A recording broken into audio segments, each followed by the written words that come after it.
Hello, baby gangsters. This is Calvin, also known as Omer, and this is Genshin Impact, and this is the Mondstad event that just released.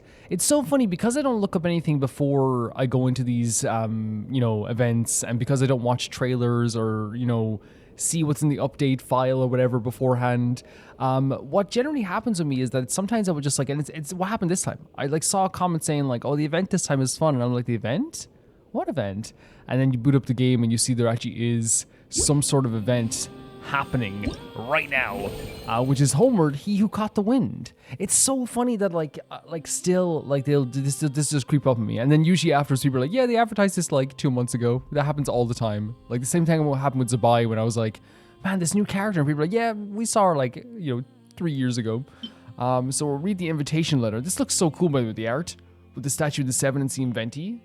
It's so cool how much Mondstad characters have really made a big comeback.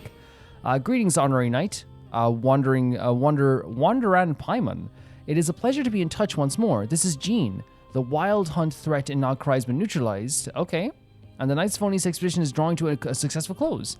Our members will soon begin the return to Mondstad. To express our gratitude, we've arranged a welcome celebration in the city. We extend our sincere invitation to you both to join us for this event, which will be held on the beach across from oh my god, a welcome home party for the people who are in the Mondstad expedition. I actually kind of really like that they've done this. We're gonna walk all the way there. I really like that they've done this because it feels again, when I always say I say it all the time, I don't give a damn, I say it all the time. I love when they make the the world feel so real, and it's so good to have this thing where they didn't have to show this. Wait, that's our beach. That's crazy. That's crazy. They said free real estate. they said that's our place though. But no, they didn't have to do something like this, but they did. Look at the loading screen. It's really cool. Actually showing us them coming back. Jean said this is where the event is supposed to be, but there's nothing here. Oh no. Oh no. I mean, this is a big place for us. It's been a while since we've been back here. Oh yeah, now that you mention it. This is where our journey officially began. What do we do? What is happening? I'm so worried that there's nothing here. I was going to say that I love the way that they're actually doing a comeback event for these soldiers that went off to go on an expedition, and we got to see the expedition last time as well, which is so cool. What? Why is there nothing here? It sure brings back Oh memories. my god. Kind of nostalgic, really. I replayed the first hour of Genshin, and this scene here just hits so hard even looking at this. The idea of I just remember Paimon backflipping, and it has such a wonderful magical feel when you start the game. Even after all this time, this place hasn't changed one bit. Fleeting moments, precious ones too. This is so crazy, man. I can't believe we're even talking about this. Look who's getting all sentimental and poetic. Well, we still need to find Jean and the others. Let's have a look around. Just like old times. Yeah. This is so cool. No way. Wait. The Outlander who caught the wind. Paimon remembers there used to be hydro slime hiding here, but it's gotta be gone now. Wait, right? are we... So with that title and this itself, are we doing a this feels like it's the first part of the game. This is generally feels like this is even look at the way Paimon is standing or floating. This feels like the first part of Genshin. What Not only is that, it? but look at the See something limited. familiar? Look at the limited things up in the. I know it's because we can't do anything with this, but look at the limited What is it? See something familiar? Notifications up in the corner. Oh my god, this is Whoa! so. A fungus? Are those supposed to be in Mondstad? Not that these are a real threat to us at this point, but still. I mean, yeah, it's still crazy to see them here, right? This is nuts, guys. Level 95 fungus. This is so nuts. The feeling is so weird. It's a magical feeling, right? But I wonder, what possessed him in the good way, by the way, to start an event like this. Vic said this isn't hard enough. Should I grab a geofishing for the next round then? that Alice? Is this really the time to get competitive? Did you hear that, Paimon? Hear what? Huh. Must have been my imagination then. They said something about being competitive. Is this really time to be competitive? Like, maybe I'll get a Juvisha for next time because maybe we beat the monster too easily? Is that Alice? Because now there's the Dokos over here. What is happening, guys? Why did someone hang Jumpy Dumpty mines all over this tree? To look like Sincetias, maybe? What? But they don't look alike. You can't even eat them. Hold on. Could this be an event setup thing? Well, we are technically an event, like, literally. Not a lot of people come here, but a bomb's still a bomb. If someone gets hurt by accident, Klee's gonna get marched off to the confinement room again. True. Let's help clean this up. Yeah, but let's take a picture with the camera before we take them down. No, we can't have evidence. First the fungus, and now this? Something weird is going on. 100%. As soon as I realized, like, by the way, because again, I was like, oh, it's so cool. We're doing like a comeback thing for, Varka, which, it's like, well, if we're not doing that, then that's fine. But I was like, it's so cool, man. And then as soon as there was no, like, a party there, I was like, something's up. It's like something is If up. it turns out not to be event related, it'll be good to have a record of what we found. You know what, Paimon? You've gotten sharper. She's always sharp. You couldn't just compliment Paimon's smarts like a regular person? Yeah. Whatever. Paimon will take it. Better than being called emergency food, at least. Paimon understands, like, backhanded compliments, right? You know when someone goes like, wow, you figured that out? It's like, okay, come on. Like, Paimon's smart. Anyway, it never hurts to be careful. We've seen through lots of tricks, but we've also gotten the short end of the stick a bunch of times, True. too. Very true. I thought there was a party here today. That's what you call it, like, Exhibit A. I'm not getting a bad feeling about this time. Yeah, it doesn't feel malicious. Paimon likes the optimism. Right now it doesn't feel malicious. Come on, let's get that picture taken. Then get rid of these bombs. Yeah, I don't think we have to take the picture though. We don't want evidence to get poor Klee. Spotter camera. The camera that Paimon carries with her. Use to record noteworthy differences of your time. Okay. And I forget how to take pictures in this game. Oh.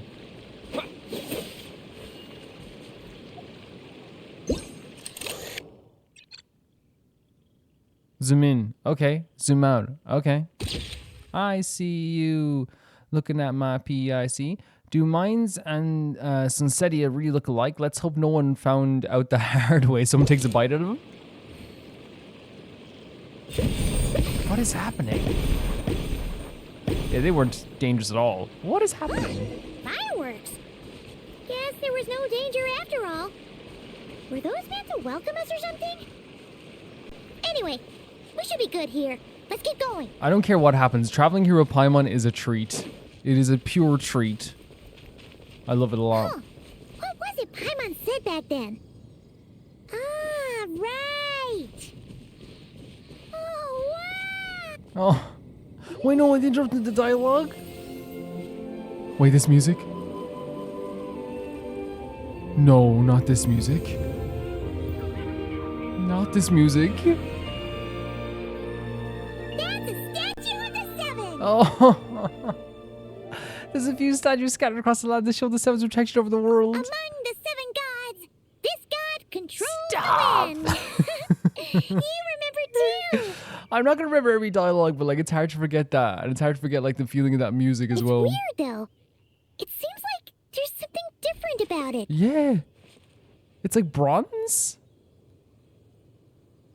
Let's take a closer look. Man, that's so awesome how like they're like leading into this nostalgia of this. I love them. They're not trying to be cool about it. It's just like, yeah, this is nostalgic. Paimon's next line was As we all know. Oh, right. Poetry and language flow like the wind. oh, and I love that like they got the traveler remembering what she said as well. This is beautiful. This is so beautiful. I was like so excited for a comeback party. They like replaced it with something pretty great. Nothing wrong with the statue of the seven. Like I would say better. If we're getting this nostalgia stuff, maybe we'll still get a comeback party. But like I think like doing this is a treat. Is that Klee? That's a Klee statue.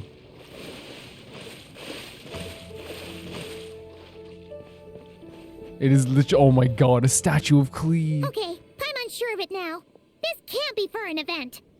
No one in their right mind would replace that huge statue of the Seven with a statue of Klee. I think if you put a poll out in the community, I think it is pretty cute, isn't it? It reminds you actually like of Identity V design or something. It's pretty cute though. Can I say that like, if you put a poll out right now to everyone in the Genshin community and ask them, you know, would they want to replace all the statues in 7 with statues of Klee? I'm pretty sure that you would have a change coming on your hands. Because like, you're right, people are like, well, Calvin, people care about the lore. Yeah, but people also care about Klee a lot too. Yeah, and well made too. But that's not the point. You're not weirded out by this? No, because I got to figure it out. Something this over the top. It's got to be her written all over it. Alice, right? Oh, you're right. Yep, 100%. This must be Alice's doing. 110%. Man, it's so, I love that when games do this. They, again, I hope that, I would love to see a comeback party. Maybe we'll still do it. I have no idea. But like, I love the way that like they got us excited about one thing. For a second there, it got me worried of like, why are we doing this? And then we have this happening, whatever this is. I don't even know what this is fully. But it's nostalgic. It's beautiful. Like, you know, it's like, oh, sorry, sir, we're out of, you know, regular chocolate sundaes. Would you like a chocolate fudge sundae? Sure. You know? She could put 100 Klee statues all around Mondstad and Paimon still wouldn't be surprised. She loves her daughter. This is so fun. That explains the other weird stuff we saw up till now, too. Yeah, oh, the music as well is so nice. Even though she hasn't showed herself, we must already be inside her event. Can I say that if this is just like a really like jolly time we're about to have, perfect timing.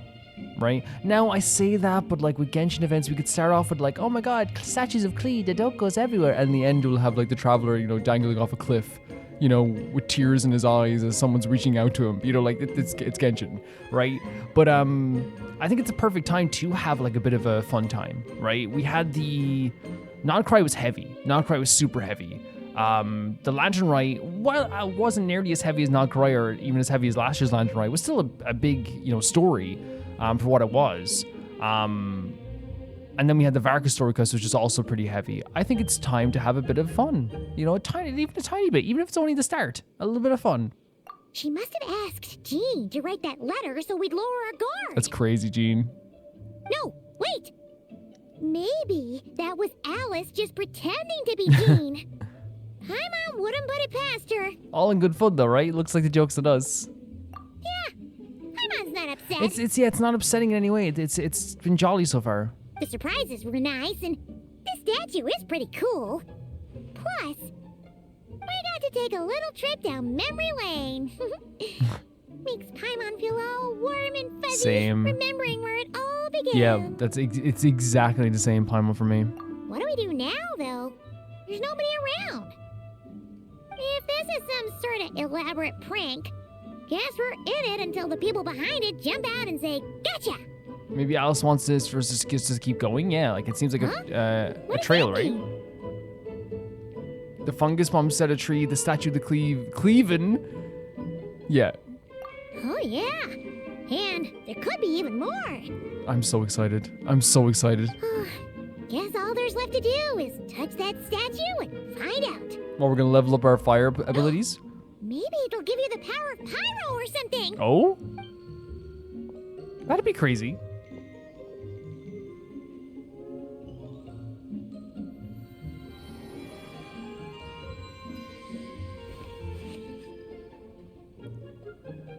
I cannot believe this statue. The world opens itself before those with noble.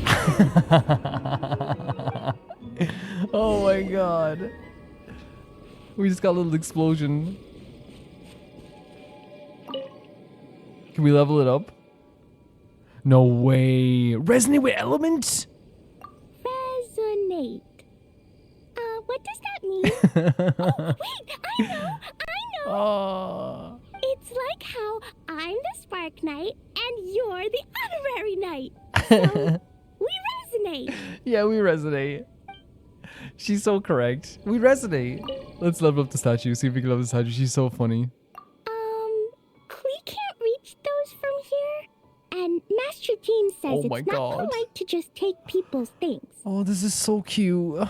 So, pass them to me when no one's looking, okay? Oh, this is so cute. She's like, see, I love that she's like, Jean says I can't take things, so just give it, pass them to you later, you know? Klee blesses you with happiness. Oh, it's the best. Have the best day ever, just like I am. Oh my god. This is, you know what's so funny? It's like Alice is that mother. She is that mother who, like, overbearingly does anything for her kid. You know what I mean? If her kid wants to go to the moon, she's going to the moon, you know? But like, with Klee, it's like it's not even nearly like overbearing or hurtful to anyone. It's just like, literally, like, you can tell like Alice will do anything for Klee. Alice will make this world in Klee's image. It's so funny.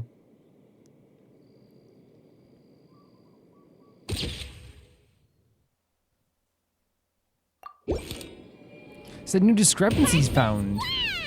You tell him, Klee. Sparks and Splash. You were right. Alice is full of surprises. So we finding discrepancies in the world? Good guessing on your part. Let's keep going and see what else we find. I guess we're finding discrepancies in the world, I guess. I said it in other videos, but I got a new controller to stop the drift. Someone made just a really good point that the reason why I have drift more than probably other people is because I'm playing games for the channel, and then like later in the evening I play games for myself. So I'm playing games quite a bit for this and with the PS5 controller. And what's so frustrating about the PS5 controller is that like it was €80 to get replaced, right? And I don't know, man. Like I could afford it 100%. Like, and it's also something that's for the channel. It's needed for the channel. Like, you know what I mean? To play Genshin, to play Honkai. But it's the principle of it, man. I was so upset. It's like another €80 for this. And I know it's like, you know, people say, well, now it's so funny because someone also said to me, like, well, 3 controllers in 3 years is not bad. And my answer to that is my PS2 controller still works. My PS3 controllers still work. You know? So what are we doing here? And it is because I play so many, you know, Genshin especially is again, it probably is like Genshin doing it a lot. Yes, now we're not too late. Is that Alice again? Oh, the rumbling. No way! There's something huge in the sky. Oh. Okay, we all remember what Paimon said back then. Anyway, The dropper is very since it's nostalgic for here, this. That must mean we're about to meet another old friend in these woods. Venti, we'll see Venti with Dvalin. Amber then comes in and saves us. We're literally like retreading the first part of the game. This is insane. We meet Venti as he's like, you know, with Dvalin. This is like pure nostalgia. This is pure nostalgia. Which makes me feel like they're trying to, like, you know, give us some happiness before Nostalgia later in the year. Look,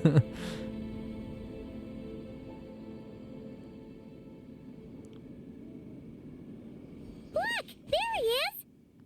Back then, Holy Dvalin was hell. taken by the abyss, and Tone Deaf Bard was about to heal his wounds. Look at this visual, by the way. It's so crazy. But your control over Animal wasn't so great, so they noticed you and ran off. Yep. But you've had tons of practice since then, so mistakes like that should be a thing of the past. I love that. Right? Should we just go say hi or let's give him a scare? True. No need to go for a full-on reenactment. Let's go.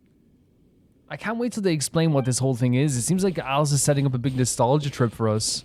Our old friends have arrived. And Dvalin's speaking directly to us. And it is our great pleasure to greet them. Hell yeah. Thank you so much. Welcome to Mondstad, you two. The place where it all began. What are we doing? I'm nervous, but I'm also excited. You know what I mean? Like it's like it seems like Alice has set up a big nostalgia trip for us. What has happened here? Wait, why are we here? Wait, what is that? Varka's secret stash of cash? I can't take it. Can't take it on him, guys. Wait, what's happened here? This is so... don't want to protect you. This is so trippy. Venti clearly knows what's going on, right? I know we probably have to go outside. But I want to make sure we're checking every, you never know with this game. Oh, that's interesting. That's really interesting. Wait, what? So you have to complete. I had to complete a mission where I talked to Lisa, and then also some of the quest came up here. So maybe Lisa was blocking the quest somehow. That wouldn't happen though. We're in a different universe, right? And refrain from making a racket. Apparently not. That's so.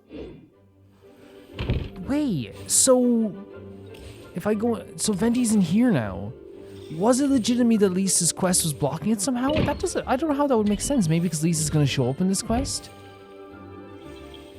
Maybe. That's interesting. Oh, also, before we go any further, I might as well do like my wishes on this as well to see if we can get Varka. Again, I'm not. It's one of those things where it's gonna be like no hard feelings as always. We can always build a pity for any character you might want. Like Sino is definitely the other person on the list I would want if we don't, and it might turn out a thing where like I might just like if we don't get it now in these wishes, I might just use the pity to like wait for Sino to come on the banner. Our last wish. Yeah. So I'm gonna wait for Sino, right at that point, because I think I'm 15 wishes away now.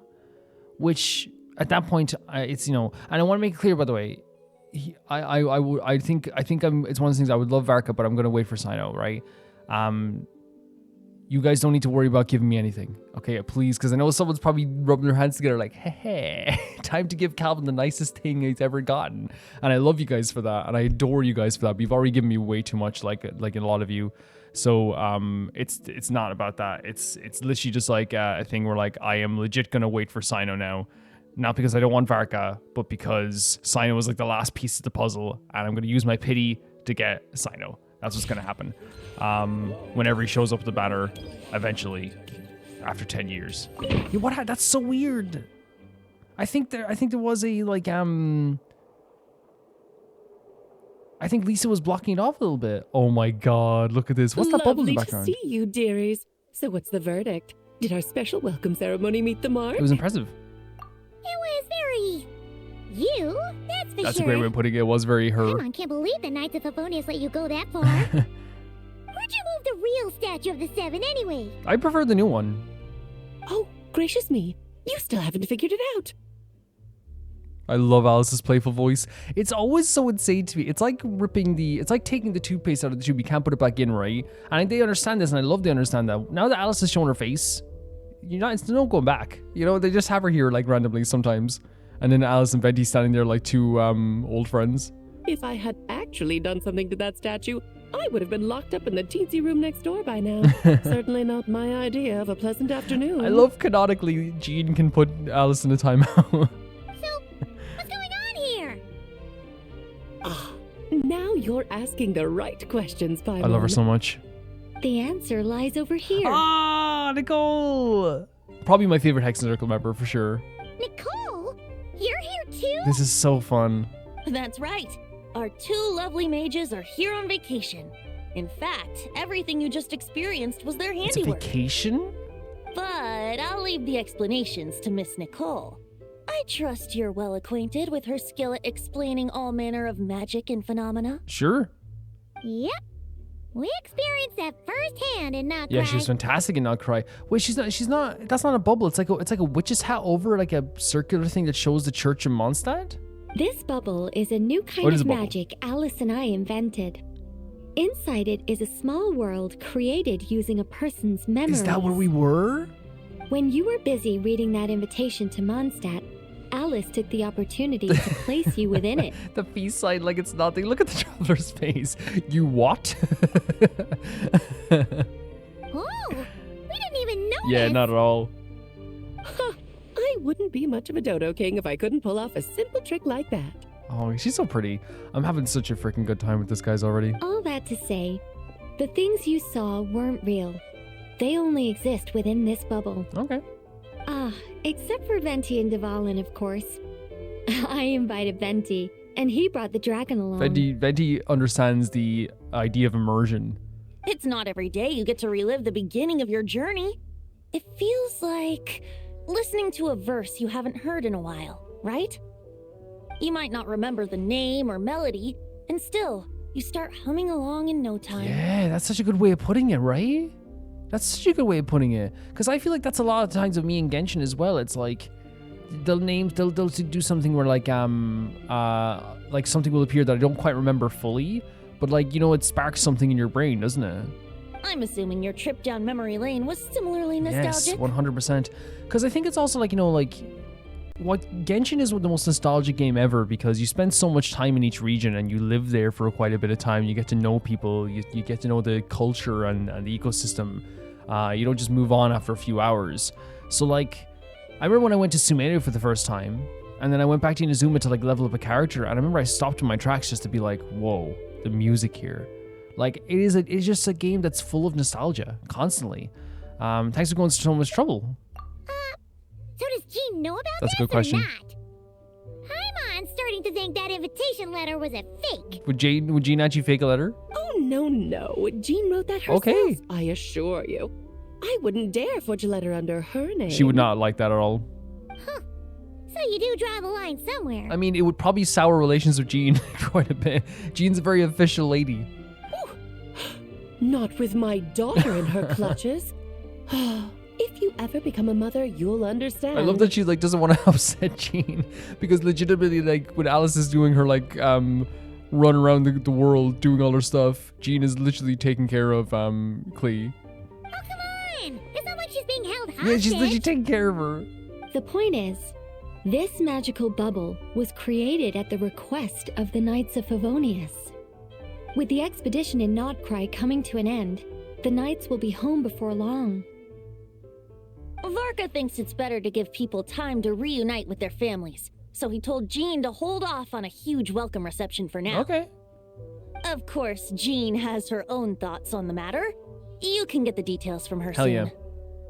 As things stand, we're keeping the reception small, but there will be some activities. That's how much I love Mondstad. Like, I'm talking about getting details from Jean about like welcome parties and stuff, and I'm like, yeah, awesome. This magic bubble is one of them. The returning knights can use it to catch up on all the major events that have occurred in Mondstad while they were gone. That's a really good idea. Simply put, it's a reenactment of your adventures. So yeah, and since we're a big part of like a lot of the adventures in Mondstad. Indeed. The ultimate goal is for everyone to have a chance to take part in the excitement. Wait. Are we gonna get to see them too? So, what about the parts that took a few, creative liberties? That's remakes Paimon. Oh, those were there because the bubble world is still being transcribed and debugged. That was just like when they change remakes around. Memories are easy to extract, and the resulting information density is fine, but it's not exactly a stable medium. Sure. If memories are the only thing used to recreate a world, it's hard to ensure a lack of deviations. I think it makes sense. For example, these memories belong to Venti, but even for someone like him, whose memories are quite reliable, there is bound to be some variance. I think it's like, I always like been told I have a very good memory, scarily good memory. And I think even with me, like, there's going to be probably like some discrepancies here or there where it's like, you forget like a date, or maybe like there's sometimes even like with the good memory, I'll be like, oh yeah, and then this happened. And someone's like, well, that couldn't have happened because that was around the time that this person was in like the Netherlands or something. And you're like, oh yeah, so it must have been this time. Yeah. You know what I mean? I totally get that. Not to mention, on their own, memories lack an interactive component. So I added some self-deductive capabilities to this magic, which exacerbated the instability issues, unfortunately. Yeah, that, makes sense. For instance, say we're recording memories and Lisa happens to fly into a fury over some overdue library books at the same time. A powerful thunderstorm might unfold in the bubble world out of nowhere. So like affects the bubble in that way, I guess? Luckily, there's a simple solution. We just have to send someone to scout things out first. Then we can manually correct anything that doesn't make sense. Is that us? Exactly. Plus, once the recording is complete, the magic will loop, so there won't be further deviations, and we won't need real people to act things out. So this is a crazy invention, but the Hex and Circle members like are constantly glowing all the time. Yeah, I guess like that makes. I guess we're probably gonna be doing this because remember what you said when we were taking the picture, it was like we have to find discrepancies in the world. So I wonder if like that's gonna be a part of this whole thing is to find discrepancies in the world. Ah, and before it's all said and done, we'll be sure to cover up your identity, Venti. Much appreciated. Otherwise, buying around at the Angels share is gonna be much more of a hassle. That's his first thought. It's like, I won't be able to drink. Like you're the one who does the buying. It's settled then. We'll allow you to be the first to relive these precious memories, and in return, you'll be our eyes on the inside. I knew it. No such thing as a free lunch. Yeah, but it sounds like fun. I agree, Paimon. Besides, we already snapped a few pics of some potential bugs. Like that weird statue of the Savage. We're playtesters now. Oh, no, Paimon. That one was entirely intentional. What? Seriously? Nah, it's good. I like it. As the creator of this world, I'm afforded a bit of creative license, I would think. Creating this bubble was no easy task. Is a little personal touch too much to ask for? I think it's inspired. I think we should petition to have them built all over the place. I doubt anyone will mind. As far as I'm concerned, you're free to do as you please. This is Mondstad, after all. I mean, yeah, it's about being free, isn't it? It's like Mondstad gives that energy off even in the streets. Oh, well. Paimon can't argue with that. In that case, we'll be counting on you to continue testing our work tomorrow. It's still early. Why not check out the other events at the testing grounds in the meantime? Jean should be there too. Sure. Yeah, we'll go say hi. She's the one who invited us after all. Thanks, I'll see you tomorrow. This is so exciting. This is such an exciting idea and such a great idea. Like, it's a really fun idea for an event. I think nothing of it. Now that the world is at peace, you two are overdue for a vacation. Agreed. Best to make the most of it. And like I said, like I'd play, like if they had 20 updates a month, I'm gonna try and play them all, right? Not them all, of course. There's gonna be some I won't be able to play, but like I really think that like this is the perfect event to have after all the heaviness. Like Not Cry was heavy to a crazy emotional degree. You know what I mean? It was heavy. Oh, look at them all. How are you doing, Nicole? Devolvin appeared a little late, but his sparks and splash triggered a deep magical Oh my god, that's what she's thinking about? Background music needs to start half a second late. I should put another instance of now the This is normal diagnostics though, are right? failing. I just don't get it. She's thinking of all the stuff that could be messed Nicole, up. dear, stop fretting. You're projecting rather loudly, you know. Every detail is Perfectionist. within your control, huh? Color me impressed. I love Venti so much. Yeah, and Nicole's a perfectionist, 110%. Oh, and didn't you say Kleiner would be making the trip with you this time, Alice? Kleiner? He's been delayed, I'm afraid. Troublesome happenings on another planet. And of course, just when What? he jumped through all those hoops to make it back to Tevat, Dottore starts causing trouble. What? The border is a terrible mess even now. So, unfortunately, his vacation has been postponed. What? Just yesterday, he did give us a call on the Dodo communication device, though. As you can imagine, Klee was pleased What? as touched to hear her What? dad's voice.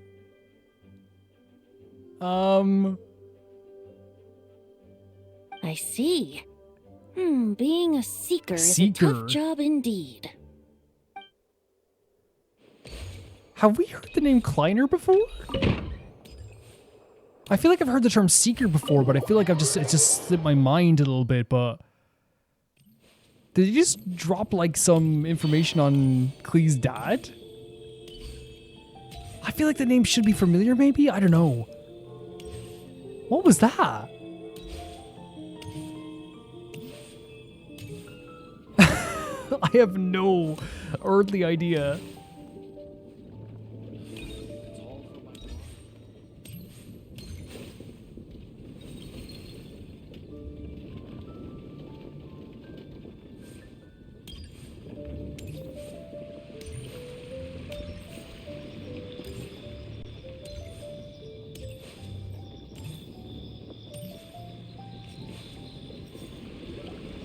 Yes, good work.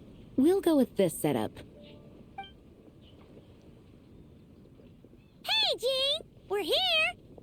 Honorary Knight, Paimon, welcome back. Jean, it's so good to see you.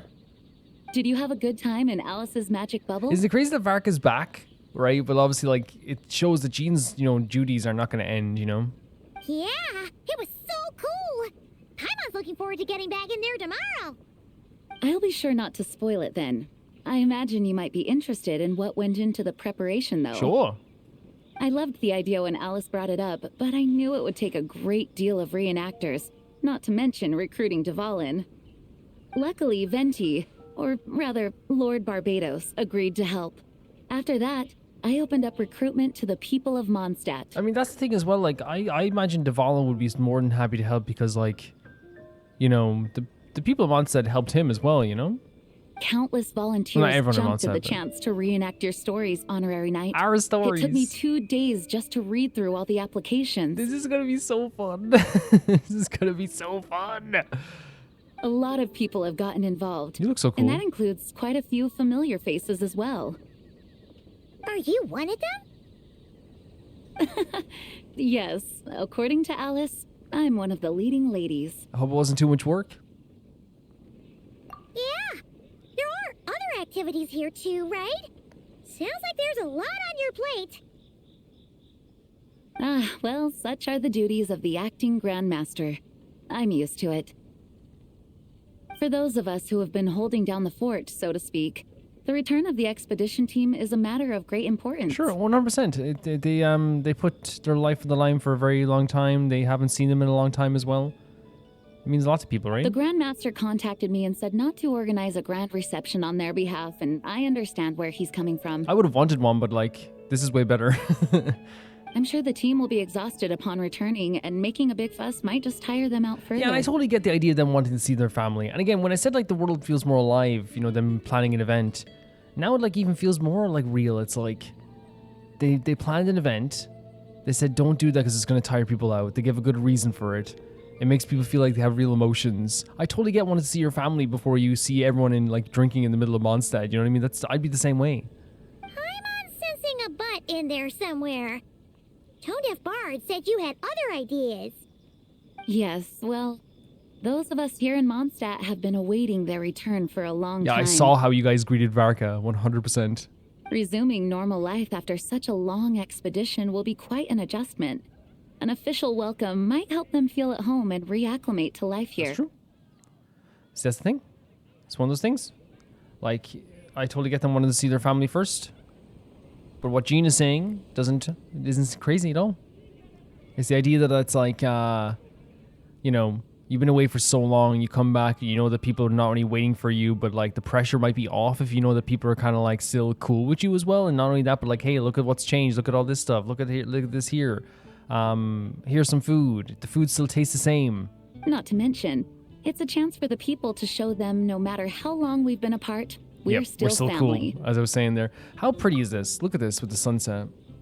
That's also a good point, as long as we keep it small, of course. Yes, absolutely. And I don't know, perhaps I am overstepping. I just hope the Grandmaster No, see, the thing is, as I said, like, I upset. think it makes it feels so realistic that, like, and this even, again, I always talk about how Genshin does this. It's like, this is a real emotion here. You know what I mean? It's like people going like, oh, maybe Varka going, I don't want a big ceremony, I don't want a big party. Then the other person, and this happens all the time in life. You ever seen people like, I don't really want a big celebration, I don't want to make a fuss, please don't make a fuss. But the people they love will still make a fuss because they're like, well, I can't not make a fuss. You know what I mean? Even if it's a little fuss. It just feels like very real emotions here. So, besides the whole bubble thing, what have you got planned? Here, I'll show you. First, this is an arena we've set up to showcase Favonius blade work. Oh, so it might be a combat minigame? I'm hoping the combat minigame will be different from the last combat minigame. I really am. Not because they're bad, it's just I feel like they've done the same combat minigame now for a while. The cavalry company is in charge of this one. I'm sure there will be some exciting sparring sessions. Ooh, that means we'll get to see Kaya on stage. That'd be cool. That's right. Compared to me, he's much better at keeping things interesting. Even when the subject matter is quite serious, I can think of no better person for the job. You're as modest as ever, huh, Jean? Over here, we're running a wind glider speed shooting event. It's not hard to guess who's in charge of this one, I'm sure. Amber, of course. Yes, her gliding skills are top-notch, and she's quite creative when it comes to event design. Be sure to check it out when the time comes. And again, they showed her helping out with the events in Sumeru. She has experience in this. There's also a booth that will serve as a reception area where people can relax and chat with each Love other. it. A few simple games will be Love available it. as Oh well. my god. Jean is a freaking genius. That's the stuff I love. Like, you know, when there's a big festival, then they just have seating areas where I can just chat with people.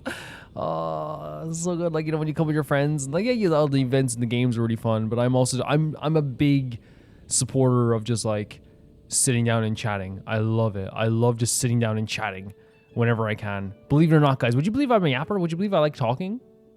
Hertha is in charge of the drink stall, but we're still working on the menu.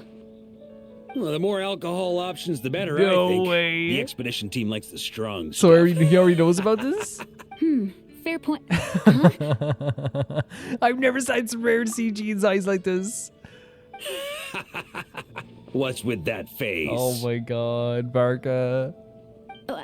Grandmaster, you're back? Has the entire team returned as well? Well, apologies, we're not quite done with the preparations, but I assure you, it's limited to what you Aw. see here.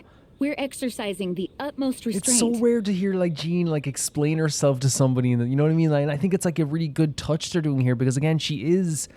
Even if I want to, it's like, you know, hashtag my grandmaster Jean. Even if she is like, you know, an acting grandmaster, she is still like technically like following Varka. So it's interesting to hear her kind of like explain herself in this because usually it would be like this: we're doing this, we're doing that. You do this, you do that. It's a different side, right? Hey. Relax, Gene, relax. No need to get all formal with me. Yeah. I split from the group to make it back first. Pretend I'm not even here. Besides, I knew you'd want to surprise us, no matter what I said. Yeah, it's a very fat familial thing, isn't it? Oh, I see. You see what I mean? It's so rare to see Jean like this. She's like, and again, there's nothing wrong with it, by the way. Not everyone has to be, because again, not that Jean's always strong and very like, you know, in charge all the time. We've seen her like at her points where she's exhausted, where she's tired. We've seen her be emotional. We've seen her be caring. But it's just so interesting to see her kind of like, you know, be the same nervous that a lot of people are when they talk to Jean is the same way that like she is like, I guess, like, you know, when she's talking to Varka. If I didn't tell you to put on the brakes, I knew you'd go full throttle and start planning the next Ludi Harpastum or Windbloom Festival. So Varka, you're the reason we're not getting a Windbloom Festival? You're the reason? You're the reason my dream of Windbloom Festival with all the Natlan characters is not happening there? You're the reason? Hashtag not my grandmaster. You put so much pressure on yourself, diving headfirst into the deep end without thinking about how much is on your plate. I just didn't want you to overwork so yourself, true. that's all. That's a part of her story, right? We had to force her to have a sit down and eat some food one time. Oh, wow.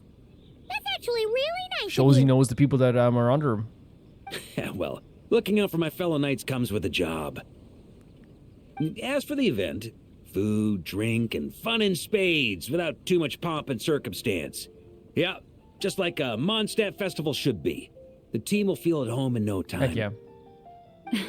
That's far too kind, Grandmaster.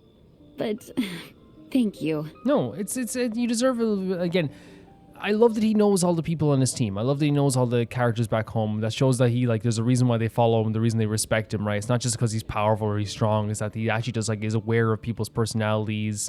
He clearly cares about them. But it's just so interesting to see Jean like this, you know? I mean it, you know? Just trust my judgment. Anyway, you two got a sec? Sure, acting Grandmaster Varka. Now that I'm finally back in my old stomping grounds, let me treat you to a meal. I'll even introduce you to the Good Hunter's secret menu. Can Jean come? Ooh, nice. Paimon's never heard of that before. You okay? What's wrong? Not hungry? Actually, Grandmaster, there's a few things I'd love for you to look over, since you seem to have some time to There spare. we go. Perhaps we could go back to headquarters first. Hang on. You know this is just a pit stop, right? There's not going to be time for me to take over the whole shebang. So this line for me gives confirmation that like yes, what he was saying last time, Jean is kind of still going to be the kind of like the acting grandmaster. because he wants to go traveling, right? Is what he said in some ways too. But Jean's asking you to do some paperwork. You're doing some paperwork, Varka. Of course. Still, you Yeah. are the Grand He's Master. looking to us. No. If Jean tells you got to do some paperwork, go do some paperwork. Oh, you have no idea what this means. I'll be trapped in the office until tomorrow morning. Yeah, you got to do your job. You know. Again, Varka's amazing. I want to make it clear. I love Varka. You know, I'm just joking about the whole not my grandmaster thing, but I do love that, like, he's trusting Jean to still have that responsibility, but also it's very funny him trying to get her to work. But I think it's fair for Jean to be like, hey, like, you know, in an official sense, I need you to do some work. It's not that dramatic. If we make haste, we'll finish before dawn. As much as Paimon wants to check out that secret menu, you should at least do some work now that you're Yeah, back. and if Jean is asking you to do it, like, she wouldn't do it. Jean cares about people in this world. Like, and if Jean's asking you to do something, like, you should do it. All right, all right. Yeah, 100%. Oh, let's go. That's my grandmaster. Jean. Guess I'll see you Sure. tomorrow. Yeah. Oh, that's Act 1? Prologue? Question mark? Oh, what? Oh my god. I always love seeing the UI they do for this and the artwork they do for this. Oh my, I think this is exactly, because Lisa's in this. Chatter of Fine Drinks, Lion Fang's Radiant Onslaught, Favonius, look at this artwork. Oh my freaking god. So there is going to honorary knights. What's this? Why is it occupied by their quests? Why? Why is it? You tell me. And there's also this as well. So I think I'm going to continue to do the story first. Right? Yeah. I'm going to do the story, then we'll do the minigames. I think that's the best way to go about it. Because I feel like once you do the story and you do all this stuff as well, like, there's a nice feeling to doing minigames when, like, there's no story in the background. Because it's like, you just focus completely on the Amber's standing right there. Wait, what the hell? Oh my god, they have breakdance as well. Go Janine. Go Janine. Go Janine. She's doing a Natlan. Oh god. Oh, whoa. Janine. Janine. You're gonna hurt yourself. Okay, me next. Okay, let's go.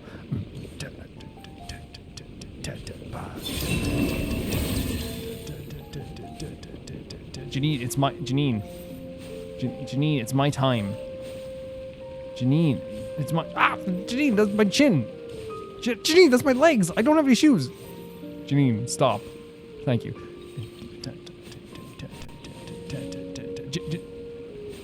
And you're supporting this, Macy, Greg, Macy and Greg. You're supporting this.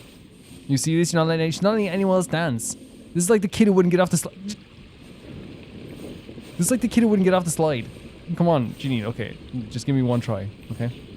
Jesus, Janine's so rude. Where's Jean? I gotta like get rid of Janine. I love this, man. This is so cool. Let's end Janine.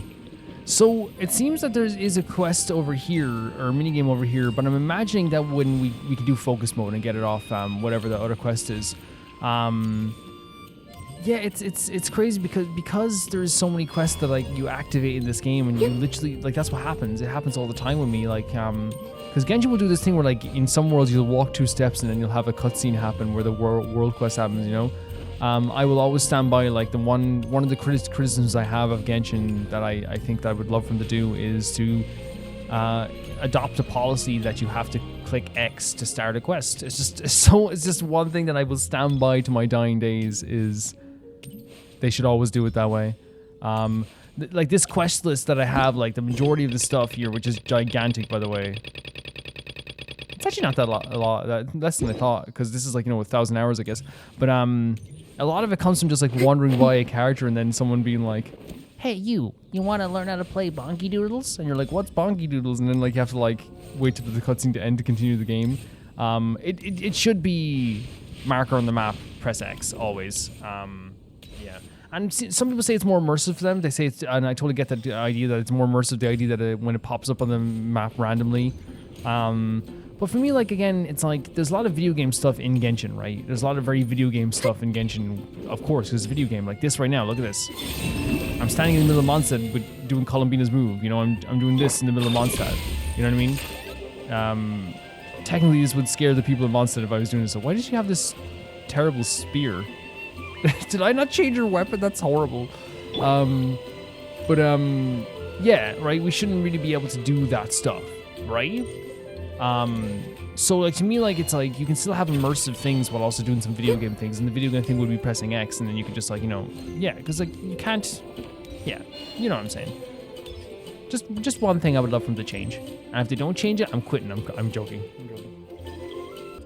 This feels like a donut and a milkshake. It's like this. It's like I am like euphoric, and I want more. I want more. I tell you, it's beautiful.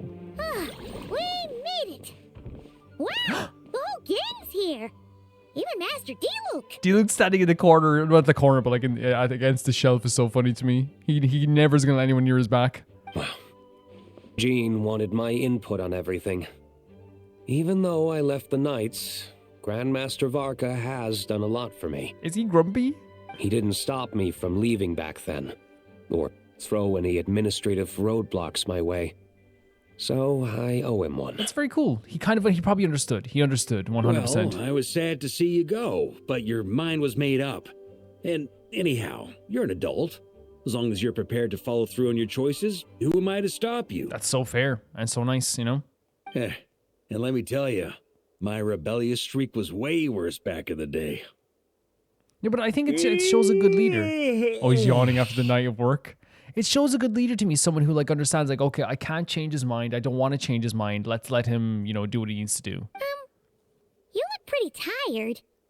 Late night yesterday? Yeah, didn't get much sleep at all. And now my head's killing me. All my terrible memories of being Grand Master came rushing back at once. Your responsibilities? The Grandmaster's wording is somewhat misleading, so allow me to elaborate. Please. We made quick work of our tasks yesterday, much to the Grandmaster's great pleasure. So he hit up his friend Charles for a few drinks. There you go, okay? Jean was efficient. Okay, you made it seem like you and Jean were working all night. You know how it is. When you're catching up with an old friend, a few drinks turn into a few too many. Am I right? Yeah, 100%. I know how this is. Again, I remember like years and years ago, like long time ago, working in a place and like you think you're going out for one drink with like the office people, and it does. And I don't drink anymore, but it does turn into something bigger. So you're just hungover! Ugh. And Paimon was starting to feel bad for you. It's generally the one thing that I never feel bad for people over, because again, I know I don't feel bad for myself whenever I used to get a hangover. It's like literally, it's the definition in most cases of your own fault. You know what I mean? It's like literally just like what it's like. Oh, I'm not gonna be like, oh, poor thing. It's like you did it. You did the crime. I see. Understood. You okay? I just received word from the Knights stationed at the venue that the setup is complete. You can start today's story at any time. Let's go. I have a question, actually. Ask away. If everyone can experience the story in the bubble, there shouldn't be anything there that only I can do, right? Ah, you mean like how only you could have purified Dvalin's tears? That ability is unique to you. And to be honest, a lot of people might not even know you're capable of something like that. True. So they might get stuck at that point in the story. Especially since we didn't use that power again right until it was Nalan, right? Don't worry. I thought about that. The story told within the bubble has some jumps. I've deleted the parts that might complicate things. So there's like no soft locks. Very cool. She should be a game designer, honestly. The remaining content doesn't require the participant to do much of anything, actually. It should be like watching a play, except you get to walk around as you enjoy the performance. Very cool. It's like, and I actually think these are a good thing. Like, there's like safety mode in games where like you just like literally turn off all combat and you just like wander around the world. Like, I actually think that like I always go for normal and then try harder in like horror games, for example, afterwards. So like, I actually think it's like a really cool thing that like, you know, for me, I think it's one thing that anyone like, say like for example, like I'm playing Resident Evil 9 right now. I would not give a damn if they added a mode where there's like no zombies whatsoever in the game, and people just get to explore how beautiful that world looks. You know what I mean? It's just a really cool thing. Wait! But we ran into a combat encounter yesterday when that fungus jumped out at us. We'll take care of that. Alice and I want this to be an experience even a child can complete without trouble. Lovely. It's for the people of Mondstad, right? The parts you're testing today are more stable, so there shouldn't be too many bugs. Of course, when you access the dicier sections, be sure to keep our vision in mind. Understood. I do like that the fungus was a bug. That's cool. Speaking of Alice, where is she? What's this pose? Oh, it's like a hand up. Klee demanded some playtime with her mom. Aww. And of course, as far as Alice is concerned, nothing is more important than a request from her daughter. For sure. Yep, that checks out. She loves Klee so much. Well, let's get this show on the road. I'm ready to witness our honorary knight's story firsthand. Do you think they could do this with other regions?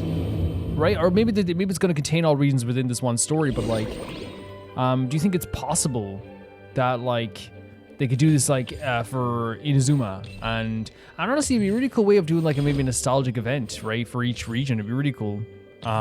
Maybe. So we have to enter the world. I'm actually so excited to see what this is going to be like. Like what story is going to be. Hopefully I'll remember them, guys, because I don't always have like... Whoa! Dizzy. That's gonna take some getting used to. Why didn't that happen the first time? Wait, are we about to steal that what's it called, the loon? Looks like we've jumped forward a bit since yesterday. We're at the Favonius Cathedral now. This game is gorgeous, isn't it? I know like it's always been gorgeous, but like it's so pretty. By the way, listen to this. Look.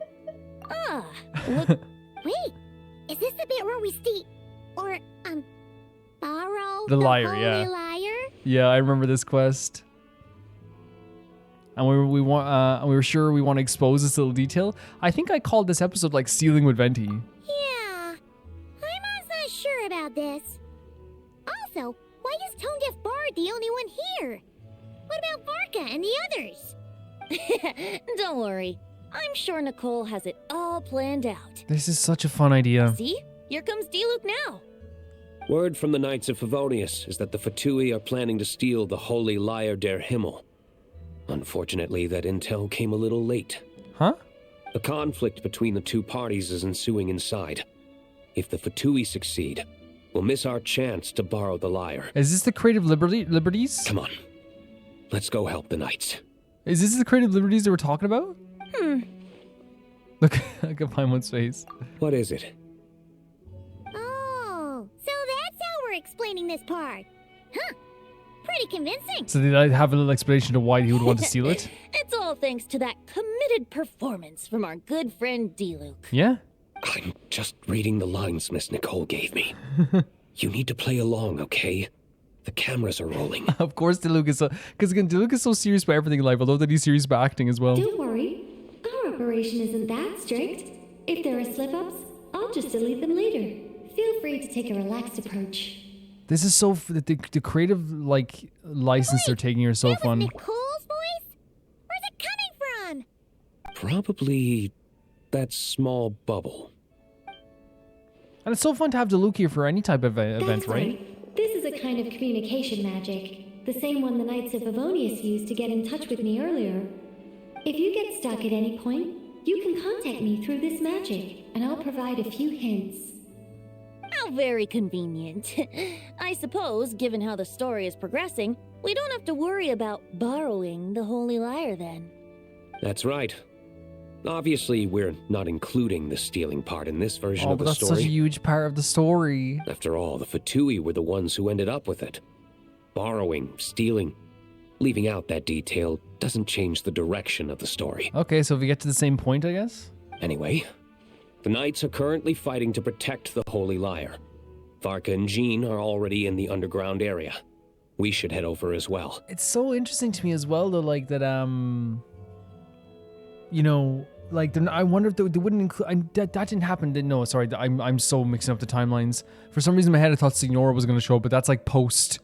Like, that's the epilogue of the Mondstad story. This is like getting to read the script before watching the movie. I wonder what would happen if, this time, we managed to catch the Fatui thief in the act. Or like changing the story a little bit? That would complicate things.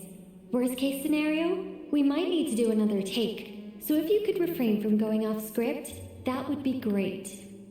Okay. I love Venti's first idea was to do what we all like do when we're playing video games. It's just like, what would happen if I did this, you know? Someone's got an axe to grind.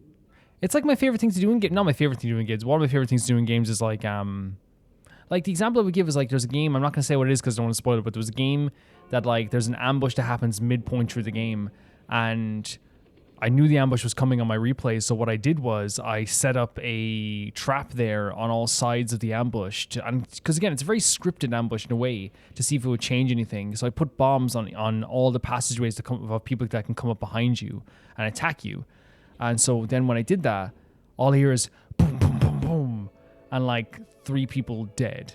And like the ambush jump scare that they do that's very scripted, that's supposed to happen at that time doesn't happen. And it's one of those moments that really encourages you to like try and change things. So I totally understand the mindset that Venti has in this way, you know? So here we go. We're actually going... I actually changed my character team to be Columbina, but I don't think we might need her today. It might just be like a Traveler. This is so cool. Like, this is like such an early quest. This was like 2 years ago when I did this.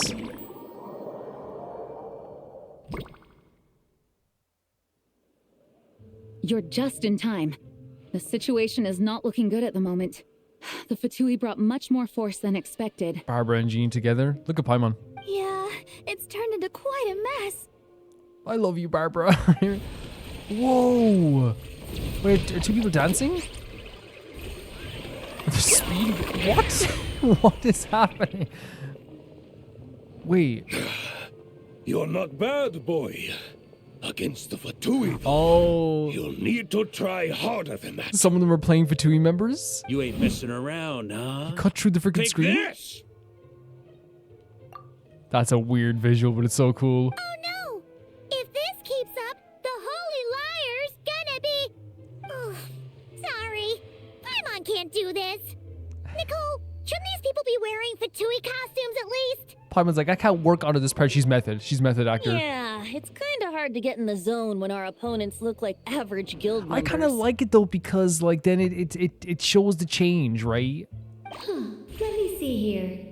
Ah, it looks like magical auto. Those 2 are breakdancing. So the Fatui costumes didn't appear. This is so fun. I'll get that fixed. Just ignore the problem for now and continue with the scene. Remember, this is a tense moment. Got it. In that case, I'll evacuate the members of the church right away. All right, thank you. As you see, Traveler, the situation is dire. We need to retrieve the Holy Lyre and get it back to headquarters. Looks like the Fatui are tied up fighting the Knights. I doubt they have the manpower to spare to deal with us.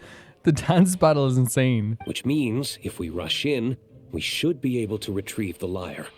I'll see it done. You all sure are getting into character. Okay then, let's go. It is absolutely hilarious. The Paimon's like, I need method. I need method acting, guys. Yeah, this is just such a great idea. Like, oh, is that Rosaria as well? Like, this is reliving an old quest, but like through like different means, right? For sure. It lets you retread old memories while also doing something new and dynamic, right? For sure. If the conflict really had escalated to this point back then... Ugh. Just imagine the cleanup work. Rosaria's imagining the work afterwards. Yeah. Good thing it didn't turn out like that. No use thinking about something that didn't happen, right? When your free time is as precious as mine, it's hard not to think about it. She just wants to relax, man. She's like, the potential of losing free time is still bad, you know? I couldn't keep up with you after all, Grandmaster. It's like you've gotten even stronger since I last saw you. Yeah, Cyrus, you weren't standing a chance, buddy. Expeditions have a way of doing that to people. Ever consider taking your adventurers out on a long trip? I think I'll pass. Expedition 33. Gwendolyn. Oh, cool. That was a really cool jump. How dare you stand in our way? You'll face our Harbinger's wrath soon enough. And Annalise. Great act. Oh, Beta was over there as well. And Lisa. Great acting there from Annalise. This is such a fun idea. What a coincidence. Or perhaps I should say, great minds think alike. Yes, well, this looked like the most relaxed part of the performance. Wait, what? I'd prefer to get this over with and return to my work as soon as possible. I'm assuming you feel the same, Miss Lisa? Of course. After all, this place suffers from a dire lack of comfortable chairs and good tea. All me, very much me. This is so funny. So they chose two parts that they didn't have to do too much in, just because I can just imagine Albedo like wanted to accept help from Varka or to accept a request from Varka and Jean, and then being like, "But I have work to do. What's the easiest part to do? You know? Yeah, this is so cool. This is such a great idea." The Holy Liar! There it is! Well, well, well. No. No. It seems our outer diversions were most effective. Tell him. The knights know not that the true danger lurks right No beneath way. their nose. What? Did you see that mask? Does she? Oh my god, Genshin. Fatui official? There's no way they can't give this as a skin now, right? For free. Please. It's no wonder you're known as the youngest, most capable Electro-Sisson mage in your unit. You can read our enemy like a book. Fischl is made for this. She's made to do this. No! Not be a we're Fatui too member. late. I mean, to act, to play up this stuff, you know what I mean? She is she was like, you know, the definition of a theater kid, you know, when she was a kid, you know? Put the liar down. You heard her! Put it down and put him up! Or this is gonna get I ugly! love Paimon still has doubts about her acting sometimes. No, I'm sorry guys, but Official wants to seal the liar, she can seal it. Wait, why are you the only one with a costume, Fischl? Did she make it herself? Why? Because I fashioned Yes. this piece myself, of course. How does it look?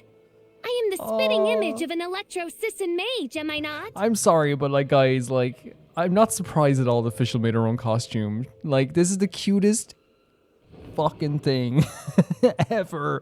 Having Official like dress up because I usually have a, like I think I swear like maybe like once a month on this channel, right? I use it up properly. it's definitely here. It's so cute. She's such a cute character, an adorable character, right? And I absolutely adore the fact that it makes perfect sense that she would make her own outfit. You know what I mean? She throws herself into this stuff 100% with 100% like efficiency. And I suppose I look enough like an Electro-Sisson as I am. Hold on. Trying to distract me with conniving conversation, are you? Oh my god, look at her. You tell him, Fischl. You tell us. Ha! You underestimate me. Tell him. To think I would appear before you without full confidence in my victory. Fischl. Go forth, Oz. Sissons, take care of these pets. She's the best. She is the best. This is why she's top 5 characters all time. The holy Liar der Himmel belongs to the Fatui. Look at her. I am so happy for her, man. She was born to act in these stuff. You know, she was born for this. Whoa, that was fast. Mage-powered flight is something else. And we can actually see her up there. Look. The Fatus is getting away! After her, quick! So perfect. So perfect. Fischl is amazing. Here, take it away. And don't let them catch you. Oh my god, and Amber's playing the other Fatui member. And it's just the fact that why I'm so happy for Fischl is because like, she's literally playing a part her whole life, and I want to make it clear, I will always call her Fischl before I call her Amy and stuff, because 100%, right? But her getting to really perform and play a part like this, it just it's not making me emotional, in terms of wanting to bawl my eyes out, but it's just it just makes me feel so warm. You know what I mean? Just seeing her do this. That's nothing the gliding champion of the Fatui can't handle. You tell him, Amber. 2 of my favorite characters, 2 of my top 5. I shouldn't give away the top 5 list, should I? Because Because then, eventually, if I make a top 5, it won't be that interesting.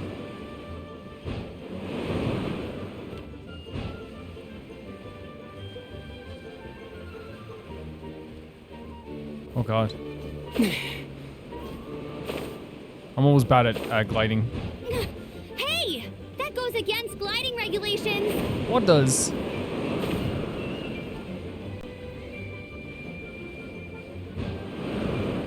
Where are we going now? Huh? Here? Pretty tough, aren't ya? Well, let's see how you handle this. Glide me up.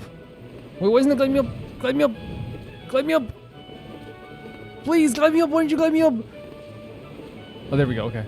I was like, why aren't you gliding me up? She's probably gonna get away.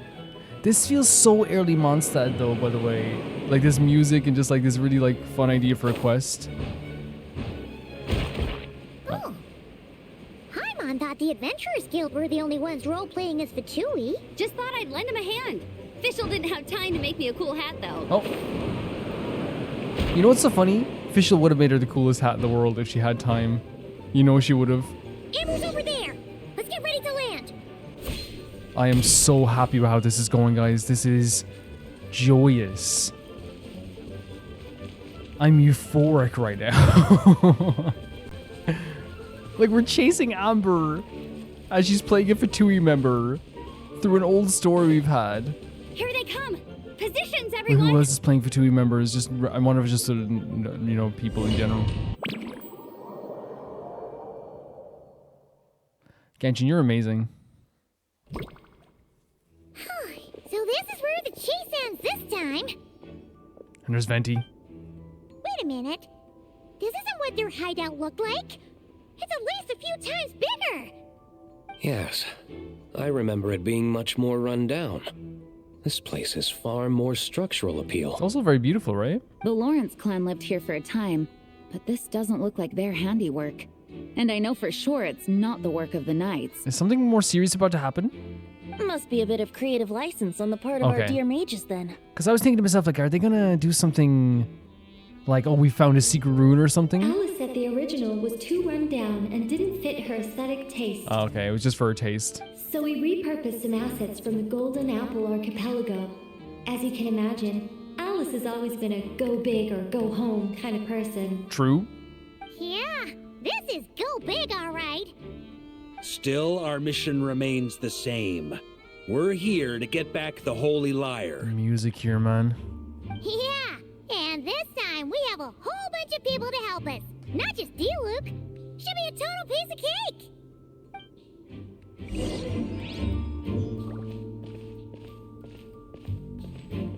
Oh, the music's so good. Yeah, like there's not much like that I can ever say bad about this ever. Like it's just they're allowing for new experiences and like a fun new experience with the Mondstad characters while giving us a trip into our old time too. Yeah, this is a really beautiful place, isn't it? Like it's just it's a gift. A human never doubts what their Mona! eyes see or rejects the ground beneath their feet. Both now warn you that Oh my this God, is the Mona. end of the road. Give up and turn back while you can. Mona looks like a really serious like boss character here, like especially with like the misty purpleness of this place too. That voice. Is that Mona? It's Mona. Mona? Oh, you mean Barbarloth's student. Mona's their own person. You know about her? But Mona came to Mondstadt after your expedition left. Well, I had regular contact with the Hexen Circle, so her name came up now and then. The whole thing about her messing up and being too afraid to go back? Yeah, I know that too. Mona's a great character. She's her story quest is one of my another fond memory I have of her as well, with the whole thing with the Klee and the box and all the stuff too. I don't know, man. I just Mondstadt has such a great cast of characters, doesn't it? What? Oh, she's breaking character. How? No one in the Hexen Circle should know about that. For real? Sorry, but I'm pretty sure all the mages Well, let's stop know. talking about it now, then.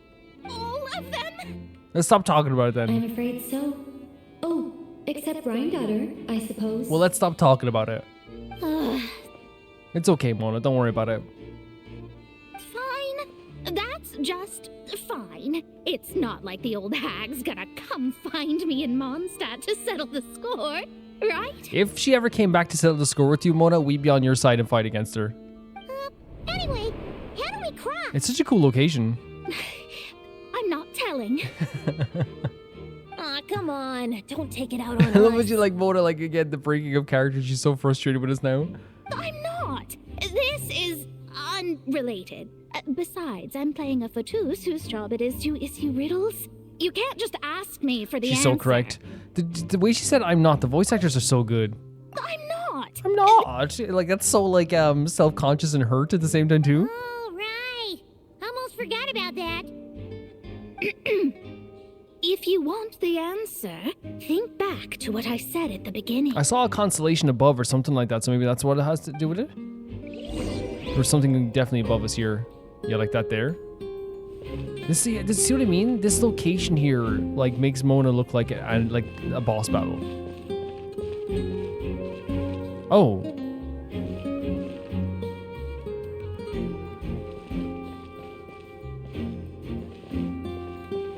Yep. I was thinking maybe we walk along like an invisible line here in the same pattern as this above. So where would we start? We're starting here, so we can go this way. That's so cool. This is a great idea.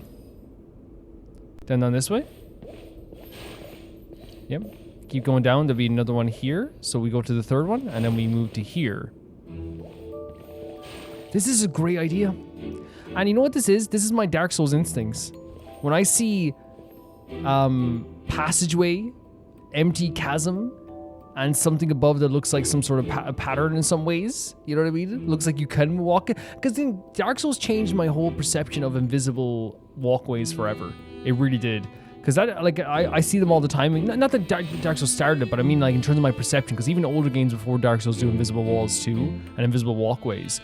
But Dark Souls has changed my whole ideal, where now I like see them everywhere in terms of just like, oh yeah, now I have an instinct. It's like the same way, like, you know, when you play any game, like if you play a shooter game, you're gonna become more susceptible to like shooter mechanics, right? For sure. And if you play a horror game, you're gonna like, even though I still get scared of horror games, man, I just played Resident Evil 9 and I'm still getting scared. You're gonna notice some things, right? Maybe like, you know, 20% of the jump scares, you're gonna be like, oh, is this a jump scare? Is this a jump scare? But then you sometimes get it wrong, you know? It really just depends like on the game, I suppose, as well. Because I think it's one of those things where like I, you know, love horror games to death, but I still get scared by them. And I still get surprised by them. But there's some stuff you're like, oh, that's a really good like horror game mechanic, right? And you become attuned to it, just like, yeah. You become a little bit of attuned to it, I'd say. But it's like some things. It's like you're not going to remember, like it's like if I play a lot of shooters and I play another shooter, some stuff will still surprise me. In fact, a lot of stuff will still surprise you, but there's some stuff that still I feel like is instinctually like a part of your muscle memory almost, that you'll recognize, I guess, you know? So like when I see invisible pathway, I think back to Dark Souls. I think back to that era. Like I'm like, oh yeah, it kind of changed my perception of that can happen in games, even though it wasn't invented by them, you know what I mean? Nice! We made it! That was a big long way of saying that like games give you experience in other things. You know what I mean? Oh, it's Mika! So cool. So cool. Really good to see you. Looks like Mika's guarding this spot. Oh, hey! It's been a while. Hello, Grandmaster. Hello, everyone. His voice is so funny. No. Wait, my line. Oh. How did you get in here? I would think you have bigger concerns right now. Tell us where to find the Luke liar. is getting into this. It's locked in the back room, but good luck getting in there. 3 crests are needed to enter, and each one is guarded by a Fatus. How could you ever like, you know what I mean? Like he's adorable. I could never see him as Fatuous. Wait, but in real life, we only needed 1 key. More creative liberties, I guess. Yes, but there are 3 locations to visit. If there was only 1 key to be found, there's a good chance the encounters set up at the other 2 locations would go to waste.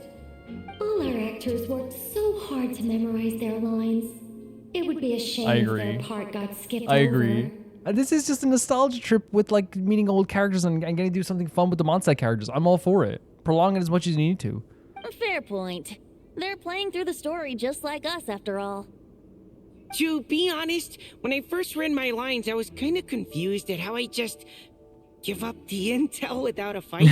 But when I actually had to stand up against all of you, it made sense. Mika's like, yeah, you're kind of scary. I mean, Mr. Diluc practically had me in a cold sweat. Mika. Really? I only had one line. Diluc wants an Oscar after this. He's looking for one. Aha! Yet in a game of cards, it's the ones that remain unturned that strike the greatest fear in your opponent. True. The same principle applies here. It's what you don't say can be scary, you know? That's right. And I've been told you have quite a few tricks up your sleeve, Mr. Diluc. Anyway, you can head in now. Everyone should be ready. One moment. We can't quite end it like this. I believe you have one more line, Mika. Oh, Mika forgot his line.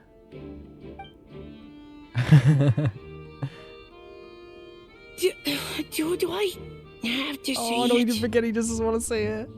It would benefit the scene. I am so excited. What is this line? All right. I told you everything I know. Now leave me alone. Especially in his like freaking like early 2000s Cartoon Network voice. Oh, Mika. And off he goes. He's adorable. So fun. So we got to meet up with other characters here too. Yeah, it's just really fun. I love that Luke is literally like, you can tell he's like Oscar baiting, you know? He really wants an Oscar for this. He's taking it more seriously than everybody, which is fun. It's so charming. Okay, let's check this out.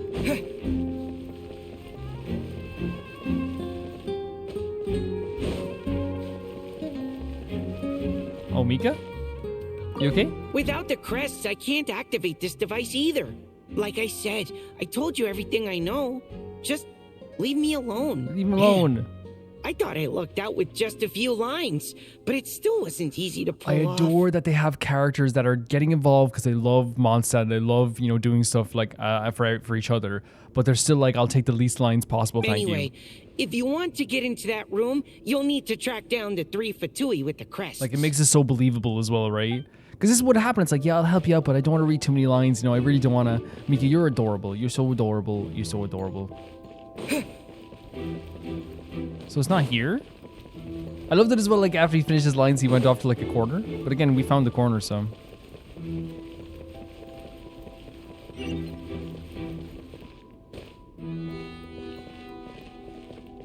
This music's so awesome, isn't it?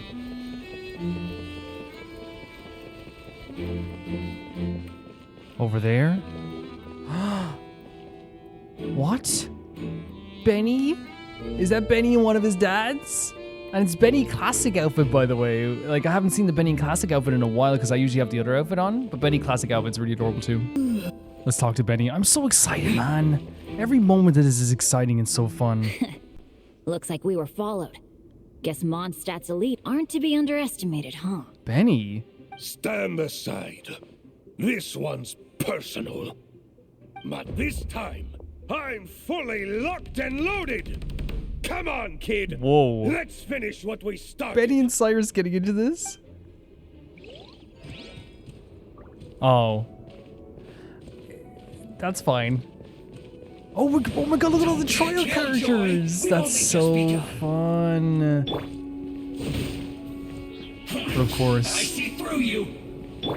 like, one of the best characters to play as here. But since... Oh no, we have fire. Okay, that's fine.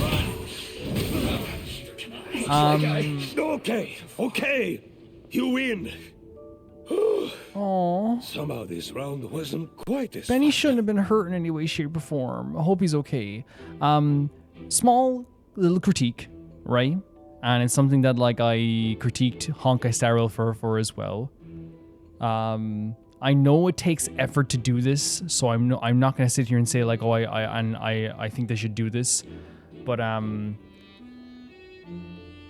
would have loved if they had the Cyrus model fighting us, right? You know what I mean? I would just love if they had that fighting us. I think it's just one of those things that, like, just for a split second takes you out of it for a second, you know what I mean? Where it's like, throughout this whole time we had, you know, even very much the knowledge that they're not dressed as Fatui members. So it would have been really interesting to have like Cyrus fight us. I understand that would take a lot of effort. You have to literally develop a new moveset for a character. You have to make all this stuff happen. I understand that. So they went for more of like a thing where it's like, you imagine you're fighting a Fatui member, right? But it's just a small thing, right? 100%. Then again, I probably wouldn't have wanted to fight Benny, so there's that too. But yeah, it's just a small thing. It's just a small thing for sure. Probably because you had to act like a Fatus. At this point, I could take down those with my eyes closed. True. Guess I didn't stand a chance, huh? Is Benny doing okay? Oh, so you were the one in the Fatus costume. Does that mean the okay. auto bug is fixed now, Nicole? So they're saying canonically he was in the Fatui costume. Okay, that's fine. Yeah, there you go. And it's again, it's one of the things like, yeah, I would love to see them like fight as a like as themselves sometimes, but like if it's one of those things where right afterwards they explain away my critique in a very immersive and understandable fashion, I'm not going to be stubborn and be like, wait, no, but still, it's like, yeah, okay, that's fine, you know. I got what's that thing that they say, you know, you gotta pay your dues, you know. Yeah, that's fine. It would seem so. Let's go. Yeah, that's cool. The last thing I would want to be is stubborn and be like, actually, like, no, it's still dumb. I still don't like it. It's like, no, they, like, I had a critique, that I felt like I was less immersed for, which is true. I was like, okay, they took me out of my immersion for a second there, but then they draw it back in by being like, okay, no, it's actually like, she added the costume to him. Yeah. Man, their armor is heavy and not breathable at all. You're telling me the Fatui in Sumeru and Natlan also wear this stuff? Look at I Betty. can't even imagine. Rumor has it, Fatui recruits undergo rigorous training. I feel like there's some truth to that after all.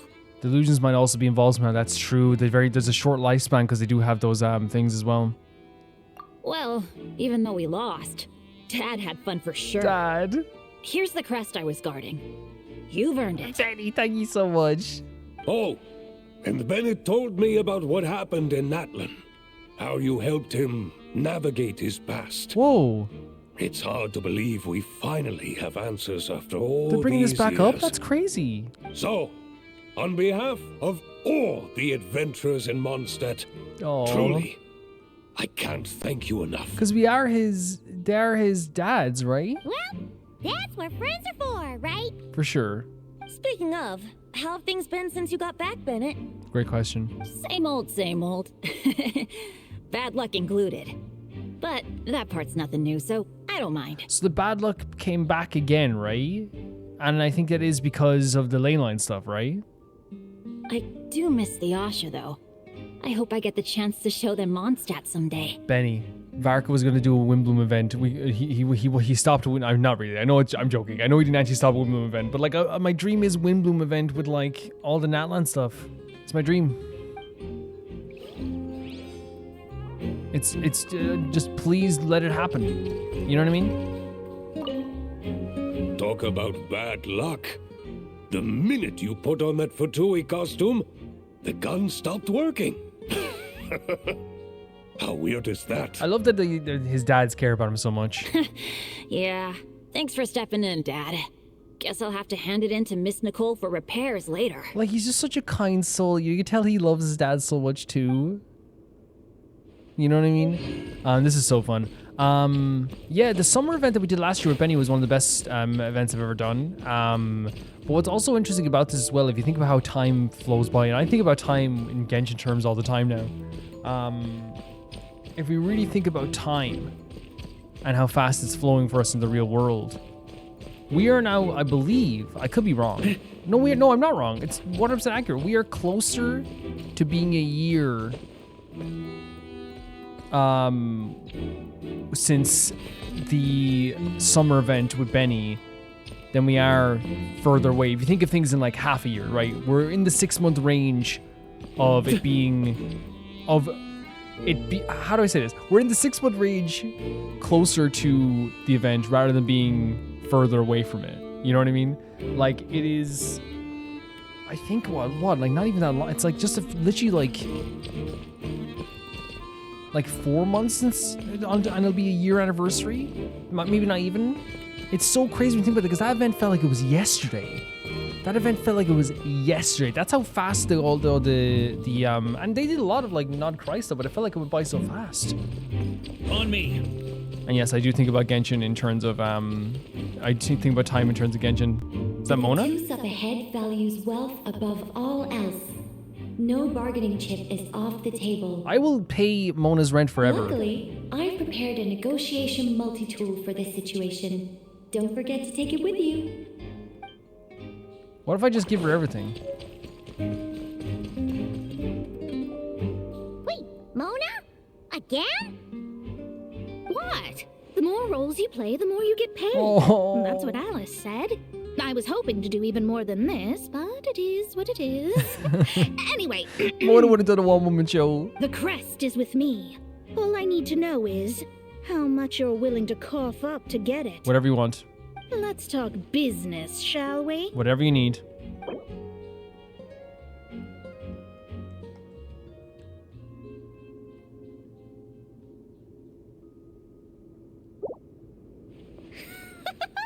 I would have thought there was this much more to be made in a dump like Mondstad. Hey! Did you just break character? What? Of course not. All right, here's the crest. Oh, and with that, I'm off the clock. You think I wasn't going to give her all the money? You kidding me? Oh, and by the way, word has it you accomplished something major in Nodcry. This is so you fun. reeled in the true moon from beyond the false firmament. This is what I'm talking about when the world keeps turning and they hear about the stories you've done and like, of course she would want to talk about this, right? You know about that? Well, I spend most of my time staring into a scry glass after all. If something changes in the sky, you think I wouldn't notice? So cool. Like, even like Cyrus talking about the summer event, like it shows like all the changes in the world and changes people's stories have affected other people in some way, even in small ways. Hydromancy uses the false stars to reflect true fate within the water. Now, I can't help but wonder what I would see if I cast a reflection of the true moon instead. Of course, I need a whole new set of equipment to look into that, which means shelling out a whole lot of mora. So I've been taking on a lot of odd jobs. It is effing ridiculous that one of the most powerful, literally one of the most powerful mages in the world, and one of the very few people in Mondstad that can use Skyglass technology is not funded by the people in Mondstad. It is not funded by the Knights or the Adventurers Guild or something. It is insane to me. It is insane. Pay her. Because you know what's going to happen? It happens every freaking time. It's like, oh, we need someone to look at the future. Let's go to Mona. Okay, maybe pay her. No wonder Alice gave you quite a few parts in this. They should just pay her. Generous compensation, minimal manual labor. It's been a good gig. Plus, the Hexen Circle never promises an amount they can't deliver. Even though her daughter is, in some part, responsible for my predicament. That was a long time ago, and I know Klee didn't mean it. The stuff with the box, right? Huh. I guess the moon's a big deal in hydromancy. Just spitballing here, but it kind of sounds like your progress would be much faster if you, I don't know, just contacted Barbeloth directly. No, we're not bowing down. Oh, come on. Enough about that old hag. You're doing this on purpose, aren't you? Yeah, Varka, stop it. Me and Mona gonna jump Varka. It sounds like I don't like. I know it doesn't. I know it doesn't sound like I don't like Varka. You guys know I like Varka. I just did a story quest that was incredible. I'm just all for like defending Mona constantly. She's the best. Oh, come on. Enough about that old hag. Yeah, it's so funny that Mona took on multiple action jobs to get the money here. But again, as I said, like it's so cool having her, like talk about the stuff that would affect her. And like again, as I said, I always talk about. I don't care. I always talk about it. Genshin loves to make this world feel real and makes it feel like everything's pumping and it's like this place has a life force. Why wouldn't Mona talk about the stuff that with the sky changing? Why wouldn't Cyrus thank us for what happened with Benny? But other games don't always do that. This is just a factual thing, guys. Other games don't always do that. I talk about all the time, like how games will sometimes feel like everything happens in a vacuum and quests happen in a vacuum, but not in Genshin. You know what I mean? It does, in Genshin, there's a feeling that the world keeps turning no matter what. That everything you do will have some sort of changing effect on the other world, on the other parts of the world. And it's something just as small as like Xiao. Sorry, no, it's just. Oh, here it is. Okay, no, it's not that.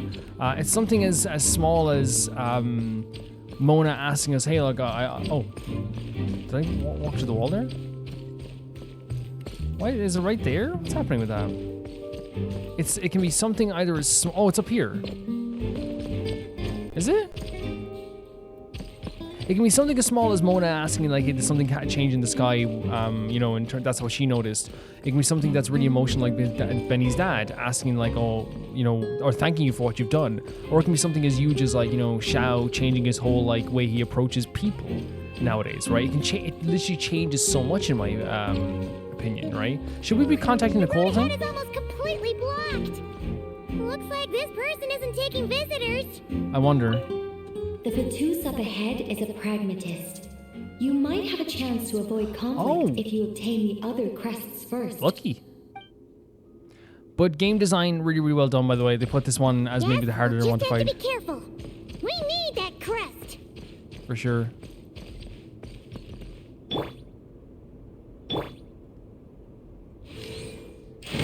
I still got hit. Wouldn't gliding be faster? Yeah. Looks great.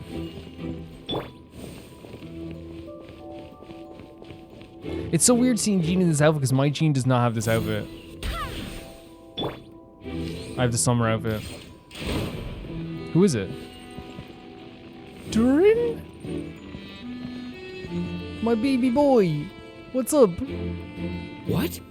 They handed over their crests?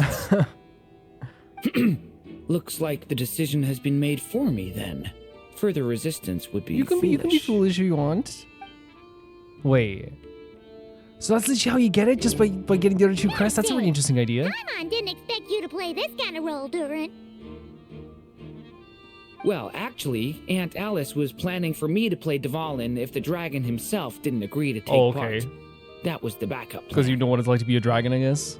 Apparently, there's a spell like the one used to make Simulanka that could change me back into an evil dragon. Oh, we don't want that, do we? That does not sound like a good idea. Jean's like, that is irresponsible as heck. I have to agree. That sounds like a disaster waiting to happen. This is how you know Durin. People love Durin, by the way. Like, look at everyone stepping up being like, no, no, no. I don't think I'd be very good at playing the evil dragon anyway. I'm not intimidating enough. That's your own fault for being so adorable. Luckily, Dvalin agreed to take part after all, so my role was switched to timid Fatui Guard B, and I got to wear a costume instead. Oh. Wow, that's a pretty huge change. Why B, though? Oh, because Mika is Guard A. Okay. As expected, Alice has got it all planned out. Alright, we've got all the crests. Let's head back and look for Mika. This was really awesome, and I guess like it's really cool having like a very dynamic. I always forget how like sometimes the early characters have like really big heads, because like Vendi's head is like twice the size of Durin's. I still love Vendi though. Vendi's adorable too. Speaking of small heads though. I'm just glad I didn't have to play the evil dragon in the end. Again, as I said, people loved Durin so much that they were like, you know, Diluc and Jean were like, no, no, no, no, no, you know? Yeah, this is such a great experience. And I love that they dynamically changed it so we didn't have to get the crested. Like, I wonder if it would have changed if we went to him first. Obviously, it would have changed. It's a very cool thing. And we have to talk to Mika again. He would be over here, I guess, then? Or he's in a different... No, he's in the same place.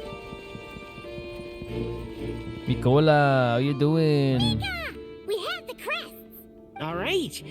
This elevator's a bit complicated to operate, so Miss Nicole asked me to help activate it. Heck yeah.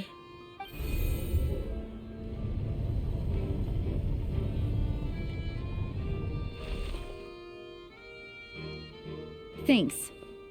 No problem. Best of luck up there. Thank you, Mika. Huh. I don't remember Fatui being this nice. Where's the fun in that? You haven't met the Fatui members I've met. Of course you want to make things difficult. Come on, let's get out of here. Some Fatui members are nice. But it's one of those things that, like, you know, and I've said this before, it's like the Fatui are like, I love a lot of Fatui members, but some of them you have to be weary of. Of course you do. Some of them like literally like just do torture. Some of them were gonna torture Jet one time. Some of them like will literally like try to destroy this world. Some of them will like you know, do really horrific things. But you know, we just know a lot of harbingers that we adore, and I've talked about it so many times as well, like, and so you can see in all the videos as well. But Best of luck up there. thank you, Mika. Man, I didn't know they let adorable babies into the into the Fatui, but I guess they do.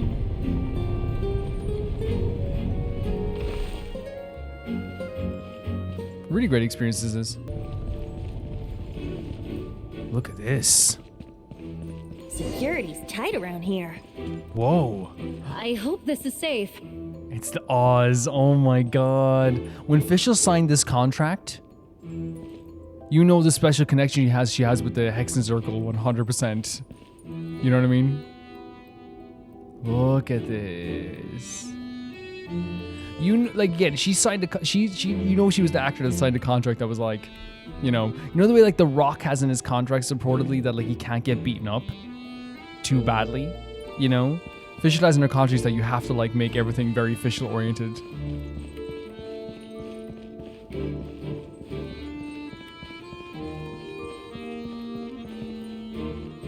Whoa, is this a puzzle? Or is this like a centerpiece for... The Holy Liar! Here it is! Wait, Very cool. I Very, remember something about a... very classic video game there. Hot-blooded, careless, and reckless heroes! Despair, for you have stepped into my trap! Tell him, we got tricked. We got tricked, Fischl. Tell him. I love that she's putting her 100% into this. Even the laugh. Wait, what? All it did was lock the liar up? She's not, no, she meant to do that. Listen to this. This is his laugh. Like, she's so funny. You're surprised with your own trap? Well, I wasn't the one who designed it. All Alice said was that activating it would turn the tables.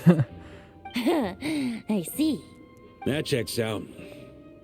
They laugh as if they already know what is to transpire. I do not have a good feeling about this. Don't worry, Fischl. You can destroy us all. You'll be able to do it. Allow me to clarify before we proceed. How was it that the liar was retrieved back then? I think it's okay to ask, like, what's in the script. From what I've heard, the Fatui agent guarding this place was given a thorough beating, and then the lock opened. Fischl, get out of here. Fischl, run. So then, I'm the one who walked into the trap? Fischl, run.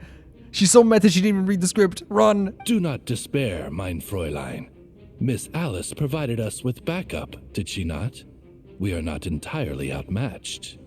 Thank God. So we're gonna be fighting minions instead. Because if I had to fight Fischl for real, guys, we'd have to uninstall the game. 'Tis true. Though thine prinzessin stands on the cusp of defeat, courage has not yet failed her. Let this be our last stand. You tell us. You own us. She's owning us right now.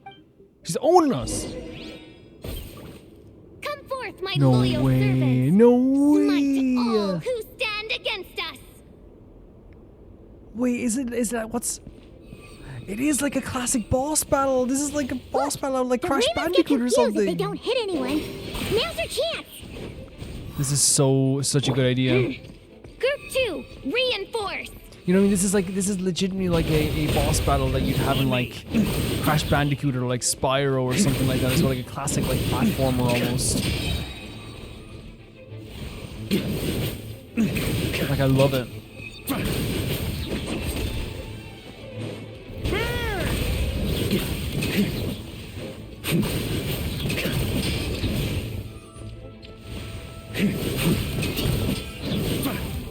Did we do it? Group 3, Group 4. Oh, forget it. All of you, attack at once.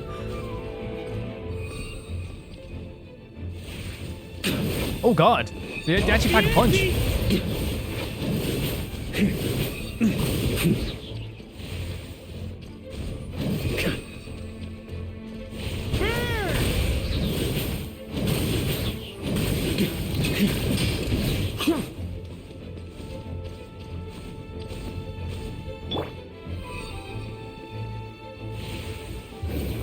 I don't know if this will hit anybody, but... Oh god. They only take one hit to defeat, so... Diluc's the most dedicated, so we gotta let Diluc play a bit here, guys. Well, well. It seems I must send forth my most capable servant of all. No way! He shall dispose of you in one fell swoop. We're fighting against wish, Oz? mein Fräulein.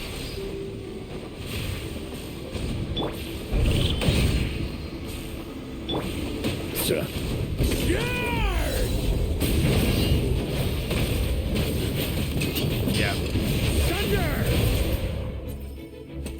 No official get out here. I give up. Just don't hit. We would never hit you. Are you kidding me? Right. I know when I'm beat. You win. Guys, I think we should have followed the script and the official win. This is not fair. It's not fair at all. You were brilliant, Miss Fischl. The recording was fantastic. I'm certain future participants will have a great That's time. the thing, like, you have to appreciate it. She put her heart into this. Not that other people didn't, because obviously acting doesn't come natural to everybody. But Fischl was like, you could tell she was like really excited about this, and this was her time, you know? And she made a mask and everything. It's hard not to just like, you know, want her to be so happy with her performance. Yeah, this role was perfect for you. You did amazing. Your praise is a compliment to your own good sense. Yet know that this is but the least of your princess's abundant talents. I know you got so many talents. She's like, I can even do better than this. No, I'm so happy for her. Huh. It doesn't look like the lock is opened, though. True.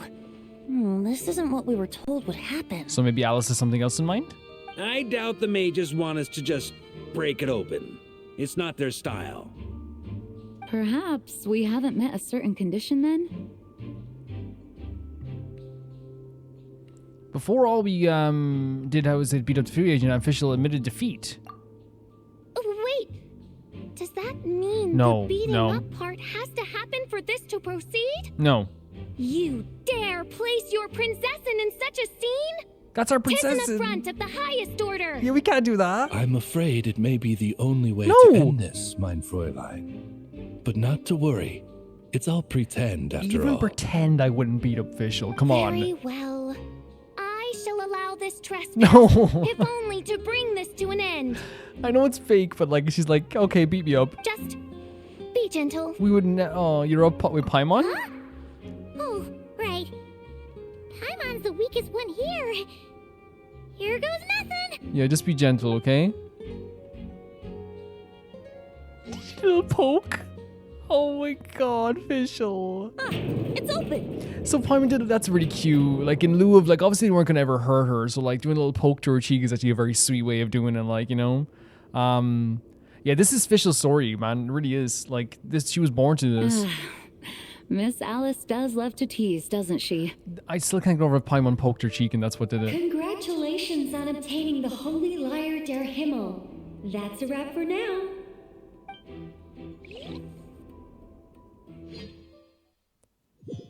Charmed to death by this quest. It's so charming. Huh?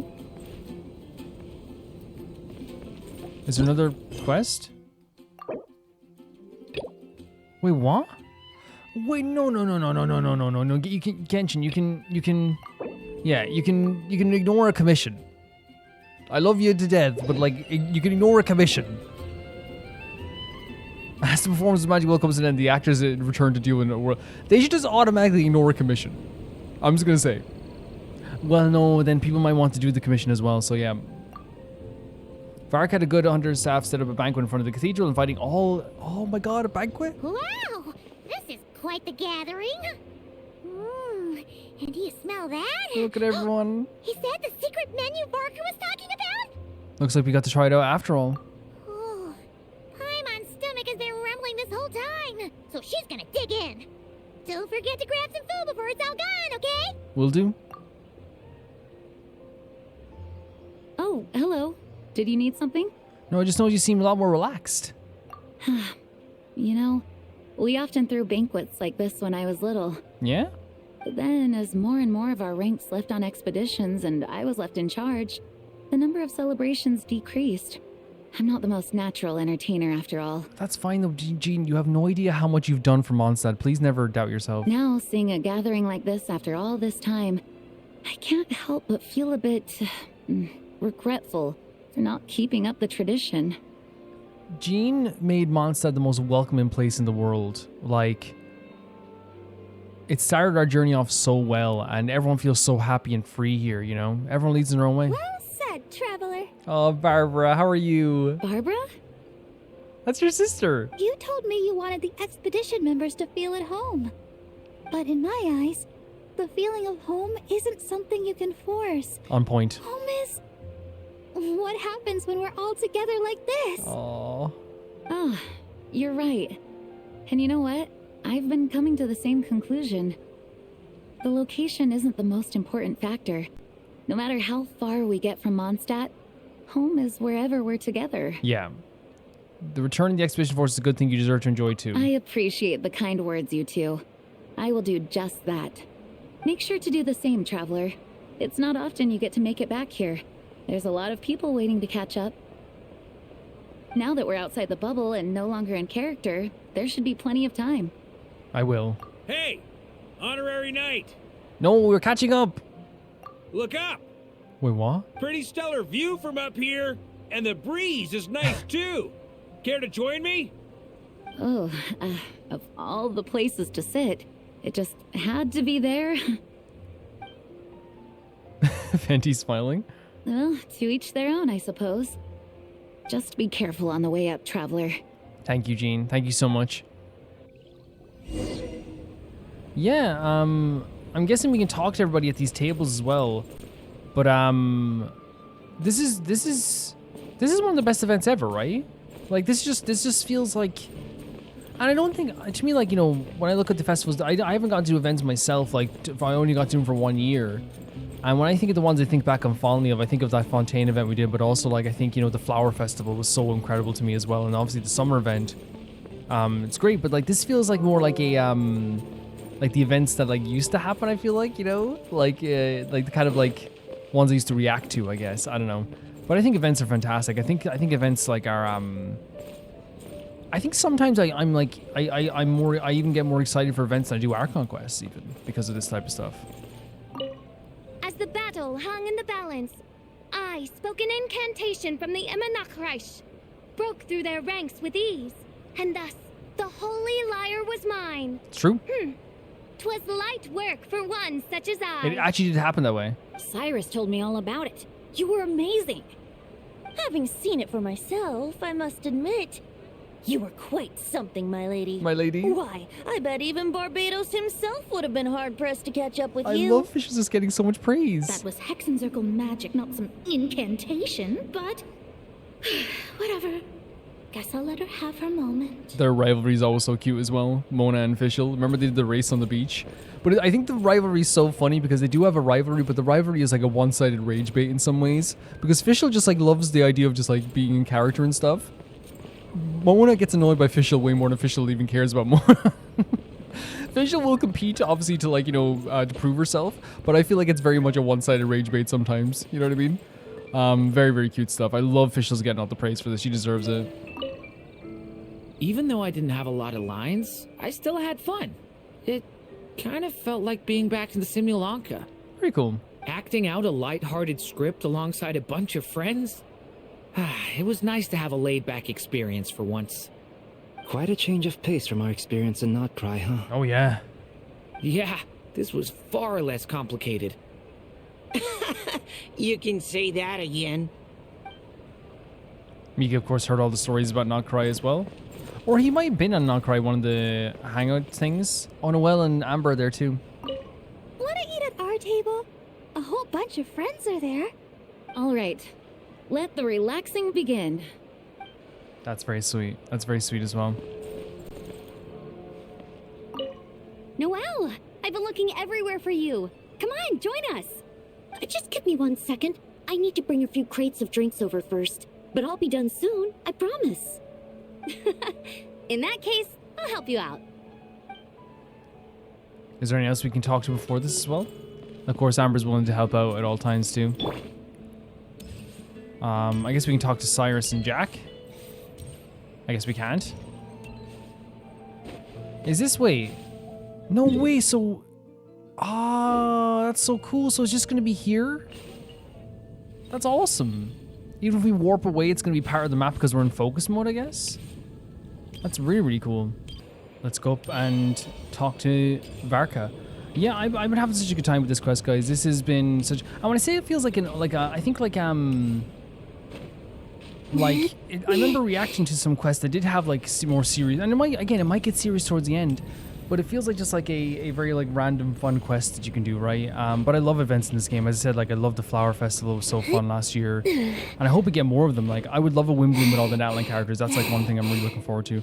And I think you can have like serious stuff in stories too, right? For sure. Like I'd love the idea of having like serious stories within events, right? Because I think it shows off their writing techniques while showing off like, you know, how much fun we can have as well. Have a seat. I come bearing drinks. Booze free, of course. You're welcome. Well, that's what being home is all about, right? Letting go, feeling at ease. Figure we both deserve that after all this time. Mondstad does feel like home. You think so? Glad to hear it. Look at this image here. There's no place like home. That's what people say, right? The expedition took me far and wide, and still, little alcohol in my system, it would all come back. Oh, he's getting obviously nostalgic. The cathedral, the statue, the windmills in the city, the pigeons and dandelions in front of the gate. The further away you get, the more you miss it. I might be biased, but it means a lot that you care about this place. This is where things began. For me and Tefat, 100%. That's like what it is, like, right? For sure. Still, she's more important to me than any specific place. He's talking about his sister, right, as well. I think that's what we learned at the end of, like, Nod Cry, which is like, yes, this place is his home, but he still needs to find his sister. I get that. The people are what make Mondstad what it is, too. All the carefree kids running around, livening up the place. Yeah. Which reminds me, I never thanked you for helping Mondstad out back then. You don't need to say thank you, man. Like, well, no, he does. I'm not saying he does, but I'm saying that, like, I always say thank yous are important, right? 110%. But I think it's one of those things where, like, in this case, like, I would do it in a heartbeat all over again, you know? It takes a special person to do what you did. Most people are helpless in the face of abyssal corruption.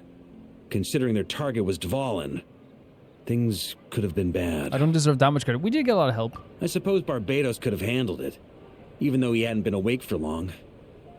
But still, I doubt the ending would have turned out quite so perfect. Dvalin is family to him, you know? Having to choose between the dragon's life and Mondstad's safety, that would have been cruel. Yeah, 100%. Not to mention, the Wild Hunt would have reached our borders sooner or later. We'd have been stretched thin without your help. I love appreciation. No, it's nice to be appreciated, right? For sure. Maybe you've never put two and two together, but what you did in Natlan also helped reduce the threat of the Wild Hunt. If Natlan's crisis hadn't been resolved, the two abyssal powers might have joined forces at some point, making our situation even more dire. It does put into perspective, right? Like, again, we already know he's done so much and the Traveler's done so much for this world, but, like, we've done some, like, world-changing stuff, you know? Ha! Look at us, taking down the Abyss in two separate nations. Doing the Knights of Favonius proud, aren't we? I feel like Paimon might have a few things to say about that. My title is just honorary, remember? Not quite sure the Knights can take credit for Natlan. That's funny. I guess not. In any case, for a knight, honor is something you get to define for yourself, no matter what the outside world thinks. I actually miss Natlan a lot. Not that I think Nod Cry was incredible, but, like, I think, like, for some reason I'm most nostalgic for Nod Cry these days, for Natlan these days. And one of it's just because, like, it was my last plays before I caught up, maybe. And that's the question, isn't it? And it's incredible. Why do we do what we do? But I think it's safe to say you already know the answer. I do. So this is where you've been hiding. You know, I don't think this was designed for sitting. Go back to your story quest. Where were you sitting? When did you become such a stickler? Come have a drink with us. There's plenty. You could not pay me to sit up here, but look at the way they're sitting. One wrong move and your I know they can glide, so that's fine. But like your head hits the floor. Don't mind if I do. Venti drinking? That's really out of character, isn't it? Grape juice? Again? You know, Charles would never let me hear the end of it if I started drinking without him. Disappointing, but understandable. Oh, I almost forgot. Since this banquet is also for the actors, I invited Dvalin. Okay. All right. Might hike up the bill a bit, but who cares? Haven't seen him in too long. Yeah, well, he turned me down. He never did like being the center of attention.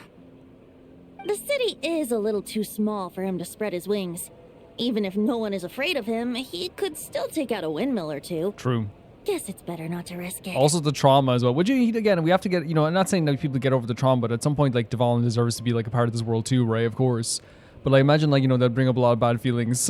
We just seen the dragon fly overhead again. But I think everyone knows now he's good again. And people are okay with that. Maybe it's time to draft a proposal to build him a landing pad. Wouldn't that attract even more attention? The Traveler's right. If this is what makes him comfortable, might as well let him be. In the meantime, I propose a toast to our honorary knight. To our honorary knight. This is so fun. Look at this. So fun.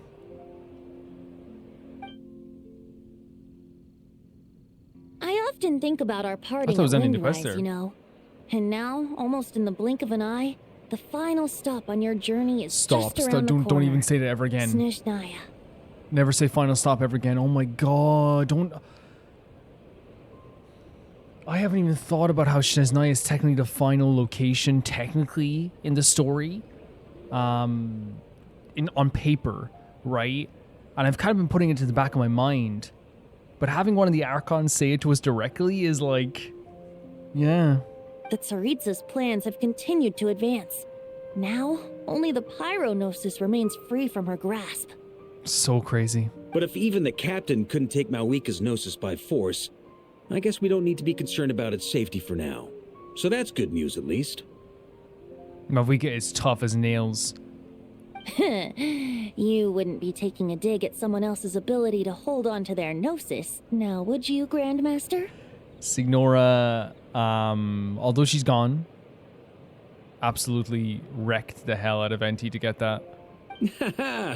Of course not. I'm not one to rub salt in old wounds. I mean, some people just gave up their Gnosis, right? Some people just, like, handed it over. You know, it just... Her harbingers do often tend to take a rather extreme approach. Just look at Child or Signora. Child never did anything wrong. Like, you know, everyone in the comments, what about the people he almost killed? Point it out. All of a sudden you look at my playlist and all the Act 3 Liyue videos are gone. So yeah, it's crazy. That's the thing. We have to like always acknowledge, and I always do. That's the thing. Like in all my videos, I've always acknowledged that like we look at everything from a very critical perspective of like what the Fatui Harbingers have done, and I judge them fairly based on like, you know, their actions, and we talk them over and all this stuff too, and you know, Signora's extreme ability was to absolutely freaking try and wreck Venti right in front of us. It was crazy. Child's, you know, extremes were after he was, you know, manipulated like very, very heavily, and with his, you know, in my opinion, deteriorating mental health over time, and his, let's just be honest as well, at the same time, he also has like a mind like nobody else, ended up, you know, almost doing something really, really bad too. But we always look at things from a very fair perspective of how they act afterwards, how they've, you know, acted towards us, who they are. And like, I love Tartaglia. I think he's a character that just like, would literally go to the ends of the earth for someone he loves, and you know, some people don't see that for some reason, but Tartaglia literally would. If he found, if the Traveler stepped in a thumbtack, he would get the thumbtack, trace it back to the box of thumbtacks it was in. He would look at the company of the thumbtacks, and he would destroy the whole factory that made the thumbtacks. And like, he's that type of character, you know. But we would be mistaken to ignore the fact that Signora did not win the Geonosis using force. Am I remembering this wrong? Right. You told me about the contract Morak signed with her before his death. You're saying she didn't need to resort to violence in Mondstad either? So yeah, I remember that. Yeah, I thought you were talking about Venti's one. That's right. If she was able to provide a reason convincing enough to persuade Morax, she could have persuaded me no problem. That's the thing, yeah. I suppose It's a very, she very just honest way of putting it. didn't think there was a reason to negotiate. I had just woken up, so I must not have seemed like much of a threat. Honestly, the Gnosis was of no use to me. I didn't care who it belonged to or what means were used to take it.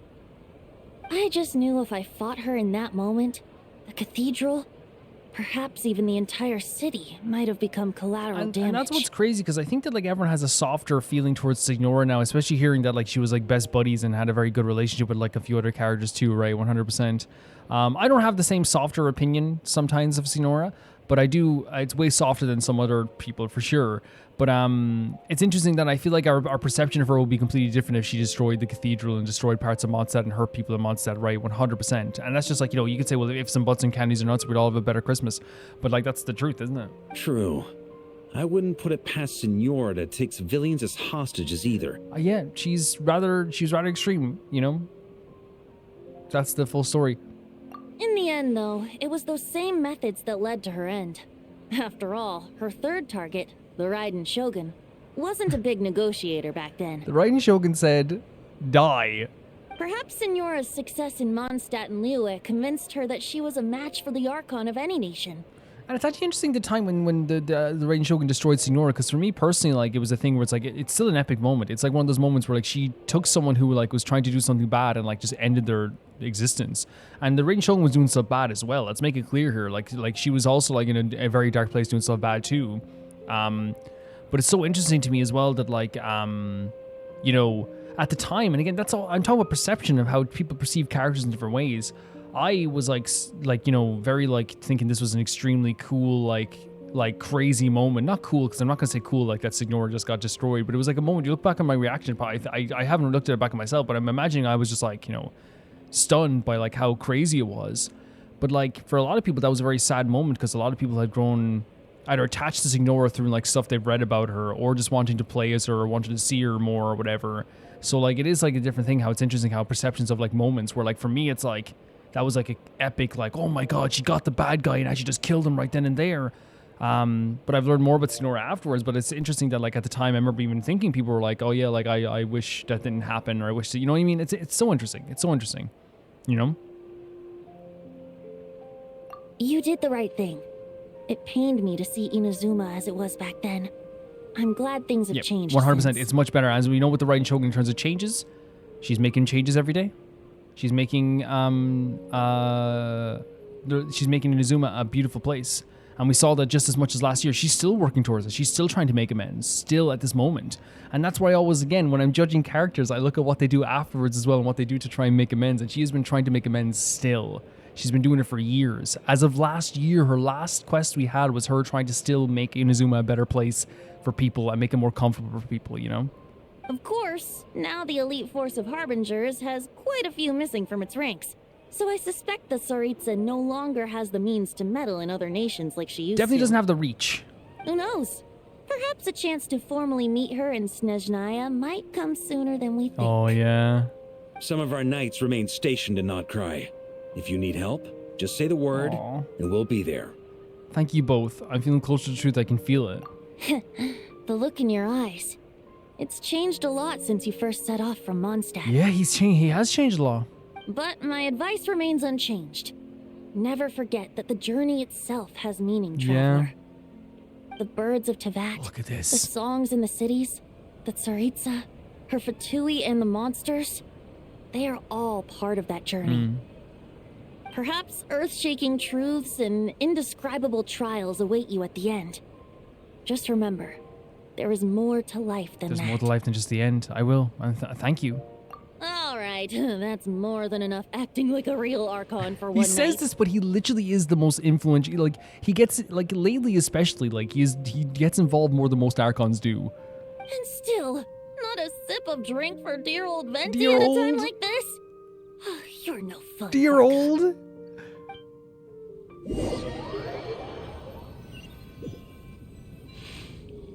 Dun, dun, dun. Klee? Dun dun dun. Alice. No way. No. Da, da, da. Yes. This is so fun, Mom. Who's gonna stop her? Who's gonna stop Alice? Who's gonna stop Alice from doing this? Like she's literally. This is what I'm talking about. She is the type of mother that can see no wrong in any actions in her daughter, and because Klee's so adorable, it's hilarious. I think so too. Come on, let's blow them all up. Why is this so sweet? Mom, when can I play with the magic toy you made me? You know what this is actually? This is like when this is like Jean's the mother and Klee's the grandmother, and like in one day of spoiling Klee, she undoes all of Jean's teachings. Very soon, darling. This is so funny. In fact, it should be ready tomorrow. Tomorrow? I just know you're going to love it. Yay! Can we play together? Klee is so happy to have her mother here as well. Why, of course. We'll have ourselves a splendid time. There it is. Guys, that is such a funny cliffhanger. Just getting to see Klee just like destroy things, like, and getting to actually destroy the fish like she wants to is hilarious to me. It's so funny to me. Because again, like we know that I want to say Jean 100% is 100% correct in trying to stop Klee from blowing up some fish, right? Let's say this on the record. But off the record, it's hilarious. Counter argument, it's funny. And the fact that like Alice, the first thing she does is like, I'm gonna let Klee do whatever she wants. You know for a fact that she said, what do you want to do, Klee? And Klee said, I want to blow up some fish. And she said, let's go, you know? And I think I think it's normal to want to spoil your daughter because you don't get to see her all the time, for sure. But I think I just think it's so funny. She's like, you know, Jean has this work, it reminds me of like a nanny or something, like, you know, putting in so much work into like trying to help Klee, and then but like in the end it's all undone by like one like the mother coming back and trying to spoil her daughter. But it's still very sweet. It's still a very sweet thing. So like you can't really like be that against it. You know, it's funny. It's very funny and very, very sweet. So what's gonna happen now, guys? And you know, I don't need to say this because like I like to keep the like immersion going, but I'll just say it, like, you know, to let you guys know I'm gonna take a little bit of a break and I'll be back to record the next part. This has been smooth as butter. This has been smooth as butter. Butter. You mean like butter? No, butter. This has been smooth as butter. So easy to go through. As I said, it's just a dopamine hit. It feels like a donut and a milkshake. It's just like, yeah, this is like so good. You know what I mean? This sugary treat that just like is I could eat forever, even if I'm full. You know, hell yeah. Oh, you mean I feel like give me more, even if I'm gonna feel like I'm gonna get sick. Give me more. You know. It's really cool. It's really, really cool. And I loved, we're going to talk about it all at the end, of course, but I love the way that we got to see everyone having a fun time with the acting. Fischl really got to shine throughout the whole quest as well, which is so cool as well. All the Mondstad characters coming together to make something really fun in these memory bubbles. While also driving home the message at the end to the traveler that, like, you know, this journey he's been on has been an unbelievably important one. And the journey is important too, and it made me think like almost an instant. I thought of Tartaglia, I thought of like the Raiden Shogun, I thought of all the characters you met, like, you know, Yoimiya. I thought of like, you know, even I was thinking of Ayato there as well. And the reason why I thought of every character there is because it genuinely made me feel like nostalgic for those moments. And you remember that this journey we've been on is like no other in the history of video games. There's no game in the history of this universe that has a singular character, a named character, with a singular story that we're all sharing at the same time, go through a world with so many amazing characters. There's no game in the history of this universe that has that many characters that are with this high of a quality. Are there games that have like Final Fantasy 12? Yeah, the whole cast is incredible quality, like Genshin. But there's no game that has this many characters. Honkai Star will get there eventually, but like there's like this many characters that are this high of quality.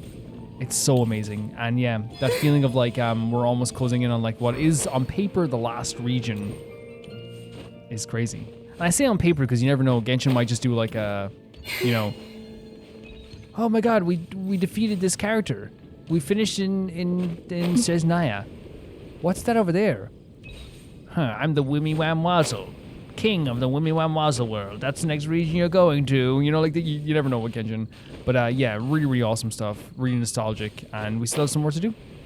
Is something wrong? Oh my god, I think I spoke too soon. Is that abyssal power? I'm not sure. It was like this when I came to check on things this morning. Oh my god, is that abyssal power? It's the abyss. I literally spoke too soon, man. I guess like they surprised me because I was like literally like, oh man, there's no way they're going to do something on Act 3, you know, day 3 of this story. But then again, it might still be chill. It might still be chill. We got to calm down, okay? We got to calm down. I don't think like it's not going to be, hopefully it won't be something too insane. Hopefully it won't be like world ending. What? That can't be! How would the power of the abyss even get in there? You sure know your stuff, Traveler. That's where my head went too. But I don't know. Something is different about this power. That's honestly a relief. It's hard to describe. It's abyssal in nature, but not a threat. This is a relief because genuinely I was just like so happy in my head. Again, as I said, not because I need a story to not have serious consequences or not even consequences, but serious like threats, like, you know, like what happened with you know, someone might die, like, you know, what happened to Sandrone and all this stuff as well, you know. Not that I don't like think that has a place in the story, of course it do. Like, Nodcry was incredible, but I was also like really like excited about the idea that after all the heavy stuff, they gave us this kind of like not so heavy story here, just to like have a little bit of like a contrast. It was really, really good idea after everything that happened. It was so heavy. And then I saw the abyssal stuff and I was like, oh, I spoke too soon. I thought too soon. And now we're seeing this again, which is like a really it's good to see that it's not a threat. What does that mean? It seems to be in an embryonic state. Like an egg that hasn't hatched. The Maybe I'm dark speaking too clouds soon again. before a storm, or an omen before disaster strikes. Oh no. Oh no. I thought this was all going to be chill the whole way through. Of course the world within the magic bubble is imaginary, so the same should be true of this abyssal power. At least for now. This is kind of, yeah, but still though, what's happening now is like they're doing this thing where like this quest feels like everyone going, you know, let's have some cake, yay! But the abyss might come, oh. But it doesn't seem too bad, yay! But there could be an omen of something more serious, oh. But it could be imaginary, yay! Like, it's like, what's happening? You created this magic, right, Alice? Do you have any idea what's going on here? I don't know, my mind just like, I think I was just like, you know, I was in vacation mode for a bit there playing this event. Ooh, new magic does often come with its issues, so I can't say I'm entirely surprised something like this would crop up. Fair enough. As for a solution, however, I'm afraid I need more information first. This is like Act 3, and then we're doing an abyssal storyline. Act 3. One thing is for certain, at least. Given the current threat, we'll have to close off the bubble to event participants. My apologies, Miss Alice. I know you've made a promise to Klee, but I'm not sure you'll be able to keep face it. Changed. Oh my god. Have we ever seen Alice look this serious? Breaking a promise to Klee might make her angrier than all of the Tories scheming combined. 100%. Like, Klee is the most important person in the world to her. Unprecedented crisis notwithstanding, it's too soon to just throw in the towel. What we should be focusing on is how we're going to fix this. I mean, if you want to send me in here, I think that's probably the best course of action. Look at this crew. This is a crazy freaking crew. If you like, imagine when they first started the Hexen Circle, if I thought that and Varka and all this stuff, that I thought I'd be in a room with Paimon, Alice, Varka, D-Luke, Nicole, Jean, and Venti in front of an abyssal bubble, I'd be like, I mean, here's the thing, with Genshin you might believe it, but it's still shocking. Are we talking about the Klee situation or the Abyss situation? They're both tied together. Both. Now, I have my suspicions, but I'll need someone to head into the bubble and confirm a few things. Let me go in? It's not like we can avoid going in there, right? We have to nip this crisis in the bud, after all. Send me in, boss. I agree. We have to take action. All right. I'll go convince Klee to play somewhere else for now and then head right back. This is so cute that I imagine, like, and again, Klee is probably excited about this, but like, again, I think Klee loves her mother so much that she will just go off play somewhere else for a bit. In the meantime, Nicole, be a dear and keep observing the bubble from out here. Oh, and provide any fixes you can while the rest are inside. I don't know, Alice. There are quite a few unknowns here. It's not like I can force people to head in there and take that risk. I'll take the risk. We angels aren't miracle workers. You are technically a miracle worker for me, Nicole. You could say go in and I'll go in. I will go in. No problem. Let's go. Are you sure about that? Fine. I'll do what I can. Oh, she knows. She's like, Just be quick, okay? This is your magic after all. she's like, you sure you're not a miracle worker? And she like caved very quickly. Well, guess this is our best option. We're definitely not gonna sit back and watch. What was today's story meant to be again? The part where Barbados uses the lyre to summon abyss-corrupted Dvalin. Ah, big part of the story. Then, everyone joins forces to fight him inside Storm Terror's lair, purges him of abyssal influence, and there you have it. Happy ending. Do you think if the story is imaginary and like in the story there was a story about abyssal energy that like maybe, as we know, fairy tales can be real in Genshin, right? We know that storybooks can be real and influence the real world and have ties to the real world. I wonder if there is a thing that because we're talking about Dvalin having abyssal energy, I wonder if like that's what's infecting the bubble in a way. Yep, that sounds like how it happened. Well, we've got the gang from back then all here. Let's go in and find out what's happening. It's so crazy because like Diluc's taken such a backseat, I feel like, over time in Genshin. Not in a bad way. It's just that he's kind of like just he's always been a part of this world and he shows up in stories. But like if you remember correctly, Diluc was like such a big part of the Mondstad like Archon quest. He was a huge part of it. Count me in two. Potential threat or not. If there's even the slightest chance Mondstad is in danger, I need to get to the bottom of it. Hell yeah. No, like this is all the best way to go about it. 110%. Just go for it. Just jump right in. Jean? It's nothing. I was just feeling a bit, nostalgic. Getting Same. to work together like this again. Same, Gene. Same. Yeah. Yesterday felt like that too.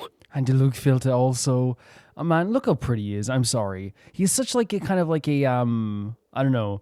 Like you can tell like his hair is like really big and his head may be small, but like I don't know, I think he's cute. Yes, but that was for fun. That which confronts us now is a real crisis. So I suppose the memories just came back to me all at once. Whoa. That's interesting with Jean is that like again, probably because she is like in crisis management mode a lot of times, that she wasn't like maybe she like didn't feel the full nostalgia wave until it was something that like, you know, is truly she can, you know, she's used to dealing with, you know? And also the fact that it is a crisis that relates to what happened back then, the abyssal power as well, and abyssal energy as well, because like it's one of those situations where like dark times can come back up in your mind through, you know, similar dark times, you know? Ooh, look at you getting all sentimental. That's a first. Jean cares so much about all of us for sure. I just think that maybe she doesn't always have time to be the most sentimental person. Well, I suppose I am a bit too high-strung most of the time. It's okay. We love you, Jean. Hey, don't be embarrassed to say what you feel. I think that's how things should be. It's how we all grow closer. Agreed. Besides, the more you open up, the less people will be surprised like Paimon here when you choose to share something. The thing is, as well as like, you know, whatever Jean wants to do, I love her no matter what. I really do. She's my grandmaster. Yeah, just look at Paimon. No filter whatsoever. Word vomits whatever comes to mind. Stop. And that's what makes her so endearing and approachable. You know what you're doing. You know what you're doing. Ha! It's about time you gave Paimon a compliment, tone-deaf bard. Hang on. Was that a compliment? It was very backhanded. It was very much backhanded, but again, you two will always have like the cutest rivalry in the world. Yeah, backhanded compliments are always like the worst because you know what always happens with backhanded compliments? And again, Veggie's not trying to be cruel, he's just trying to be funny. But like, have you ever been in like a group of people or whatever, or workplace or whatever, and someone does the backhanded compliment of the like, oh, you completed that task? Wow. Honestly, like, you know, more people should be like Janine. Janine completed this task, even with the fact that, like, she doesn't usually do this on time that well. Like, the fact that she did this is amazing and commendable, right? And it's like one of those situations where if you then bite back at that person, if Janine goes, hey, shut the F up, Mark, what the hell? Then Mark goes, whoa, Janine, was giving you a compliment. You can tell I get comments like that sometimes where it's like a backhanded compliment. And then, like, if I go, hey, that's a bit, like, patronizing, I get a response of just like, wow. I didn't know Romer could be rude sometimes. It's like, read between the lines. Read between it, please. You just gotta learn to, like, I guess, let it go, though, you know? Before we set off, I just want to stress that whatever is happening in the bubble right now is a huge unknown. I'm ready for it, though. Look at this crew. I was able to maintain contact before, but right now, all I can observe within is chaos. So I imagine communication might be cut off as well. It might be difficult for us to guide you, so proceed with caution. Don't worry. This isn't our first time leaping headfirst into a dangerous situation. There's also They look so a ready to do last this. Is resort I awesome. can fall back on if worst comes to worst. Though it would mean all our recent hard work going to waste. You mean destroying the bubble entirely? Right. And honestly, like that, you know, if it comes to that, you have to do that, right? If it comes down to it. Yeah, you'd have to do it. All right. I'll monitor the situation from outside and provide whatever external fixes and support I can in the meantime. Understood. Prepare for the worst, hope for the best. Sound good? That's the way to put it. All right, let's go. I love that everyone just volunteered to go in, you know? Variations of Song of the Dragon of Freedom. So this is, again, like, I wasn't expecting to do a more serious story. So, because again, usually if there's a serious story in an event, oh look. It usually like appears in Act 1 or at least like at the start of Act 2. Oh, look at this. Whoa. The abyssal energy everywhere. Is this Mondstad? But I'll stand by and say, like, I am very... that's a freaking wolf at the door. Look at that, the Rift Hounds. I am very... Like, look at... This isn't... I'm sorry, guys. I'm getting stopped by the visuals here, which is probably a good thing. Like, look at the Mondstad Castle with the abyssal energy floating over it. It's such, like, a different look, right? Different energy. But yeah, like, I'm totally happy they gave us 2 acts of pure vacation. I'm very happy for that, right? Because, again, as I said before, I don't need them to do vacation stories where everything's really funny and nothing's serious, right? Because Genshin does serious very well. Genshin does comedy, jokes, lovey-dovey stories, happy stories, and then they also are really good at mixing in like dangerous situations like they have now. Like they do this really well. But I am very happy and thankful to Genshin that they gave us 2 acts at the very least where it just felt like it was pure vacation. You know what I mean? Especially after the heaviness of Nod Karai, of the Lantern Rite, and of course of Varka's story quest. It was very nice of them, and I thank you. Didn't we all come in at the same time? Where are the others? The bubble must be highly unstable. This visual is awesome. Venti looking right, hand on his hip in front of Rift Hound. Surrounded by a whole bunch of monsters. We should go help him? Yeah. Is he just gonna... Perfect timing. Come on, let's show these unwelcome guests the door. Hand on the hip in front of a Rift Hound is so Venti. What team do we have? Interesting team. Right? Again, like, I chose my Columbina team, but like lately I think in Genshin they've been doing less and less allowing you to have like to use your actual teams and stuff. Which again, like, I'm not like totally against it because I do think it's like a really cool idea. Nicole? Together with some communication and control functions, and managed to smash together some items that should give us an advantage. Oh, okay. These elemental devices should serve you as a hint.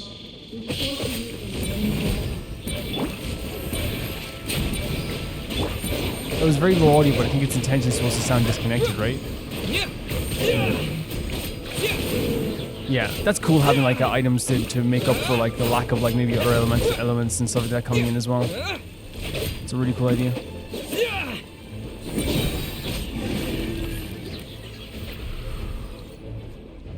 All good, Venti? Whenever I see Mondstad looking like this, it's so like, because remember we saw like it really like on Nearly Destroyed in Paralogism. It really is such a contrast because Mondstad is such a free place. Very much so, thanks to your timely arrival.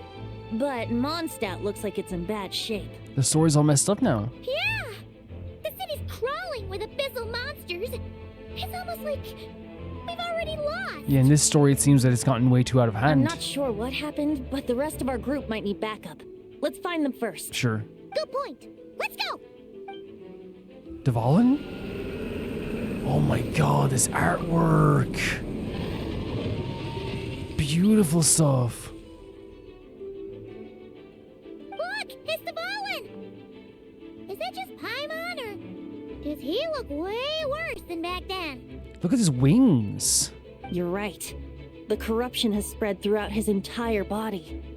If we had failed to purify him in real life, I imagine this is what would have become of We're him. getting what if we never purified Dvalin stories? Wait, it looks like something's falling! This is an insane visual. It's his tears. What? Like the ones we purified in the past? Yes, but at this point, these tears are essentially crystallizations of abyssal power. If left unchecked, they will continuously summon abyssal monsters, and this disaster will never end. We also need to get our hands on one of them. Right, so I can purify it. No, this degree of corruption cannot be cleansed. Besides, we need them in their corrupted state if we want to summon Dvalin. Okay. Whatever you want to do, Venti, I'll follow. I doubt the pure sound of the lyre can reach him in his current state. Man, so our original plan is not going to work. Sounds like this whole thing is still gonna end in a confrontation, though. Just like back then. Yeah. Yes. I wasn't certain before Dvalin showed up, but now I'm sure this situation is more than simple chaos. It seems more like an alternate version of events. Yep, 100%. And I have some idea of how it came to be. But we need to find our companions first. Well, you can fill me in as well, for sure. Well, monsters abound no matter where we look. You choose where to go, and I'll follow. This visual of Mondstad covered in abyss, it just doesn't feel right. It's such a weird feeling, right? With this beautiful, freeing location. So, collect all the tears and find your companion. Let's go. This is a really cool idea for a mission. They really, like, changed up the feeling, right? For sure. Ask to go for help. Do we need her help? I don't think we need her help just yet. Let's see if we can search around here and find the tears. Unless, like, let's see what one does anyway. Oh, yeah, Jesus, that's awesome. There's D-Luke. Hey, D-Luke is over there!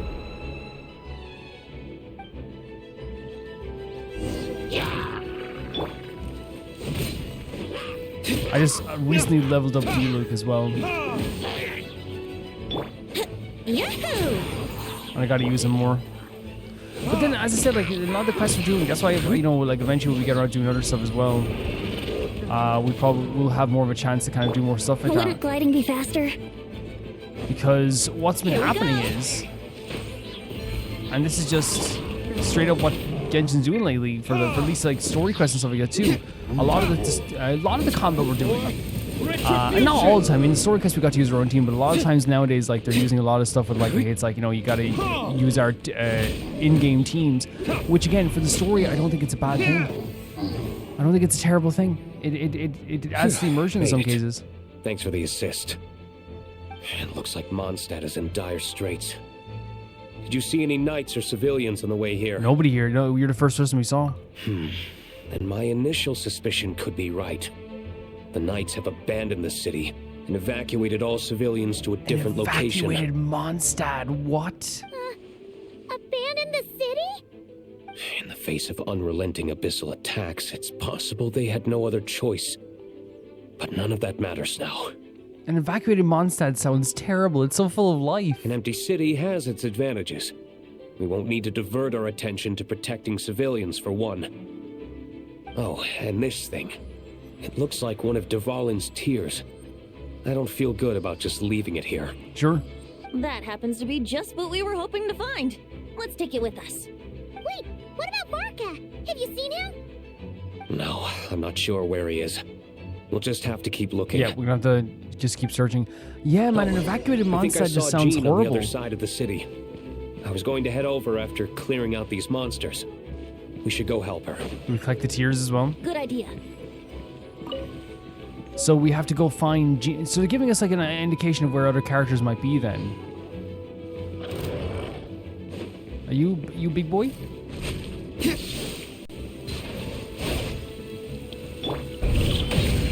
I have no idea what the Traveler's powers do.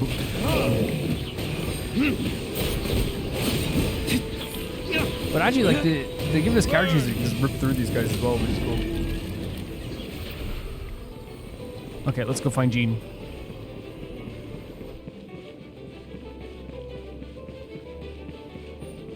And I love the idea of, like, you know, tactician-wise, the idea of, like, our one character being like, oh, have you seen this person? And we go, no, we haven't seen this person, right? Let's play. And then they go, well, I've seen this person, right?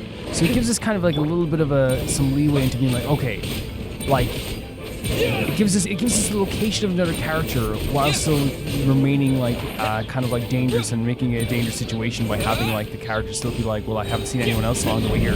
Well, I do know where Jean is. You know, it gives us like it keeps the feeling of everyone's lost and where is everybody, while also like having like a little bit of a hopefulness, and also gives us a little bit of a hint. You know, let's collect some of the health here from N. I don't know if the huh? Oh. I was just trying to get some help here. Are you allowed to get? Oh no, maybe she. Okay, that's different. That's one of her devices. Yeah, no. Does it only heal the active party member? That's crazy. I don't know if you'd have the Traveler's alternate outfit during this battle. Maybe not. But I actually like kind of prefer the older outfit. I don't know. I just like I've been keeping the older outfit on him. Maybe you guys have a different view of that as well, but I'm kind of keeping the older outfit on. Oh my god, Jean. I got you. Jean! The arrows don't work on him. Look, it's Jean! Having Jean on our team going through this world. But again, really good, really well designed, because Jean is a fantastic healer and can do this. Take it back. Time for retribution! So sick. Think you can get away?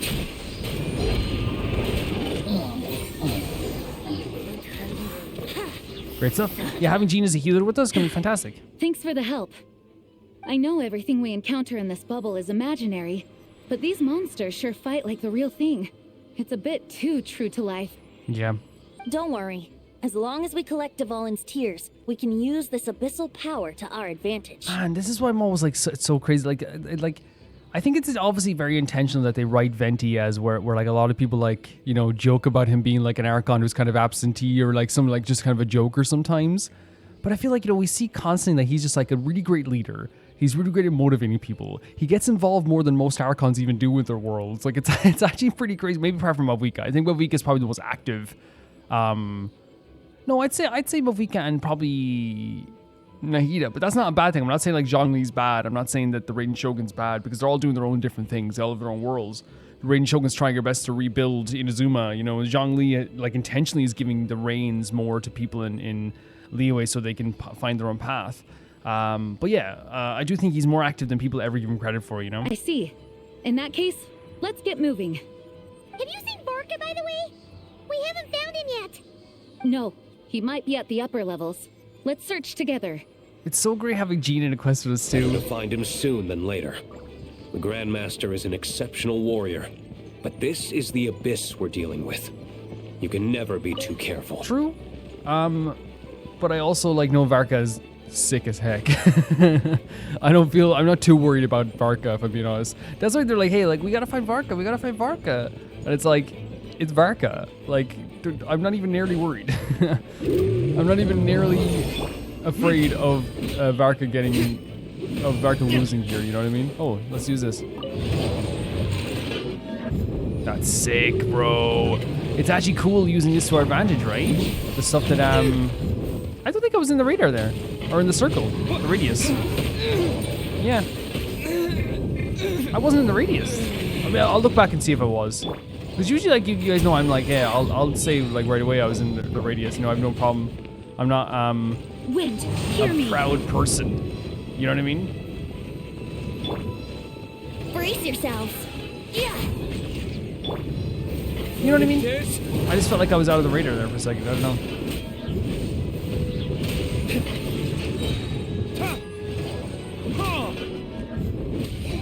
But I'll go back and look and see. I probably was in the radar. So, are gathering other tiers optional? Is this like an optional thing, or is it just like the tiers will be with our companions no matter what? I wonder.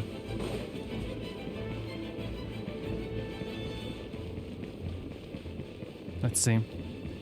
Yeah, such a different energy for this place, right? When Mondstad is covered in abyssal destruction, because it is like generally a location that is so freeing. It's about having so many people in the one, you know, in the one place, being so free and being together and working together. Like that's what Mondstad is so special to me, I think, you know. So when you have like this happen, where like genuinely it feels like such a contrast from what Mondstad really is. It's so instantly noticeable when you see, you know, it's not, I know you can say, well, Calvin, it's instantly noticeable because the purple abyss fog over the whole world. But to me, it's also the fact that, like, yeah, it's empty, you know? It's so empty. Oh, great. So they actually are, when we're close by, they are giving us an indication of where it could be, which is cool. Very, very cool. Oh, not climbing up there with no stamina. Well, if it isn't Abyssy Jones, Mr. Rifthound.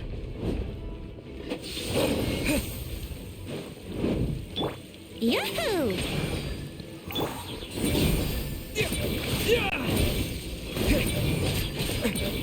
I was about to die there with my buddy there. Time for retribution. If you don't want to fight, you don't have to back off all the time, you know? That's like one of my like pet peeve nitpicks that like it doesn't even matter one bit. You know what I mean? And it makes sense to develop. Like whenever enemies like back away from you during the fight, I'm like, okay, you go away then. You're not fighting me. When the reality is, it's like, it makes sense for an enemy not to just like stand there and take your hits. You know what I mean? But it's still something that makes me like irrationally kind of like, no, stay there and let me hit you, Jesus. You guys okay? What type of power is this? Wait, what? Lightning?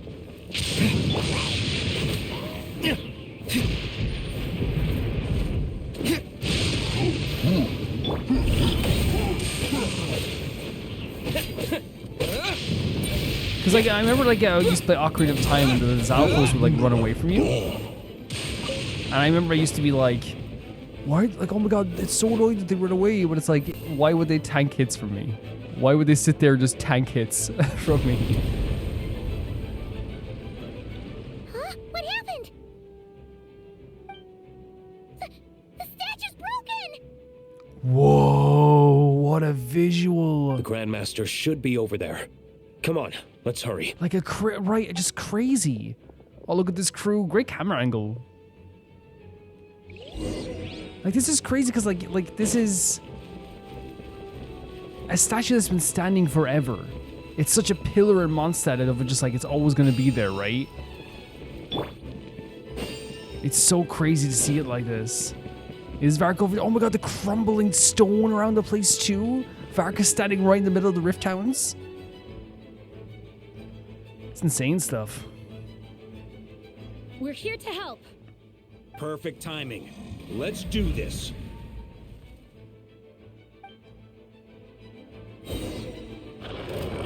Oh my god, what a team. What a team.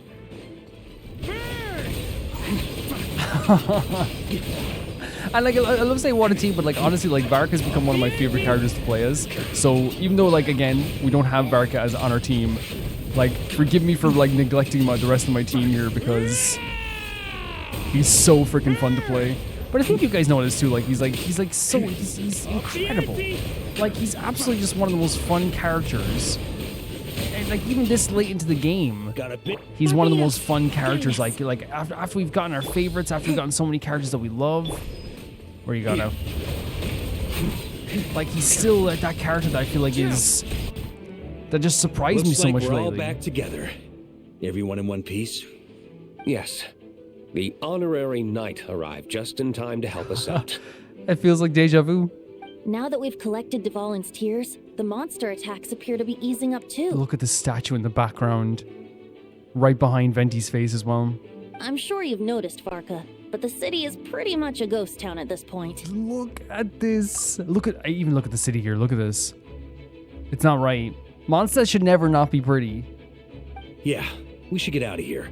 No sense wasting our strength.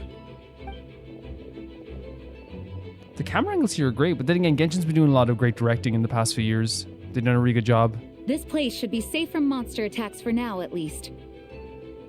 Anyone there? The communication function bugged out again. Do you copy? It's me, Nicole. Hey, Nicole. Alice just got back too. Oh, Alice is back. Okay, that's a good sign. Yeah, we can hear you now. What's going on? When designing this experience, we cut out the part where the traveler cleanses the abyssal power. Ah. To replace it with a different sequence of events. They said this. I think what we're witnessing is a direct result of Remember they said like they're gonna have to replace it with something so everyone can play, because not everyone has the power of the traveler. Alice and I thought the events in the bubble would be independent from each other.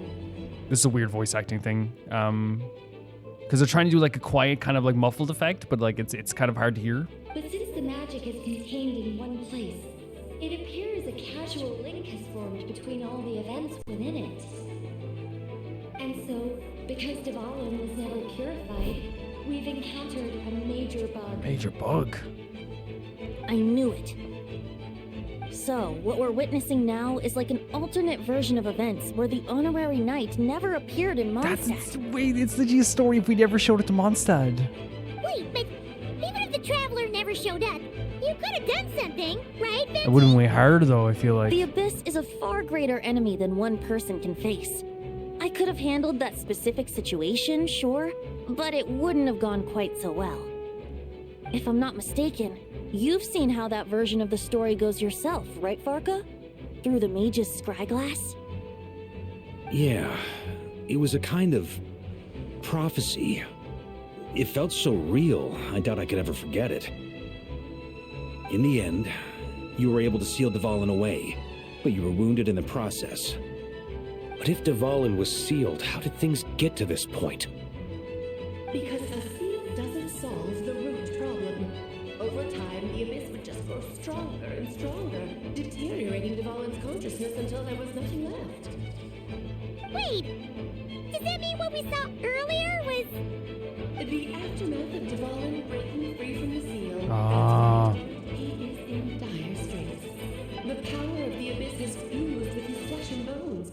Purifying him now in this state is no different than sentencing him to death. So we can't just purify him? It's crazy, like, I wonder if my PS5 is just probably, like, broken. I've had it for years. You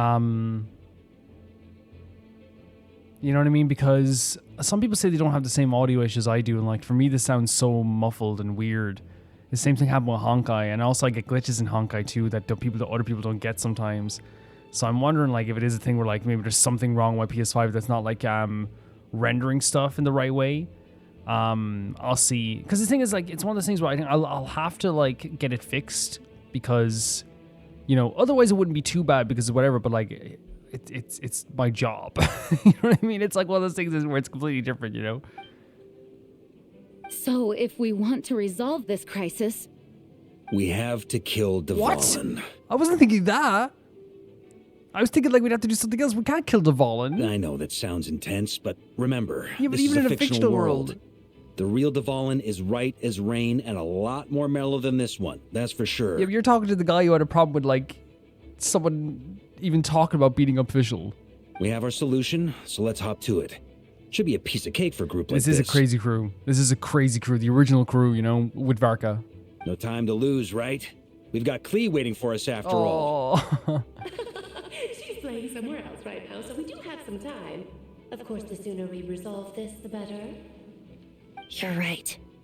This is the only way. And it's gonna hurt Venti. This is gonna hurt all of us. Dvalin was a huge part of the story, and purifying him was one of them, like, indications that this game was going to be more about, like, to me, like, helping people rather than destroying things. I know Dvalin means a lot to you. If this is too hard, you can leave it to us, you know? No need to scar yourself over a game, right? I'll be fine. I was prepared for that possibility back Oh then, man, too. imagine coming to terms with that. And that's why the Traveler probably even means even more to Venti as well. Because, you know, he gave him that option of saving his friend, you know? Let's go. Storm Terror's lair awaits. Oh yeah, we're going back to Storm Terror.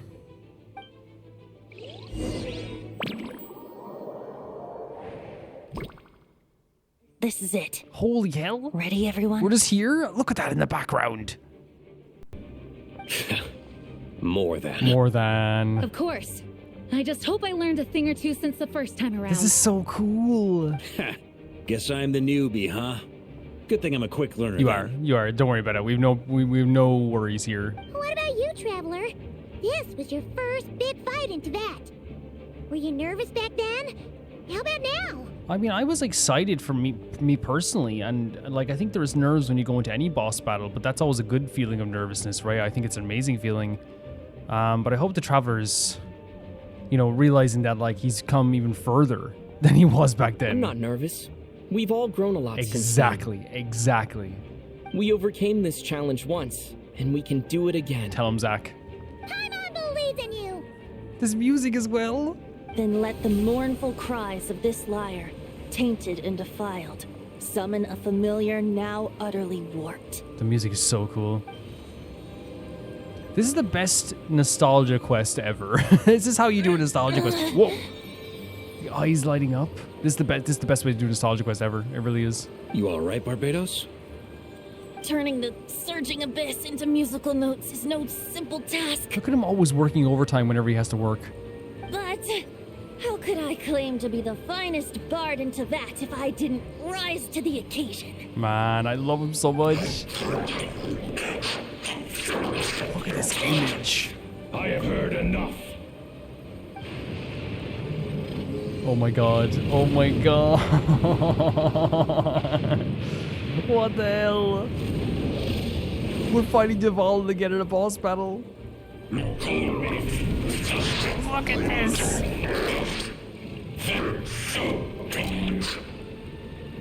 Duvall said, "Hey, I heard all of you guys slandering the first Mondstad, the first Archon quest in the game. Look how epic I can look. So sick. Oh my god, it's just like before. This hulking dragon is as intimidating as ever. Yeah. Remember, we need to wear him down first before we can attack his weak spot. Perfect. Thunder!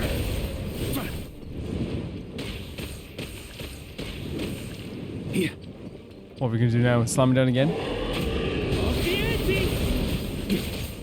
We got rid of his shield. Climb up and attack the abyssal core. Climb up and attack? What do you mean climb up and attack the... What? What are you talking about? Climb up and attack the abyssal core? It's freaking like Dragon's Dogma style stuff. That's awesome. This is so sick. Nice job. One more to go. This is so sick. It's like Shadow of the Colossus, Dragon's Dogma type stuff. It's so awesome. Oh my freaking god. This is so good.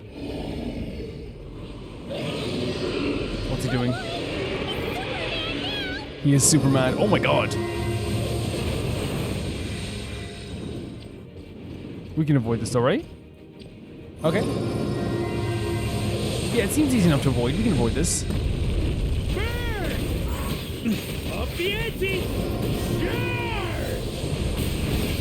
We got this, we got this, we got this, we got this. He's gonna slam back down as well. Varka's just like, so, like I find Varka's gonna be like the new Kazuha for me, where it's just like, again, I don't have him, and again, as I said, I'm saving for Sino now, but like, I genuinely do think Varka like is the type of character that was made for someone like me in a way where like, like, you know, you don't have to think, you just do stuff.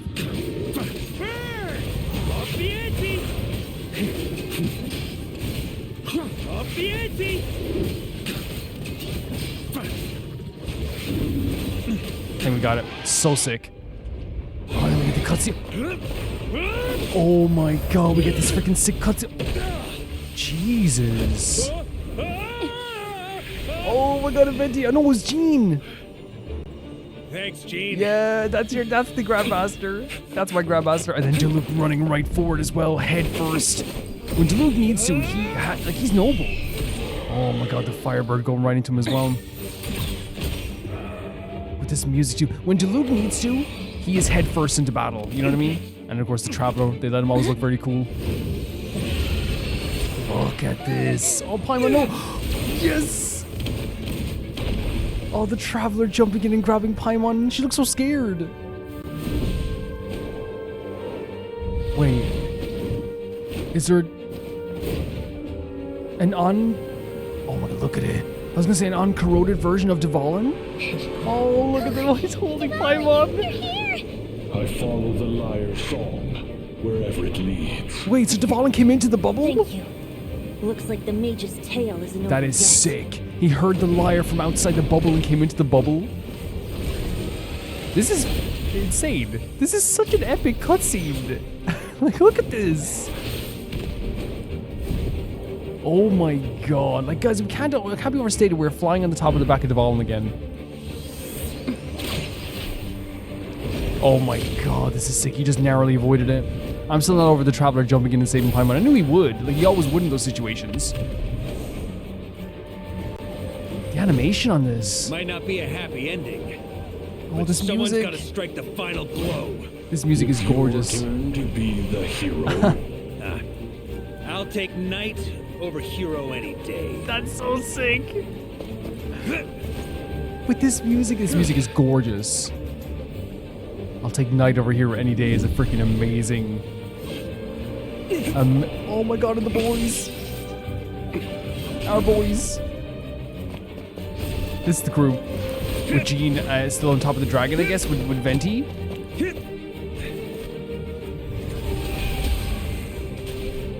Man, Jean saved Varka's freaking life. Holy, like, look at, oh my god, look at Diluc. This music is so beautiful. Oh my god, cutting right through this, like, well, he didn't cut right through, but cutting right on the stomach.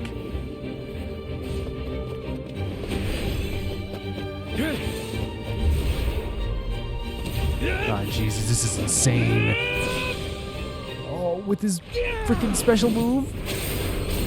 Yes. Klee. La la la. Oh, just in time. This is so funny that we all have to do this in time for Klee finishing on her play session. That's so adorable.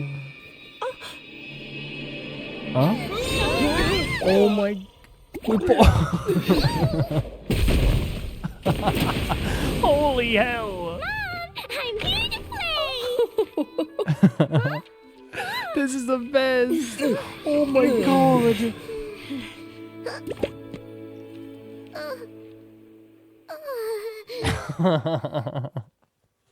This was the absolute best, the best cutscene in history of Genshin.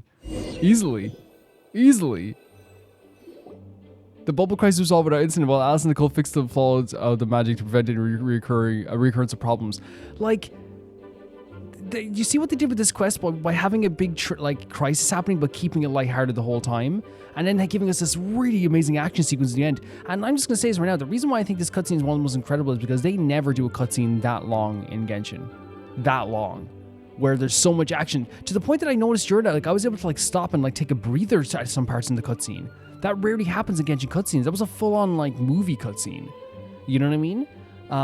Great action, and then in the end we had the really very like almost like 90s cartoon style of like them coming back out of the world of like Jumanji or something, you know, and like all of them popping back out, Paimon headbutting the Traveler and kicking Varka in the face, Dvalin just like getting worn out through the freaking back of the building.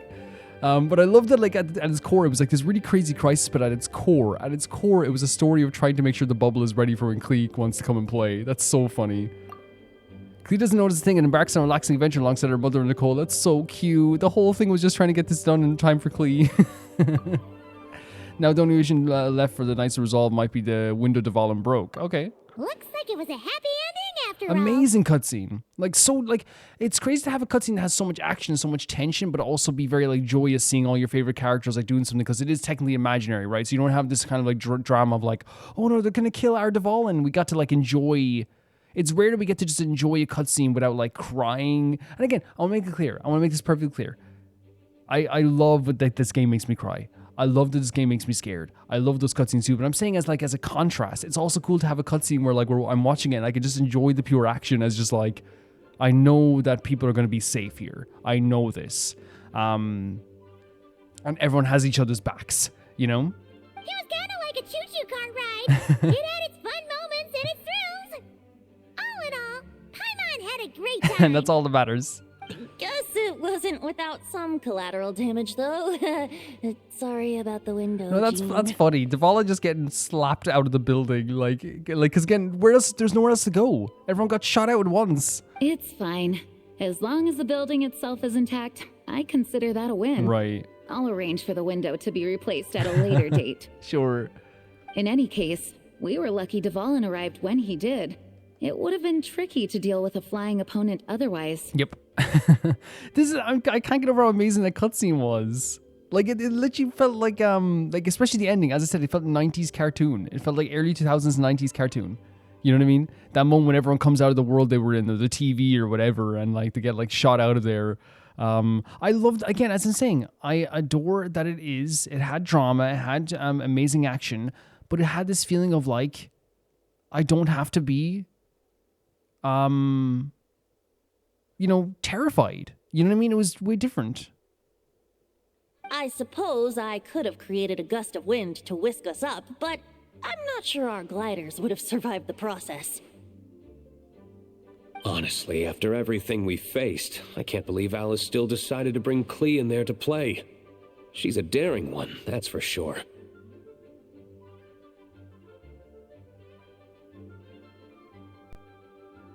Yeah, but Alice, I trust Alice to protect Klee 100%. I mean, can we be certain there aren't other bugs that just haven't cropped up yet? I suppose that speaks to the confidence the mages have in their magical mastery. If I know Alice, the whole bubble could have been blown to bits, and Klee still wouldn't have had a single scratch. Her abilities do speak for themselves. Yeah, she's I so suppose. impressive. So, what now? Anyone down for a drink? My treat. Sounds like a great idea.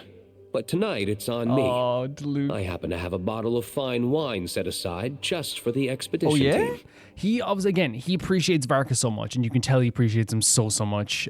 Just giving him the space to breathe. He's one of probably the few characters that did give him a lot of space to breathe, right? Not that other people don't care about him, but I feel like, Varka understands Luke the best. I feel like I think Kai understands him, but then uses that to his advantage to annoy him sometimes. Haha, even better. Count me This is such a in. great ending to this. Say no more. You had me at fine wine. All right, let's head over to my place then. You're coming too, right, Jean? He's like, you better come. I'm afraid not. There's still a lot Okay, of then work Varka, to do. you do it. You've been gone. You're a grandmaster. Let Jean go to the pub. So what? The world's not gonna end if you push it off? Come on. We never get a chance like this. This whole quest, I'm gonna realize when I'm doing the whole joke of that's my not my grandmaster joke, right? I'm realizing now it's gonna sound like I hate Varka for people that haven't seen my other quests. Please watch my Nod Karai stuff. If you haven't, please watch the Varka story quest. I adore Varka. He made me bawl my eyes out last time. I'm just I'm just making sure that Jean gets to spend a good time here. So I'm making Varka do more work. I suppose that wouldn't be a problem if you head back to headquarters with me after we're done and help pick up the Jean. work. On second thought, how about you no, join us when you're done with No, that? you have a job to do. What about you, honorary knight? Gonna tag I'll along? stay with Jean to do work if she has work. I've still got questions for Alice. Okay. Okay, all's well that ends well, am I right? To the bar! Poor Jean. Alice loves going to the library. Let's wait for her there. You can wait for her there. Very cool. Yeah, it's so rare in Genshin to have a cutscene that has because usually if a cutscene is very epic and insane, it usually means there's a lot of tension and drama and in terms of okay, what's gonna happen? Could someone die? Is someone gonna get hurt? Are we gonna win? Is there gonna be some horrible thing happening? This is a rare occurrence with Genshin that we get an epic, gigantic cutscene with so much good action, great music, and I feel like obviously like, my heart is pounding during it because of how cool it looks, but I also feel just joy. I feel joy watching it. It's so rare. It's so rare to just have like a joyous cutscene with action in it. Because usually like what will happen is, as you said, it's like, what is going to happen to these characters? What's going to happen, you know? I think it's important. I think they knew that everything's been so heavy lately. You know what I mean? 110% for sure. We're looking for Alice? Looking for me? 100%. I'm glad. I wanted to thank you for helping me keep my promise to Klee. She had a splendid time in the bubble. So lovely. Very, very glad of that. Nicole came with us to make sure all was in order and prevent any similar incidents from happening in the future. Fantastic. Absolutely fantastic. No, I still think it's amazing that like after all like the crazy tension of the thing, the whole idea of this story was like, again, that's what I'm saying. It's like an early 2000s movie of like, mom's almost home, quickly get the place clean, you know? It's like Klee's almost here, quickly. We don't have enough time left, you know? It's like a really like early 2000s movie concept that doesn't get made anymore, you know? We got to fix this thing before this character gets home. We got to fix these things before this character's birthday, you know what I mean? We got to fix the house before mom comes home. It's very like I don't know, of that era. You live and you learn. It's rare, but even the Dodo King isn't immune to a small slip up here and there, I suppose. So, it's all fixed? Yes, quite. The recording work is done as well, so now all we have to do is play it on It's such a cool idea. I hope they do it for other regions, you know what I mean? Or even other quests in the Genshin history, you know what I mean? It'd be really cool. Like I'd love to retread the Liyue storyline and then have someone play Tartagula. Like, cause you know Tartagula probably won't come back to play himself, but like it'd be really funny to like see like, I don't know, Chongyun playing Tartagula. It should be smooth sailing from here on out. Anyone and everyone can now enjoy the bubble at their leisure. Heck yeah, Paimon. Honestly, like, you have a great concept here, Genshin. Don't, like, use it. Like, and I think it's one of those things people say, well, they don't want to run into the ground. And, like, I'm like, run into the ground. Freaking milk it. This is a great concept. It adds a really fun dynamic. And you can say, well, Cal, the joke might get overdone. No, it really won't. The characters of Genshin are so freaking good that, like, you can't tell me that, like, Shanyun playing Tartagula as a joke would be hilarious. You can't tell me that in Inazuma, if we retreaded Inazuma's story, having the Yaimiko and the Rain Shogun's story being retread as Yaimiko makes fun of the Rain Shogun wouldn't be hilarious. You know what I mean? Now, the problem with it is, with retreading those stories, and I get this, is that you're asking rebels who are under suffering in Inazuma to retread their suffering. You know, which you're asking people anyway to relive the trauma of what happened on the dock. You can't really do it that way, but you could do some stories, right? Like in Inazuma, like maybe like story quests after that. You don't have to do the actual main Archon quest, but you know what I mean. Like imagine that. This is the part where Signora dies, you know? Nicole will keep an eye on them, of course. The disaster we experienced, that was fate before we changed it, right? I wouldn't put it quite like that. It was more like a fate that will not come to pass. Okay. Huh? What's the difference between the two? Let us not forget the courageous dragon slayer in the story. Well, in real life, he had already left on an expedition to Nodcry at that time. So Varka was supposed to be the person who was going to slay the dragon, but since he wasn't here, we were able to purify the dragon. So I wonder if Varka was still here, would have Dvalin have to have been killed? Of course. That doesn't mean Dvalin would have escaped his destined death, for another hero would have come along and paid a painful price for victory. Oh, okay. But what we saw in the bubble was what happened after Dvalin broke free from the seal. So, couldn't Varka have been back by then? Dear Paimon, you're free to ponder such questions yourself, of course. But it's of little use to ask them aloud. She's like, hey, like, you know, figure it out yourself. Like, and I kind of like it's left up to interpretation in a way. Word to the wise. Do not lose sleep over all those what-ifs, over the fates that will not come to pass. It's an exercise in futility. I think this is, like, something that, like, is advice that I don't follow all the time, but, like, a lot of people, like, it's really hard to follow, but, like, it's apparently, like, really good advice and really accurate advice, which is, like, worry about the things that you can control. You know what I mean? Don't worry about things you can't control. Those who can observe fate see both the good and the bad of what could have happened. Look at this, like, love heart stuff happening. But all that matters is what did happen. Those alternate fates are nowhere near as important as the world that exists in the here and now. There's something else. The abyssal power inside the bubble was far too real. Ah, you're saying it was as if the bubble itself had become contaminated. Little nod. I suppose some gunk could have stuck to my luggage while I was wandering the border Animations are and so got good. mixed into my magic without me noticing. Accurate reaction from Paimon. Just kidding. I would never be so careless. Your intuition is spot on, traveler. What developed in the bubble was a nascent form of abyssal power that, if left unchecked, would evolve into the real thing. So we did a really good thing here. What? So it didn't come from outside? It just appeared out of thin air? The abyss is perilous, cunning, dangerous, obsessive, and most infuriating of all, a complete and utter mystery. I'm sure you've seen for yourself how complex it can be. Look at the hand symbol she was doing. The Hexen Circle has been observing its energies for a long time, and I think Barbalot's interpretation is the most accurate. The essence of the abyss lies in the hatred carried by all the fates that will not come to pass. Hatred carried by fate that will not come to pass? This world is filled with conflicting elements. That one thing should happen signifies that a different possibility has been eliminated. True. I think it's real. I think it's in a way, not like literally in a magical way, but like in a real sense in real life, right? It's a real thing in real life in a way. These events can be small, almost trivial. I had Sweet Madame for lunch today, for instance. That means the Alice who chose tea break pancakes instead is no That's what I'm saying. more. I don't believe in the idea of like fate and all this stuff as well in real life. I know obviously I don't believe in magic. I don't believe in, you know, spiritual stuff that much at all.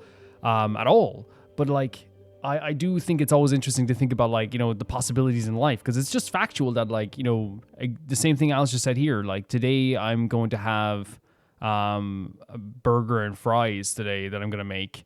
And it's like there was a Calvin that chose to have ramen and chicken. You know, there was a different Calvin that chose to do something different.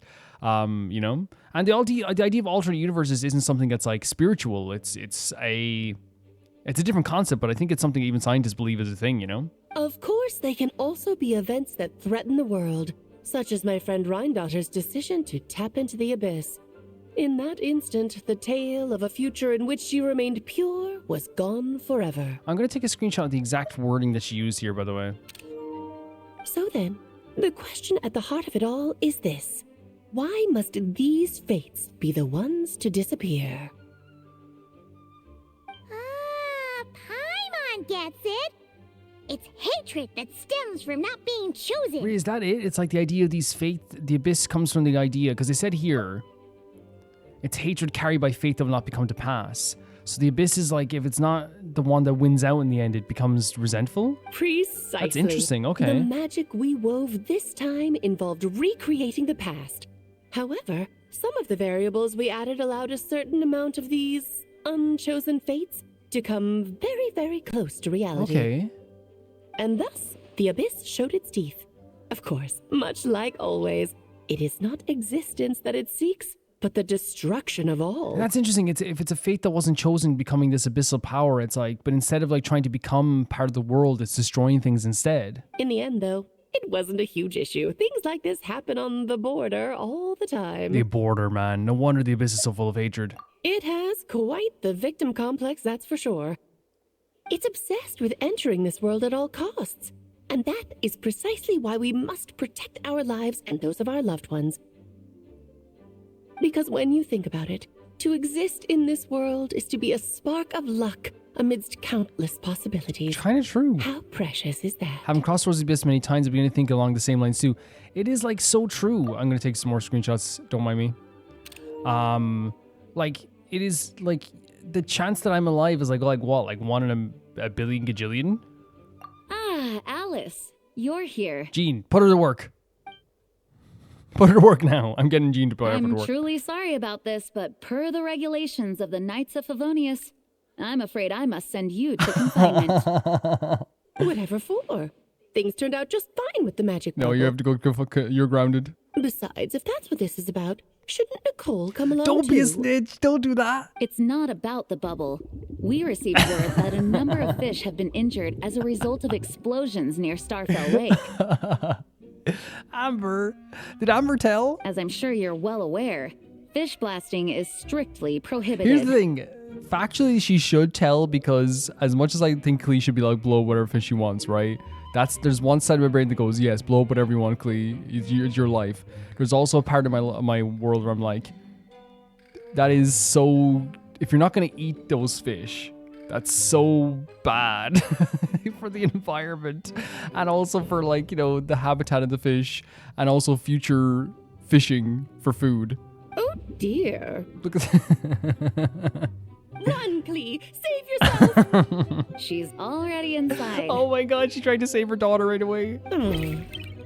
That's hilarious. Yes, it's a day of first for the Dodo King. Alice, I'm sorry, but Alice, the hex, it's so crazy because Alice has had such a presence, and she still does, but like, it's so great that Jean's like, yeah, you're going to confinement anyway. Alice is about to get grounded.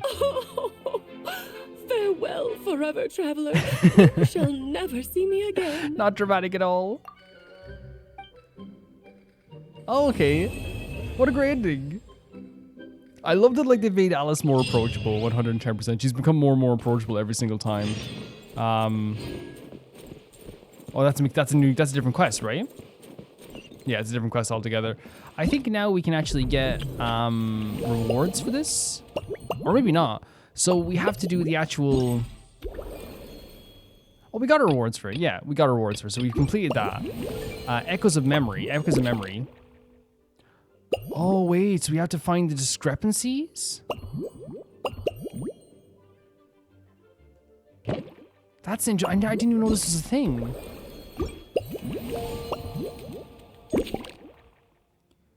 So, find 2 discrepancies. Find 3, That's so interesting. I probably won't know, just because I don't know if I'm that observant. But I'll definitely try it out. And what reward do you get? Oh, a gift star omen. Wait, it's a weapon?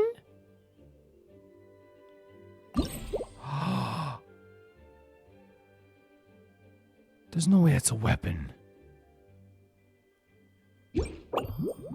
Yeah, we're going to try and get that. Before we get into all the side stuff, I'm going to talk about this story. And then we can kind of like again, it's I guess I said there's some like heavy stuff here. Obviously, there's some stuff I'm gonna like want to understand as well.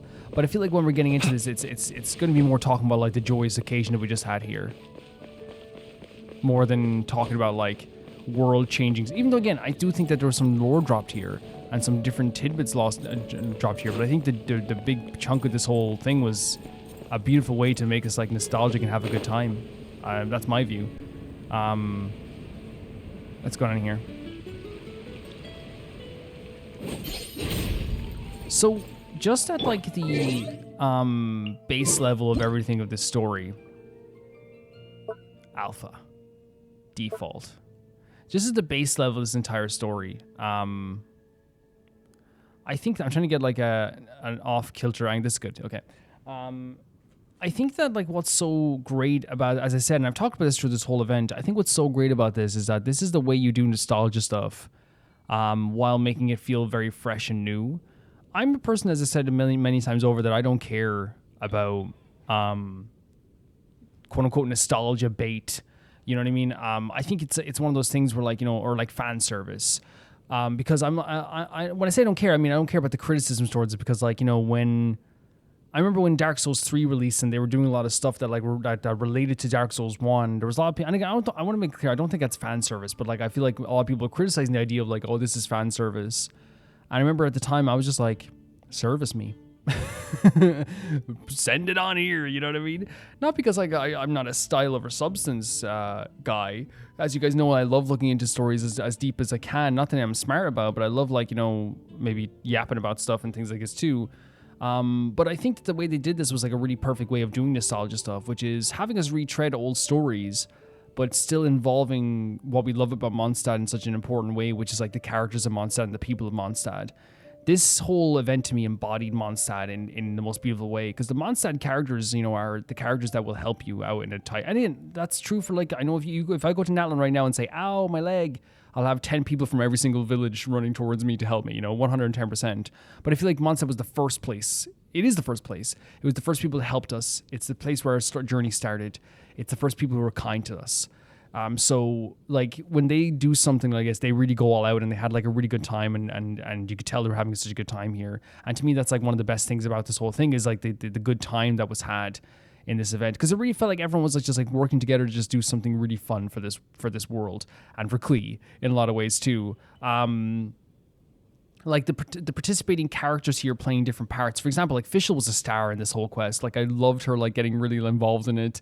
She was having such a good time and having such a funny time, but we were still having fun with her too. Seeing Mika like, you know, play his parts, Benny, and then like also like little parts in between all these parts they were playing where they were kind of like also being themselves, you know, and like thanking us or talking about how they got too many lines and all this stuff. It was really, really fun. Like Durin giving up the stuff like right away.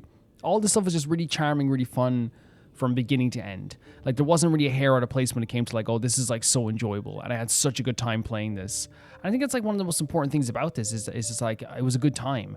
There was nothing about this that felt kind of like bad, you know, at all. Like there was like, not that Genshin does feel bad, but I'm saying in a way that kind of like wasn't an ounce of this nostalgia that I was ever kind of like, you know, okay, Genshin, we're doing this now. It was more just like everything was just really charming from start to finish. Like I loved in Act 1 how like it kind of surprised us. I thought we were doing a welcome home party for Varka. Like I really did.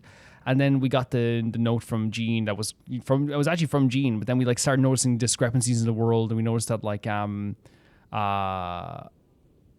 there was a statue of Klee, which is so funny that Alice would do this. There's like a Dodoko's on the tree, some like discrepancies here and there, and they let you kind of like lead you into knowing that something is weird going on here as well. And then Paimon and the Traveler retreading the original lines of the story together with the music in the background. It was such a good idea that Genshin did this. Like, because again, I think as we go into like the technically the last region on this in this world, it is such a good idea to like do a quest like this. Because you might be like, well, Calvin, we're far away from the next region. We're actually not. Like when you really think about it, we're like what? Like when you like we're like what, 5 months away? When you think about it, until Shejnaya, or at least until we're like actually like if you think about it as well, though we're like only like a few months away from like when they start like advertising. We're like at least 5 months away from when they start advertising it.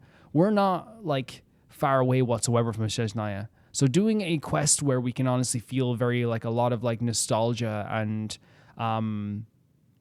you know, talk about our origins is so fun too. Because again, while it's like again this is just fun, this is just really fun throughout the whole thing. I think it's also like a thing where it's like, well, it's also, hey, you're about to embark on like the technical on paper last part of your journey but here's where you started, and here's the location where you started, and here's a bit of fun with these guys, because it's going to ramp up. It's going to ramp up again. Like if Nod Karai was ramped up that much, imagine what Shejnaya is going to be like. It's going to be insane. But yeah, I loved, as I said, Fischl was my favorite part of this. She was so funny throughout this whole thing. I love the idea of this quest in general, the idea of just everyone coming together to like retread the stories that we've been through. Characters like Diluc came back, and you can see Diluc was so excited to get involved in this because, again, it's one of those things where like he isn't a bad person. He's just like, you know, a very to himself person. He likes to stick to himself. He doesn't like to like, you know, he's an introvert. So like it's one of those things where like while it can seem like he's actually just like, you know, being kind of like a bit rude sometimes, it's just that he just doesn't want to like, you know, put himself out there so much because again, he kind of likes his own comforts, which is nothing wrong with that whatsoever. There's nothing wrong with having your own comforts. And he's never been a bad person, but like when he has a chance to help Varka, when he has a chance to help us, he will be there. And it kind of felt so fun having him there as well. But the premise is just great. Like, let's go in and retread a story that we had before, but do it with like different characters and different set pieces and add different things to it and make it kind of like this fun idea for everyone to play around with. And that's what everyone did. It just let us, it's an avenue to let us talk to our characters that we love dearly in Mondstad while also being a great premise. Like, that's a really fantastic idea, nevertheless. Really great stuff. A great way. And I love how they made like Alice more approachable now. Because again, Alice still has a presence to her. She's still like an amazing character, and the Hexen Circus still has a presence to them. But I think that like, you know, they're intentionally making Alice and Nicole be more approachable. and not as like epic as they were before. Not because they don't still have that amazing like, oh my god, you're so powerful. We know they're powerful, but they're trying to make them characters. They're trying to make them part of this world. That's why we had the scene at the end with Jean like putting her in confinement, because it's they're trying to show you like, hey, while these characters are still extra powerful, we want you to like, you know, treat them as companions, not just like characters are going to show up every once in a while and like maybe be your companions, you know? Because like even the stuff with the fish bombing, like we're really seeing Alice's personality on display, and it's such a big moment to see Alice with Klee doing this stuff too, even though like obviously it's dangerous for the fish and for the world. It's still such a funny scene and such a charming scene, and you get to see like on full display that Alice will do anything for her daughter. She will do anything. I think she even created this whole thing for her daughter, so her daughter can have some fun. And it's so funny how Klee is such like a gentle soul. She cares about people around her, but she's so mischievous, and you can tell where she gets that mischievousness from. You can tell she gets it directly from Alice, which is so cute. But I love dearly the idea that Alice was doing like a lot of this just for Klee. You know what I mean? And like even we saw Alice getting angry. The first time she got angry in a while, whatever, with us, was when it was suggested that that Klee might not be able to like have fun with this, or Klee might have her day ruined. You know, it makes her so much of a different character, makes Anne such of a different character too. Yeah, I really want to just say over and over again how good it was to see all these characters again, how fun it was to see them in different locations and playing different characters, doing different scenes. It's so charming and fun and bright and chirpy. And like, yes, we did go into Act 3 and things got a little bit more serious, but I feel like even with Act 3 getting more serious, like they really let it still be very fun. And I think it was needed. I think it was definitely needed, because while I love serious stories in Genshin, holy hell, like Nod Karai was like ripping out her heart over and over again, stomping on it and doing crazy stuff like every single time. The darkest stories, the darkest visions, the darkest moments. And then we had the Zabai quest, which was like a little bit lighter, I feel like, than Nod Karai, of course. But the thing was, it was still a quest with a lot of like heavy emotions and stuff, I guess, too. And then we had the quest with Varka recently, which was so emotional and so heavy and made me bawl my eyes out. To have a quest where even in the darkest moments of the quest, I'm still feeling kind of like a little bit jolly and excited and kind of like chipper and joyous. I think it's needed. I think it was needed. I think Genshin's not stupid. I think they knew that we needed a quest that was just a little bit more like fun, because I think the next event we're going to do is going to be like, you know, another serious thing that happens. But sometimes you just do like fun quests, and that's a really fun idea, you know, and that was a really good thing here. And speaking of Act 3, I didn't think they were going to do anything with like abyssal power, but it's really cool that they had like a kind of a story at the end which kind of relates back to the lore of the world, and this abyssal power like corrupted the bubble, because it was like it represented the idea of an unchosen fate. It was what would happen if the Traveler wasn't there and Varka wasn't there, I guess. Because Varka, it seems to be, was supposed to be, in some ways, in terms of fate, which is so interesting to me. Maybe before we showed up, Varka was supposed to be the dragon that slayed Dvalin. The knight that slayed Dvalin. And since we showed up, we changed fate. We were the what if. We changed everything. So that abyssal power that was in the bubble was an unchosen power that was upset about not being chosen and corrupted the bubble, and would eventually become something much bigger. But at the time, it was just something that wasn't really too much of a threat when we went in there with the original crew with Varka. And I think it's such an interesting idea, because the idea of fate and the idea of a story of fate is such a big thing in Genshin. So Varka being with us isn't just like, oh, it's cool, Varka's with us now. It's like, no, he was originally supposed to be there fighting Dvalin. That was his job. But we took over that place. And I love how they say as well, like, fate has a way of like, you know, making things happen. Right? If fate wants me tomorrow to, do a 10-kilometer run, right? That's a bad example. I'm trying to think of a better example.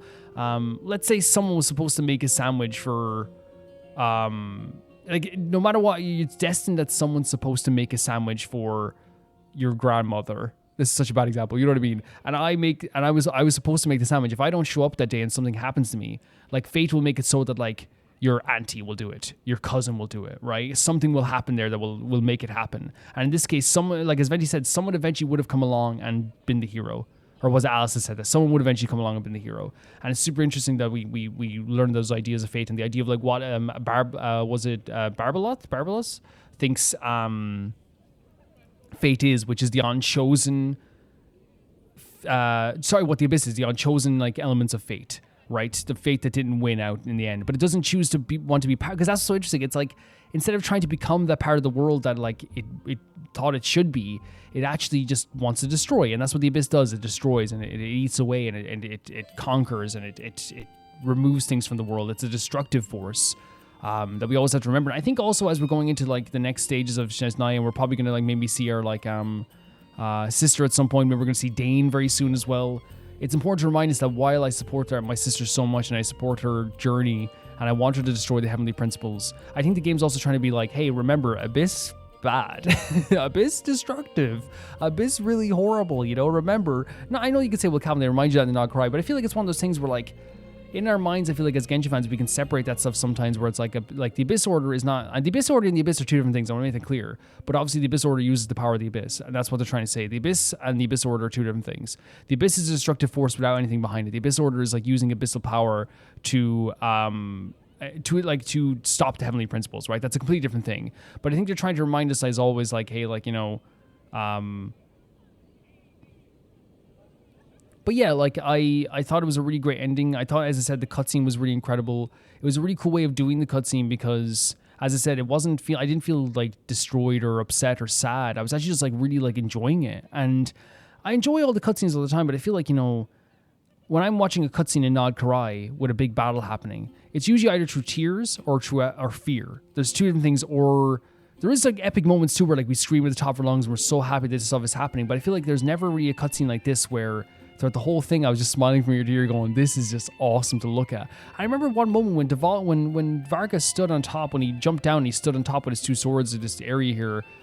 There was a pause for a second. There was a moment where I was like, oh my god, I'm able to pause and breathe during the cutscene. This is awesome. Like, you know what I mean? And again, as I said, I love the cutscenes that make me feel like I can't breathe. I love the cutscenes that make me feel sad. I love the cutscenes that make me feel like crazy. But it's good to have that contrast. It's good to have cutscenes as well that's just like a well-animated cutscene where like through the whole thing I'm like smiling. I'm like, oh my god, this is so cool. With so many amazing moments, like the Traveler saving Paimon, all the guys jumping in at the same time and like, you know, fighting against Dvalin, them flying on the back of Dvalin. They really did like, you know, do something really special with this. It almost feels like it's like the developers are like, hey, I know you guys sometimes like clown on Dvalin and the animations of Dvalin back then, even though I still think they're good, but I've heard people clown on them. They're like, well, what if we just do something and show you like how far we've really come with all this stuff? Because it was incredible. It really was incredible. But yeah, I had such a good time with the cutscene. It was such an incredible cutscene, so exhilarating while also just being joyous. It was joyous to watch. And yeah, I'm never going to forget that moment of like when Varka like came down with his two swords and like I felt like I could breathe. It's so rare. It's so rare for a cutscene to feel like we could breathe in that moment. But yeah, really cool stuff from this event. I really enjoyed it quite a bit. It was really awesome. From start to finish, it was incredible. And I love the stuff at the end where like we basically like all jumped out of the bubble at the same time and like hit each other. And you realize that this whole thing was like Alice, like in a way the whole thing was like making sure that Klee can have a good time. And again, it was so like early 2000s movie, Klee running back into the frame being like, I'm here. And then like everyone's like safe and sound. I wonder if the hole is at the back of the night. Probably not, right? Let's go check it out.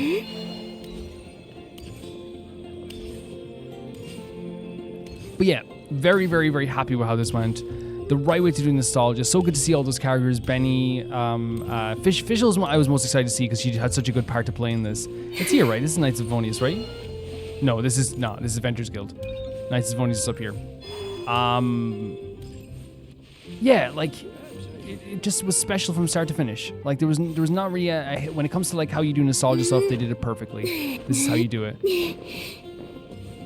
Oh yeah, we're gonna do some mini games. So I'm not sure if I'm gonna be doing all of the mini games because again, as I said, if the cutscene is retreading the same thing they did last time, I don't think I'll do all of it because I'm just like it doesn't interest me as much as like because it was fun the first time and then like it's still fun, but it's like I don't like I kind of like them to see them do something really, really cool and different with the combat mini games at some point, honestly, because everything's like kind of like a variation of another one, right? Wait. Is it under construction, do you think?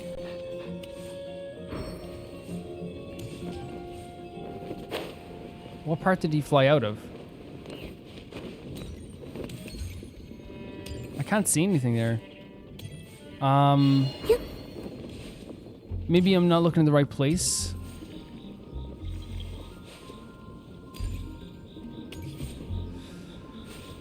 Because it was at the top of the building, maybe?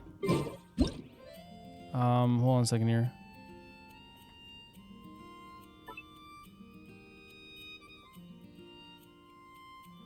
No, maybe not.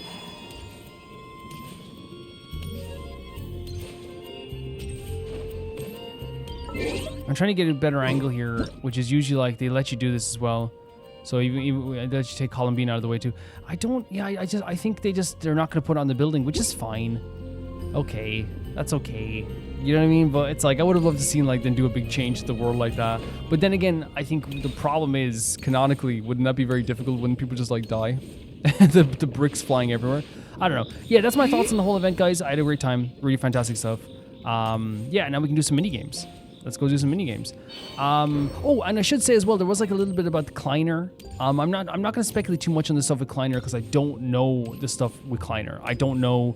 I don't know what's going to happen there. But Klee has a dad apparently. Who knows that you had to make babies? You need like, you know, multiple people. There's like at least 2 people you need to make a baby. Who knew? You know, I'm learning stuff every day in Genshin. You know what I mean? I learned about the Abyss today and how to make babies. You know, it's such a crazy time, right? But yeah, that's my thoughts and everything. I'm not going to speculate too much on the Kleiner stuff and what a Seeker is. I think it's just good to... I probably mentioned Seeker before, for sure. But yeah, I think they have mentioned Seeker before, right? They did mention Seeker before. Wait, they did mention Seeker before. Oh my god, why am I blanking on the context of that? Oh my god, I'm so sure they mentioned Seeker. Did they mention it during Paralogism?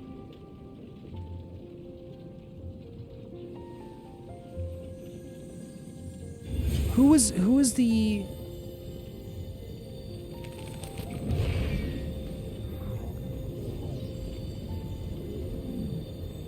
I'm sure they mentioned Seeker before. Oh my god, I'm gonna feel so silly. I'm trying to rack my brain now. Was it Paralogism?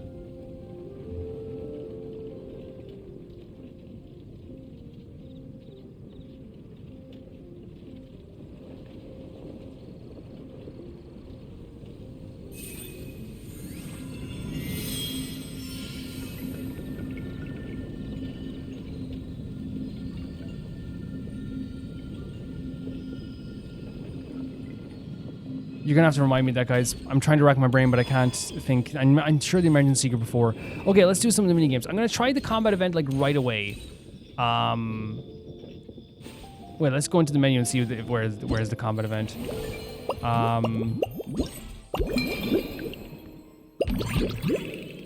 Just to see exactly. Is it you? No, it's here. Okay. Talk to Herta? Where's Herta? Oh, there you go. Okay. Yeah. Hello there, Honorary Knight and the Helper in White. It's so nice to meet you, Honorary love your Knight hair. and Lady Paimon. Glenfidia, at your service. Hell yeah. Looks like you're in a good mood, Hertha. And nice to meet you, Glenfidia. Glenfidia has great hair. Janine's still dancing in the background. Janine! No one cares. By the looks of things, you're about ready to open? Indeed. Thanks to some help from the angel's share and the cat's tail, our drink stand is ready to go. Besides all the classics, we also mix cocktails to order, and are currently offering a limited time delivery service. Cocktails? Do you remember that time we served as bartenders at the Angel I didn't get Share? to do that. And recently, you've also shown off your skills at the flagship. I did get to do that, though. We sure have come a long way, huh? That was a really fun thing to do in that quest in Not-Cry. The only thing is, our current drink selection is quite traditional, and it stopped feeling fresh long before the expedition began. To offer everyone some more exciting choices, we're planning to revamp our menu. Okay. Wait, so this isn't the combat event? But I need to get back to handling resident requests, and Glenfidia doesn't have much experience mixing drinks. Plus, we've got a whole bunch of outstanding delivery orders on Obviously, hand. someone's gonna say, well, Calvin's obviously at the combat boot, but like I activated the combat part of the quest and then it told me to go here, so I guess we have to maybe do it in order, maybe? Honorary Knight, if you're free, could you maybe help us out for a while, just until my other squad gets back from the Stormbearer Mountains? You'll be amply compensated, of course, plus double pay for overtime, depending on your performance metrics. I'm no rookie when it comes to mixing cocktails, that's for sure. We'll try our best. Paimon's not sure what performance metrics are, but she's happy to help with deliveries. As the best guide into that, Paimon needs to keep up with the changing times. Besides, this will give her the chance to explore the city and stay up to date with all the recent goings-on. Working with you two is always such a breeze. I'll do my best to support Lady Paimon in any way I can. I'm very skilled when it comes to things like portioning out drinks. All right. Well, if you're ready to, then let's get to work. I'm excited for this. Yeah, okay. In chat or find drinks, the traveler will serve the mixologist mixing drinks according to the guest requests. You may need to make some adjustments to drinks to meet your guest needs. Better, after chatting with the guests, you can gather clues from the conversations and derive inspiration from mixing their drinks.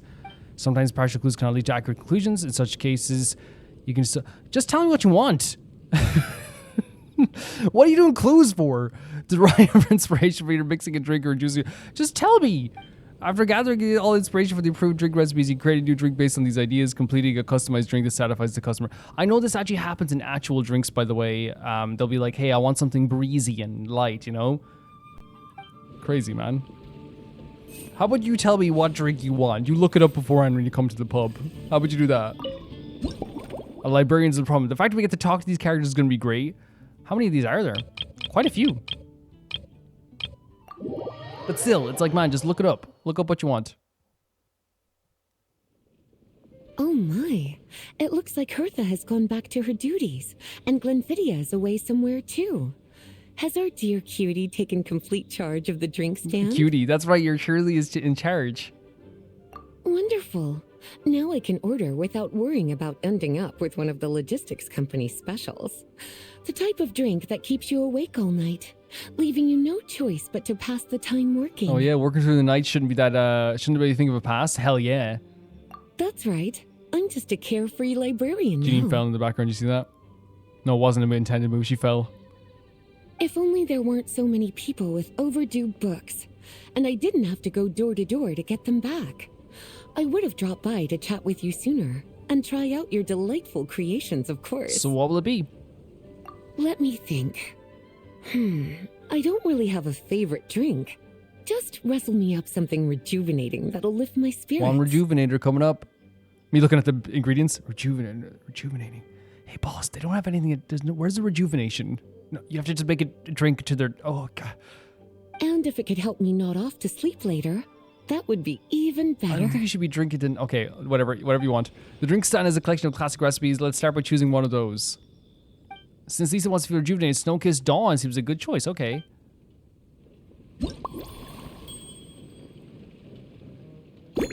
So, we need milk. Oh, that sounds actually... Oh, wait. This actually sounds really good already. Smetana? Oh my god, this sounds amazing. And cocoa? That sounds amazing. Oh my god, I drink this. What's smetana though? Oh my god, look at him doing his little job. Cut the ingredients into large pieces. This is so fun. Oh my god, this is so fun.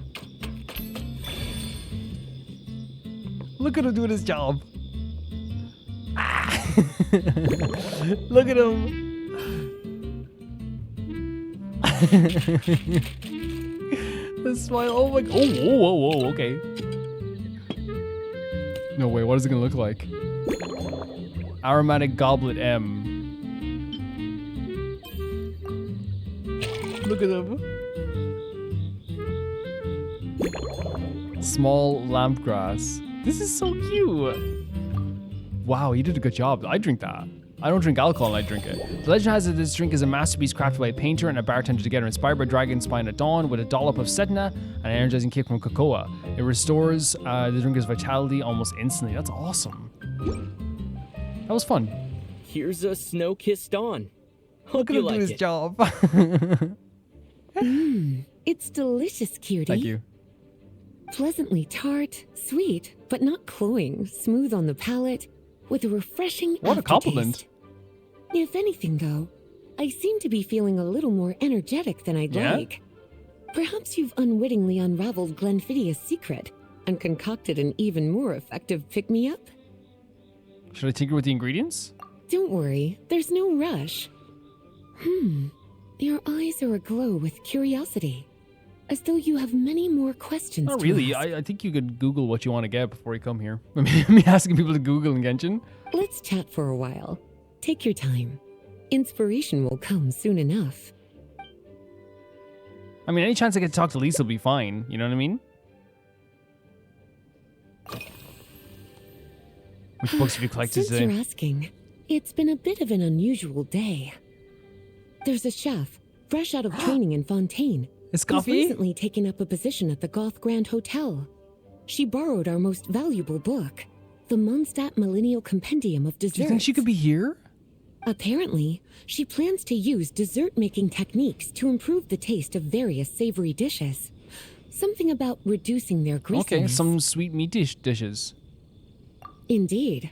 And judging by the results, she rather overdid it with the caramel sauce. What should have been fragrant meat slices ended up tasting nauseatingly sweet. Okay. Caramel sauce is such a fantastic ingredient, you know? It never fails to please when added to drinks. Sometimes I even add a spoonful to my afternoon tea. Improving food, I suppose, isn't always about being as creative Yeah, as sometimes it can be possible. just very simple, right? For sure. So now we can piece together the clues. So Lisa likes caramel. Lisa managed to track down the Mondstad Millennial Compendium of Desserts earlier, and she seems a particular fond of caramel sauce. Perhaps I could try substituting some of that for tangier. Okay, that's cool. And then we can just go do the actual thing then. Replace center with caramel sauce. So we have to do all the stuff as well to find out that stuff? What kind of ingredients have you been into lately? Lately? So careful with your wording, cutie. What do you mean? Is that because you think that I, too, might have changed since we last met? Or simply because you can't remember? Well, you're so well-traveled and well-read. Not bad at all. A flawless answer. We're just trying to rest here. Back in my student days, I might have been drawn to every new and exciting ingredient I read about, constantly expanding my horizons and stepping out of my comfort zone. But now, I've grown accustomed to a life of comfort and routine. Kind of same, I'd say. To paraphrase a certain Leowed legal expert, my life is Yanfei? fast approaching a state of living out one's golden years in peace and comfort. I'm no longer so easily moved by adventure and excitement. I love that she's taking experiences from other characters as well, I guess. If this is what we have to do with every single character, this might take a long time. This might be like a long quest, a long minigame. It's less of a minigame, more of like a quest. I'm sure you remember, a few years ago, when we were adventuring together, you found me that sweet-tasting alchemical ingredient. I remember we had a full quest with you. Well, my tastes haven't changed a bit since then. Okay, so in terms of the clues, Lisa was joking about her life on a comfort routine. She also mentioned the alchemical ingredient I found for use a few years back. And remember correctly, the ingredients of valberries and are a good choice for a drink. Let's swap the small lemongrass for valberries, and since I switched over to garnish, why not change the cup too? This way it'll be more novel. So, okay, so we can keep interpreting this type of today's itinerary. Been anywhere outside the city lately? Surely you're not suggesting I'd take this opportunity to sneak off on a little countryside wander. You caught me. Sure, why not? Why not? My investigations into Mondstad's lesser-known drinks took me to Dawn Winery, where I had a little chat with the head housemaid, Adelind. On my way back, I ran into Emile out on patrol. She'd encountered some monsters she didn't know how to deal with, and in her desperation, asked for my help. This is like literally like, you know, at a bar when someone like tells you their story, right? Like it is like kind of like bar talk, I guess. accompanied her on a detour to Wolvendom to teach some raving hounds a lesson. She's like, it's been a cheering her while on. since I've had such an invigorating workout. Very fun. So, are we getting clues from this? These petty visitors don't why you pass through the Wolvenden. Perhaps I could throw in a touch of local flavor. Look at these greens. Have a small lamb-grass and wolf hook are both native to Wolvenden. Which one would make for a better drink? So I think that not every clue is going to be useful. That's why. Okay. So should we replace with caramel sauce? Garnish with valberries instead of small lampgrass. That's another thing we can do as well. Okay. And the special notebook? Is that notebook you brought with you? This? That was for another of today's little errands. A large contingent of the expedition team will be returning to Mondstad soon. They've been away for such a long time, so there's a good chance many of their tastes have changed. Okay. Jean asked me to visit some of their families to try and get a better understanding of what new ingredients might satisfy our knights' changing preferences. Such detailed planning, such thoughtful arrangements. Well, they've all devoted their blood, sweat, and time to protecting Mondstad. They deserve some care and respect in return. Based on what I gathered, the most requested ingredient was cacahuatl from Natlan. It seems like our knights have developed a taste for cocoa. In their letters, many of them mention that they rely on cocoa to keep themselves energized. I've tried hot cocoa myself, and I must say, I find it just as effective as coffee when it comes to staying alert. Oh yeah? I never thought of it that way. And then piecing more clues together. From the thing about Smoke is Dawn uses cocoa too, but cocoa can be quite potent stimulant, so it's probably best to leave it out. So we'll leave it out. Remove the, okay, so let's try that out then. Then we have, what other clues can we get? We've talked about everything, right?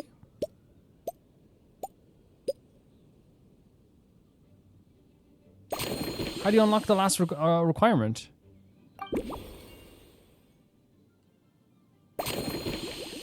Okay, we got it. You have to make an association. That's my bad. That's my bad. You have to make an association. I think I know what fits the bill. Let me rust it up to a new, improved version. As expected, cutie. Your brilliant mind has grown even sharper. Just a few gentle hints were all you needed to light that special spark of inspiration. This is going to take a while, isn't it? And usually you guys, I'm like, whatever it takes, whatever it takes. But this does feel like it is a situation where, like, if we're going to have to go through, like, an entire thing all the time, I hope they just make it, like, really dynamic and fun. That's my hope for it. Because I feel like it's going to be one of those situations if, like, we have to go through, like, the same type of, like, dialogue with, like, multiple different characters over and over again. I'm hoping that'll be really fun and, like, fun to listen to. You know, 100%. That's the requirement of this. It has to be fun. In my opinion, you know what I mean? Because it can definitely, you know what I mean? Be a problem if, we're just doing like really long conversations and like I don't, in any size. You know what I mean?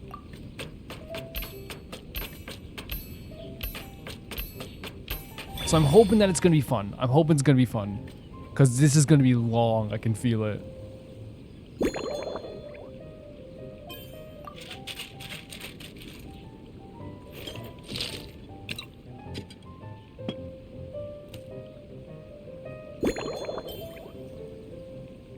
Large or small goblet. Since this is kind of like close to like it's like almost like a, what? Oh, goblet. Sorry. I was gonna do like a sundae glass. That looks awesome. That looks really cool. This looks really cool.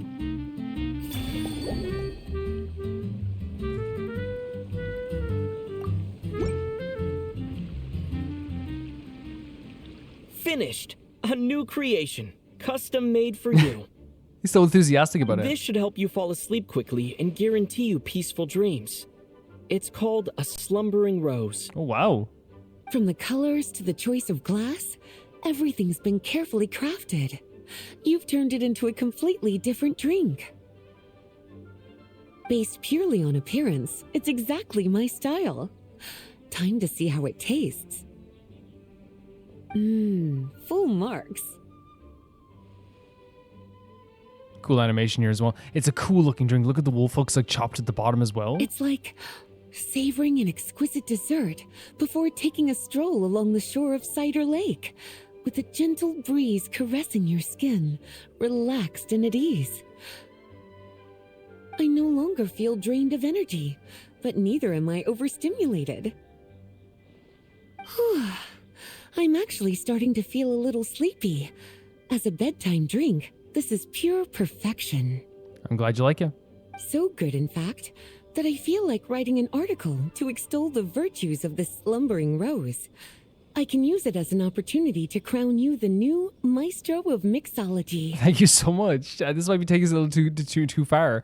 Yeah, like I want the conversations to kind of be like very light and fluffy like this. I want to feel like we're feeling Lisa's personality right now. And I think, you know, if we're doing like multiple characters, this is kind of like, I would want them to be kind of like very, you know, germane to their personalities. This is the type of stuff Lisa would say. You know what I mean? I'm glad. Because like if it was just like, you know, like if it became a thing where like maybe it was just them like saying like giving us hints on ingredients and only that without any personality, then it'd be bad. But we got Lisa's personality here. So I'm thinking that this could be really enjoyable even if it is long. Speaking of lakeside strolls, why don't you join me next time there's a clear, warm day when the sun is bright but not too harsh? I'd love to. Any walk would be more relaxing with you to talk to along the way, cutie. Thank you so much. Then, when we get back, you could fix me up another glass of slumbering rose. That sounds lovely. I mean, any chance we get to go back to Mondstad is always a good thing. And I'll make just as sure to hold you to that. When the time comes, I won't accept any excuses. Yeah. So there's the first one we did there, I guess. I hope you guys understand what I'm saying when I'm saying that, like, no, we don't, yeah, it's not we have to, like, Genshin's forced to do anything like that as well, but, like, I'm saying, like that one took, like, for me, you know, a good maybe 10, 12 minutes. So they're going to be, you know, all of them are going to take a bit of time, obviously. So really, it's one of those situations where I'm glad that they're leaning into the personality aspect rather than just them giving us a sheet of ingredients to decipher. Because that means we're probably going to get some fun out of this, you know? And, you know, like, people might be like, well, Cam, why would you doubt Genshin wouldn't do that? Would do that. And it's like, well, you never know, like, how they do minigames. Sometimes I do a minigame in Genshin and I'm like, oh, that was fun. And it's like, okay, you move on. And sometimes it's like, oh, that was really well done, you know? So, yeah, like, it's not like it's going to be a deal breaker thing, but it's just one of those things that, like, I think would be, you know, fun to have those personalities on display, you know? Because that's what you want from these type of things. Who's next? Good afternoon, traveler.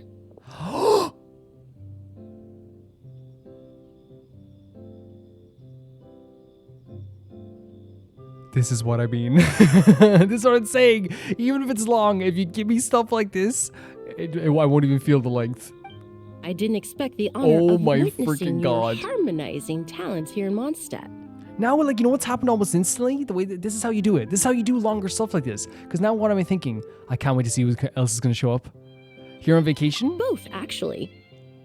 A lady calling herself a mage asked me to come manage her flower shop. Oh, yeah? At about the same time, the Cat's Tail commissioned me to create a new fragrance for their establishment. Okay. Ending today's busy schedule with a drink crafted by you in person is truly a wonderful reward. Emily, I have not seen you in so long. This is so fun. Let's do this. I have faith in your choice. This is so freaking fun. Emily's more sensitive to aromas than most people. If I create an unbalanced blend of scents, it might make her uncomfortable. In any case, I should use ingredients with complementary scents and try to add a dash of Fontanian flavor too. Let's start with the Mondstad take on a luminous twilight. This is so funny because we know it's going to be wrong. Like, it's so funny technically, like, in these quests, like, no matter what, we know our drinks are going to be wrong right away. Because we have to fix them with talking to them. No matter what, we're going to start it wrong. So we're going to start with some tea. Lovely. Love tea. Fermented juice. I do not put juice in tea. Not my style. Mint. Not my style. No, already ruined my tea. For me personally, I like breakfast tea. That's my tea.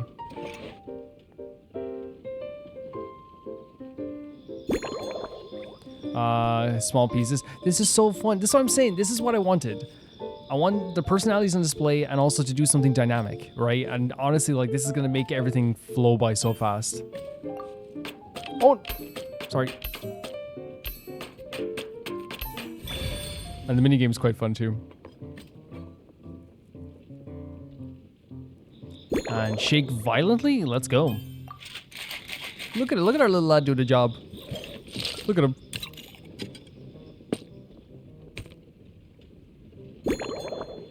And put it into a tall glass M.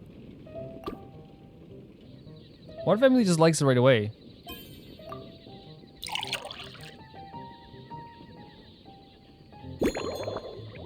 It looks really cute, doesn't it? Valberry garnish, hell yeah.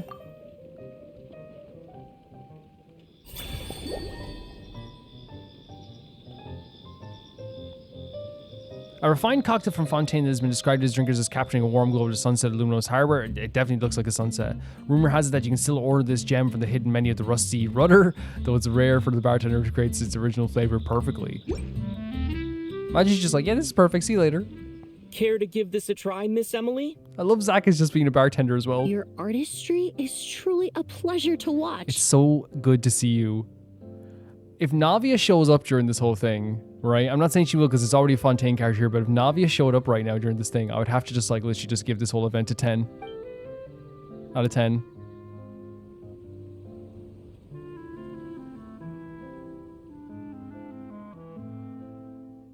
Garbage. This tastes awful. This tastes like a local variant of a Lumiduce Twilight. You got it right away. I love how proud he is of his drinks as well. The gentle and elegant taste, with its distinct layers combined with a hint of Mondstad's characteristic scent, offers quite a welcoming flavor, all the while avoiding potentially discordant aromas. Hell yeah, that's what I meant to do. I literally said that. You guys heard me, right, in the comments? I said Though that. in reality, there's no need for you to be so conservative. I have quite a high tolerance for flavors that stray outside the boundaries of conventional wisdom. Man, am I gonna just realize that all my friends in Mondstad in Genshin are just characters that would send their drink back over and over again? You know? we're realizing a lot of our friends are just those type of people. So this one's probably a bit too traditional, huh? Your drink was nice, but it would be perfect if you could make one with a little more depth. A cocktail that shows off your unique understanding and enhances my impression of Mondstad. A lot of people are probably going to criticize me for this, but when I order food and I get the wrong food, sometimes I'm like, oh, maybe this is going to be my new favorite food. You know what I mean? I remember one time, like, I got, like, a sandwich and, like, they put, like, the wrong sauce in it, and I tried it, and I was like, oh, this is nice. You know? I was like, I guess this is my new favorite thing. If you need time to mull things over, perhaps you might find inspiration in a little light conversation?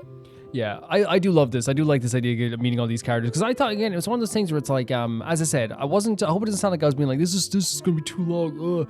I'm more meant to just like you wanted to do something dynamic and fun and have it be very personality driven. And if they're doing that, then it makes sense and it's gonna actually work out. It's gonna work out way better than you could hope for it to work out. But finding out all my friends are people that would send drinks back is very funny. I mean, I want to be clear, if your drink is awful, like it tastes garbage, like if the head is too big and like it tastes sour, please send it back. Like, Jesus Christ. But I'm talking about it's just funny. It's just funny. How's everything been with your perfumery lately? Oh, thank you for asking. It's been going well, though this trip to Mondstad has presented some unexpected challenges. Yeah? When I first got here, I was relying on a copy of An Overview of Aromatic Substances and the Human Senses to identify promising local ingredients from the Mondstad region. Okay, I mean, honestly, like, she's going by a book, I guess, in some way. But, like, honestly, like, you know, like, it's cool to go to different regions to get different, like, ingredients. To my surprise, my trial fragrance, which used Valberry as the primary note, proved far too sweet in the context of a tavern, relaxing people so much that they ended up feeling drowsy. Oh. The bartender with the beautiful ears, for instance, fell asleep right at the bar. I never knew Valberries could have that effect. I guess that means Valberry perfume is off the table. Let's just say that sweetness isn't always a case of the more the merrier. Maintaining an appropriate balance is beneficial for both body and mind. Even in daily life, I rarely eat sweet food, and I try to avoid fruits like berries that have a high sugar content. In the end, I completely eliminated Valberry as an ingredient and turned instead to Windwheel Aster. With some success, I might add. Aster, okay. Windwheel Aster is the pretty one, right? Students Valberry is out a few complications to Emily's work. Emily believes in too much sweetness may not be a good thing for the human body. Valberries are also used in Ludimo's Twilight. Perhaps I'd better swap them for something else.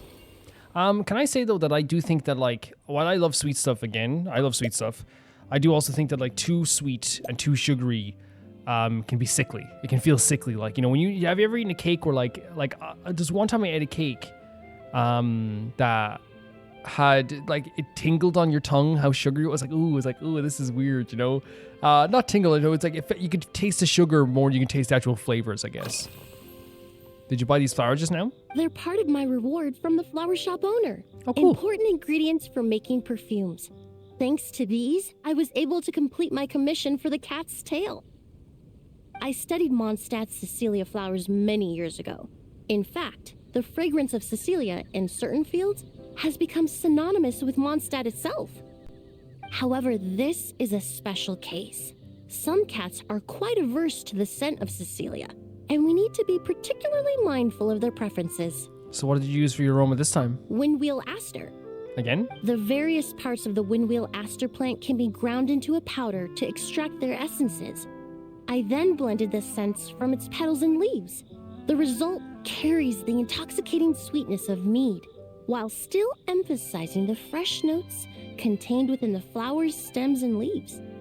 I just took it for a little trial run at the cat's tail, and the cats seemed to really like it. Look at the cats. While the clients themselves found it comforting and invigorating. We're using the cats as like test subjects here? What are we doing here? Extracting exquisite fragrances from ordinary overlooked ingredients? Oh, that's what truly brings me joy.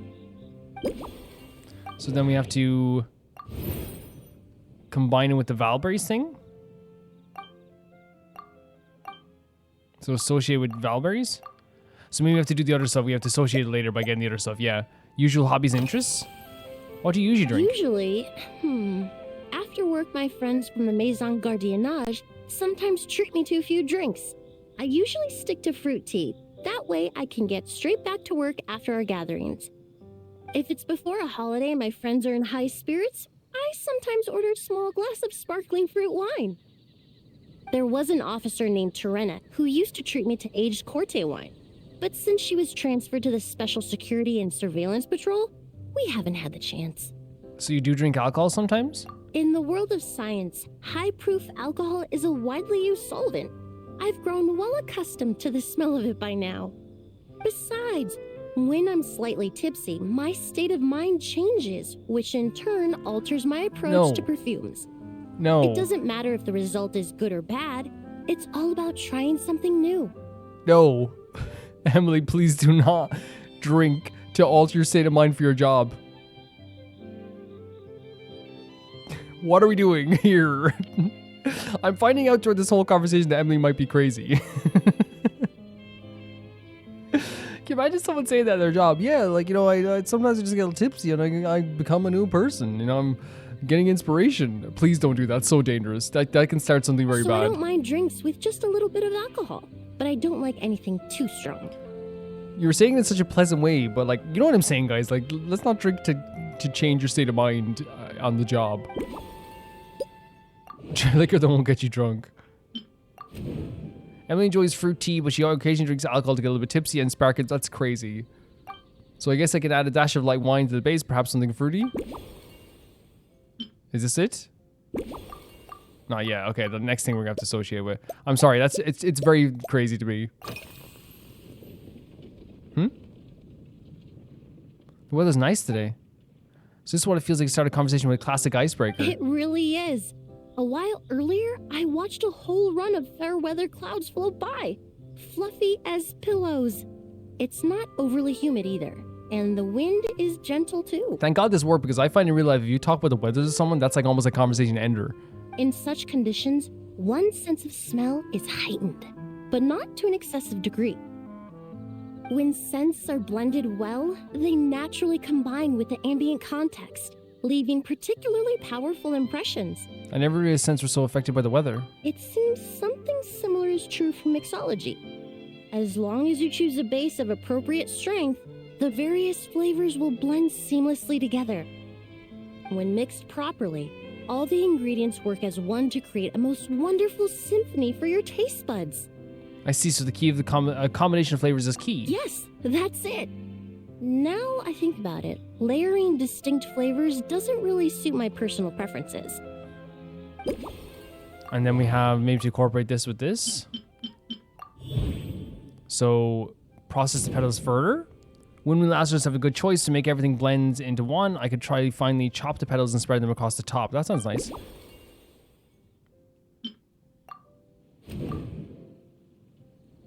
In which case I need to blend integrated together. Okay. Shake harder than lightly. Then we have all of them. Okay, that's grand. I would have I think it's interesting as well. Like, and I hope it doesn't sound like I'm just being like, you know, too bad here.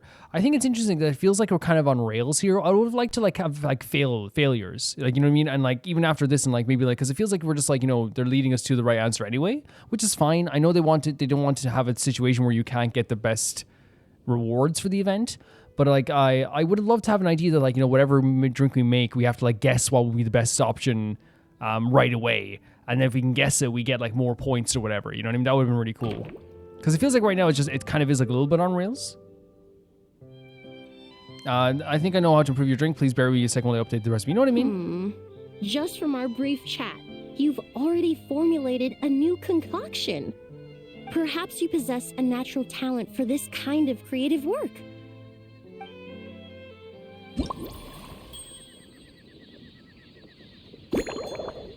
So we need our tea. You know what I'm saying? Like, I think this is really fun, and I love the idea of putting the ingredients together. I love the idea of talking to characters. Like, how would I see which characters we're going to talk to next? My only thing would just be like, I would really love if it was like there was like a failure. Like if there was a way to kind of like get less points for what you do. Like you don't get to like fruit wine. Do we have fruit wine? Oh yeah, here it is. You know what I mean? And like you kind of have consequences for like not doing for not getting the interpretation right. But then again, I know that like then you someone would argue with Calvin, like you of all people aren't going to get it right because you're not going to know the different things that different plants do or like what different plants mean and stuff like this too. So like you're totally correct in that sense too, as a counter to that. You're so right. Cut it into any pieces of any size. I think little small bits is always very fun. Bam, bam, bam, bam, bam, bam.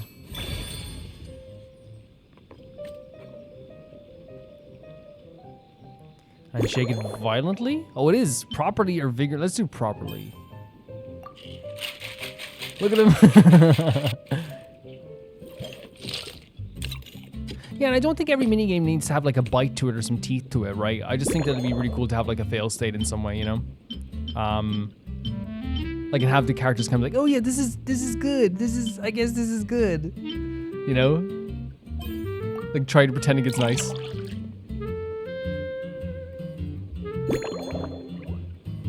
Any garnish except valberries. I think star salt sounds nice, but I think we're gonna go with lemon. That looks really pretty.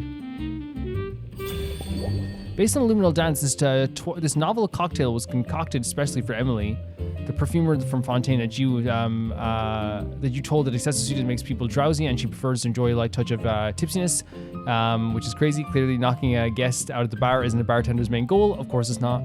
On days of gentle winds and clear skies, heightened senses can amplify the flavor of perfectly harmonious drink. Inspired by the art of fragrance, you developed a subtle, elegant masterpiece. That's really pretty. It's a really pretty drink.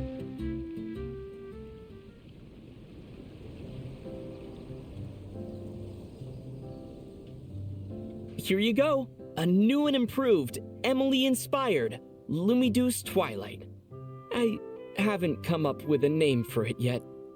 The colors are cooler and more refreshing, and the fragrance is delightfully subtle to match. Well, see, I had to because I found out my friend sends stuff back at the bar. Are these bright specks on the surface the crushed petals and leaves of windwheel asters? You clearly know your stuff. I'm sure it must taste wonderful. Let me try.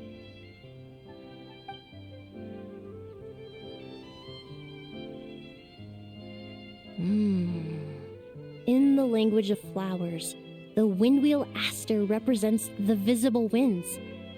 Your cocktail not only captures their form, but also the fragrance they carry.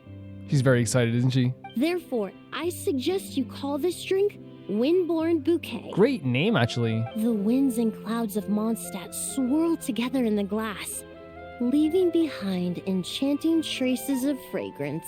A perfect name from a master of perfume. Really? Perhaps it's just a habit of my profession. I'm glad you like it. It's pretty great to see her, though, isn't it? It's really great. Now it's time to slowly savor this masterpiece. Great shot. Thank you so much. This trip to Mondstad has been so rewarding. It's been fantastic to see you. It's crazy to see you. The last person I expected to be here was Emily. This is the most memorable cocktail I've ever had. Once I get back to Fontaine, I will attempt to recreate this moment as both a fragrance and a perfume. I'm honored. Once I've perfected the recipes, I hope you'll do me the honor of being the first customer to experience these new products. Whatever you need. Until then, I look forward to seeing you in the court of Fontaine. Please bring us back to Fontaine. Well, I'll bring me back to any region, honestly, at this stage. I'd love to go to Fontaine again for an event again. Again, really, really fun to see you, Emily. Really, really cool to see Emily. Yeah, I hope you guys understand when I say, like, what my critiques are there. It's not that, like, I think that this is a bad event at all. I think that it's one of those situations where, like, I would love the idea that, like, say, like, you know, we have all the clues together, we put them together, and then we go, okay, let's try and, like, pick the best one, what we think would be, and we look at the description of each fruit and we go, oh, this might be more refreshing, this might be more, yeah, okay, cool. And judging by from what they say, then, like, but we can still fail. Like, it'd be so cool to have an animation of Emily being like, yeah, this is good, but then you get, like, less points for it. But you still get your completion points. You just get, like, maybe less, like, rewards. Like, you still get your, like, gems that everyone's after. And I think that's one of the reasons why they don't put in, like, surefire forever fail states sometimes in these things, because they know that, like, it's kind of upsetting for people, especially on free to play, to be like, well, now I don't even have my ability to get, like, you know, my gems, you know, which I think is totally understandable why they do that. They want this to be fun and refreshing, and, like, not to be, like, just this thing where, like, it's very, you know, threatening. I just think that I would have even more fun if there was, like, a failure state. I think I said that last time, one of the events too, where, like, there, you know, if there's no, there was an event we did last time where, like, it was cool, but there was no bite to it. It didn't feel like I had any, like, consequences to, like, me doing anything in it. So really what we're doing in this quest is just having fun, kind of on rails in a way, but the charm of this is going to be talking to the characters that we love. It's not going to be the actual, like, game itself, it feels like. It's satisfying to see the drink be made in the end, but it'd be how much more satisfying would it be if we could make the drink ourselves and, like, design something ourselves, and in the end it comes out to be, like, something that, like, works in the end, because then it works, it's like it's all us, you know? But yeah, it's still, like, going to be charming, 100%. Okay, let's do another one. I'm really excited to see what's going to be next. So we get, you also get challenge rewards, of course, for this too, which, again, so nice to have. So nice to have. Who's going to be next? Oh, I think they give you a hint. Let's not look at the hint. Claymore and musket sounds like it could be someone. Eula, okay. So you're looking after the drink stand now. Oh my god. If I'd known sooner, I would have stopped by this morning. See, I was thinking maybe it would have been somebody else, maybe it's from Fontaine again. Like, because I'm thinking muskets, I'm thinking that, but, like, Claymore is definitely Eula, right? So good to see her. Thank you for your support. I've got to say, I'm getting curious. I've heard a lot about your mixology skills. Okay. I wonder what kinds of drinks you can mix with the ingredients Glenfiddich has prepared. You seem busy. You've been working extra hard lately, haven't you? I don't have much of a choice. It's just one thing after another right now. First off, the Knights of Favonius annual combat assessment is coming up. And this year, the standards are higher than ever. Oh, you're going to do such a good job. What the hell? Of course you will. As the captain of the reconnaissance company, I have to lead by example. At the very least, I need to rank as one of the top 3 captains in the practical portion. So, I've been intensifying my training lately. So that's your style. It's my first time seeing this side of you as a captain. Honestly, though, like, it's she seems very, like, all over the place, just because that's who her character is. She's, like, very crazy. You never can get a grasp on her personality fully. But I know she's very talented. Being a descendant of sinners means I have to work hard to maintain my position. I'll have you know I've never once neglected my duties. Eula. Anyway, on top of all that, the General Affairs Company has invited a renowned champion duelist from the court of Fontaine to come here for a swordsmanship exchange. I wasn't thinking Clorinde. I was just thinking someone from Fontaine, not Clorinde. Since I'm one of the captains with the highest attendance rate when it comes to these things, and I'm fairly skilled with a claymore, I was chosen as a representative. So I wonder is that what the combat event is going to be? I have to prepare thoroughly to make sure I'm a serious match for the champion duelist. And then after the exchange, I need to write at least 6 different reports based on the results. Sounds like you do it a very stiff drink. That's super interesting. Okay, maybe that's what the combat event is in some way. I wonder. Oh, I sure could. Anything that'll perk me up would be welcome. I'll leave the details to you.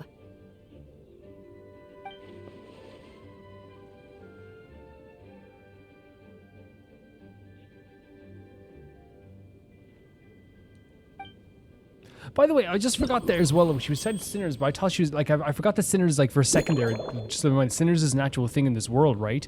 What was the context of her? Was that to do with her family or something like that? That had her related to the idea of the sinners, or was it actually the sinners again? Again, it's been so long since I probably like talked about this. Fizzy Waltzer. Wolfhooks. Don't hesitate to like remind me of stuff for sure. Things can't slip my mind. Cutting into small bits, which you love doing.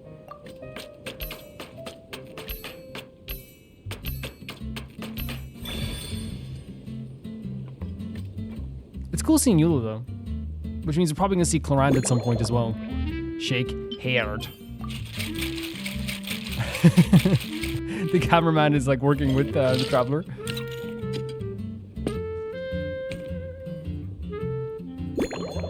And then Aromatic Goblet M. Again, it's just so funny we know she's not going to like this fully. She's going to think it's good, but she's going to be like, it could be better, you know, no matter what. There we go, okay. But talking to Eula should be fun. This special cocktail was inspired by the stunning vistas over Cider Lake beneath the starry sky. Both its color and flavor hint at a refreshing nature, but those with a lighter tolerance should be careful of its lingering kick. So it has a bit more alcohol in it, maybe? One twinkling starlight for Captain Eula. Hope you like it. He's such a good, like, I don't know, mixologist. Judging by your confident tone, I'm certain I will. Well then, I'll make sure to savor this thoroughly.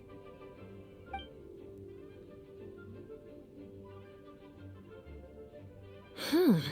Not bad. Not bad? Oh, so you like it? Well, this is the first time we're not going to send one back. Sweet and tingly, with a delightful airiness.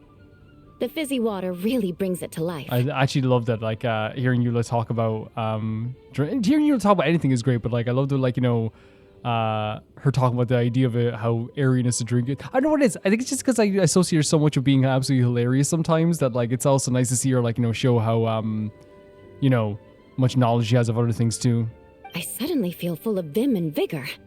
But just one glass doesn't quite scratch the itch. How about something with a bit more bite? Oh, okay. Not strong enough for you? So I like this, the way they're doing this. They're not just having everyone just send back the drinks going, maybe do a bit better. What instead it is, it's like, hey, maybe give me another one, but this time another bit of bite. I need more than one of these. So it's actually saying I like this drink a lot, but I just need more of it. Looking for someone with a bit more kick?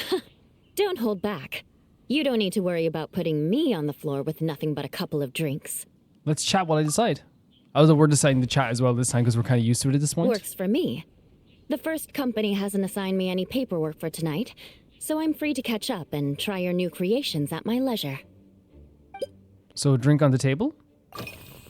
I'm just wondering what the bottle you're carrying is an imported fruit juice? That's right.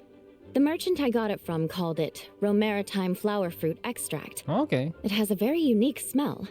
Here, have a bottle. Why carry it around? Oh, it's a necessary courtesy. Okay. In that book Miss Magistus lent me, The Blade Dancer, 20 years on, it says, after a duel, a Fontanian swordsman will politely invite their defeated opponents to a banquet. That's kind of fun. To properly play host to Miss Clorinde, I searched for quite some time to locate a rare goods merchant in Dorman Port who sold this juice. Sounds like something out of a story. Yeah, no, I mean, and to be honest, like, it is, I feel like the way they talk about alcohol in all of Genshin is always very romantic, isn't it? It's always very romantic. It's always very beautiful. I had my doubts at first, too. But Amber said something that makes a lot of sense. She said that even if this custom doesn't really exist, Following it still shows I've made an effort to understand Yeah. Fontaine's cultural heritage. Because that can happen sometimes where it's like, if you go to like a foreign country, you don't have to like be fluent in their language, but if you try, they do appreciate it sometimes. They do really appreciate it. Besides, who doesn't like trying new things, right? I'll treat Miss Clorinde to this juice at our post-training banquet. That's so nice. That's so nice. Unusual juice pieces glued together. Eula has some special Romatime flower fruit extract with her, and she gave me a bottle to keep. She really likes the fresh fruity flavor. I could probably find a way to incorporate it into her drink. And then we have a memorable experience. The latest experience seems to be something worth remembering for Eula. I should find a way to reflect that in her drink. Okay. I can probably tease out some threads of inspiration for our discussions and try to piece them all together. So something that's a memorable experience with this. It's been a while since we last saw each other. Have you been stationed near Dragonspine this whole time? Yes, I have. For a while, the situation there was difficult. A gang of outlaw engineers was messing about with some sort of mechanism control technology, attempting to manipulate ruin graders so they could rob merchant caravans. To make matters worse, several veteran knights who had been stationed at Dorman Port were transferred to my squad, and they weren't happy to be taking orders from that Lawrence girl. Oh man, so there's a bit of prejudice there? Leading them on this mission was quite eventful. It took 3 weeks of stealth operations in the snow, with no fires to keep us warm, before we finally located the enemy's stronghold. So this is interesting to me because it's like, it's veterans, right? So they're probably very stuck in their ways, honestly. Like, but Eula would be, again, a fantastic captain. They just have to get over themselves in a way. I know it's probably cruel to say, but like, I understand there is like a lot of hatred towards the aristocrats, especially like with them and their attempts to kind of bring back that order of things where the aristocrats were like ruling over Mondstad. But no, I think that, you know, listening to Eula can only bring you good fortune. Those veteran knights faced the bitter cold and were almost taken down by the enemy's smuggled battle mechs. Fortunately, the battle went our way, and they had no choice but to acknowledge my abilities. Yeah, I'm sorry to deal with that, but like honestly, like of course they saw her fight and were like, holy crap. Me? I'm completely fine. But thank you for your We're talking concern. emotionally though, Eula. It's okay to be upset. Look at that smile. She's one of my favorite characters. Honestly, I think it's just one of my earliest favorite characters, right? For sure. I think there's been other characters who've had like more deep stories and like more impactful stories on Genshin, but that doesn't change the fact that like her story quest is one of my favorite things in the early days. It was mentally tiring for sure, but fortunately, the operation wore them down far more than it did me. They won't be questioning my authority again anytime soon. Because that's what it took. It's you got them out of like a really terrifying, sticky situation. They saw your skills and were like, oh my god, yeah. If any new recruits try to make my life difficult, I'll just have my veterans give them a few friendly pointers. I guess you could call them a permanent solution, huh? So honestly though, like it is very good. It's very good. It's a very good story in terms of like this is exactly what happens. Usually it is the veterans are like, I'm not, you know, following her. I'm not following them. And then they end up you know, getting absolutely destroyed. She helps them out. They see her skills. This happens. It's a tale as old as time. Really it is. Restoration required. Without demanding their duties, and dragons might have been, Eula's probably hasn't had time to fully recover. To help Eula replenish her strength, I can place the cool tasting wolf hooks with some warm cocoa. Can we associate this with this? No. Okay, let's do the last one then, which is eating on duty. What do you usually eat when you're busy? If you want to know what I've been eating recently, I'd better start by mentioning the logistics company's latest revolution. They launched a diet improvement initiative and started distributing a form of standardized canned food to knights operating in the wilderness. In the past, we only had dry rations. Every mealtime we had to set up pots and campfires, roll dice to choose a cook, and take turns standing guard. In all honesty, it was a bit of a hassle.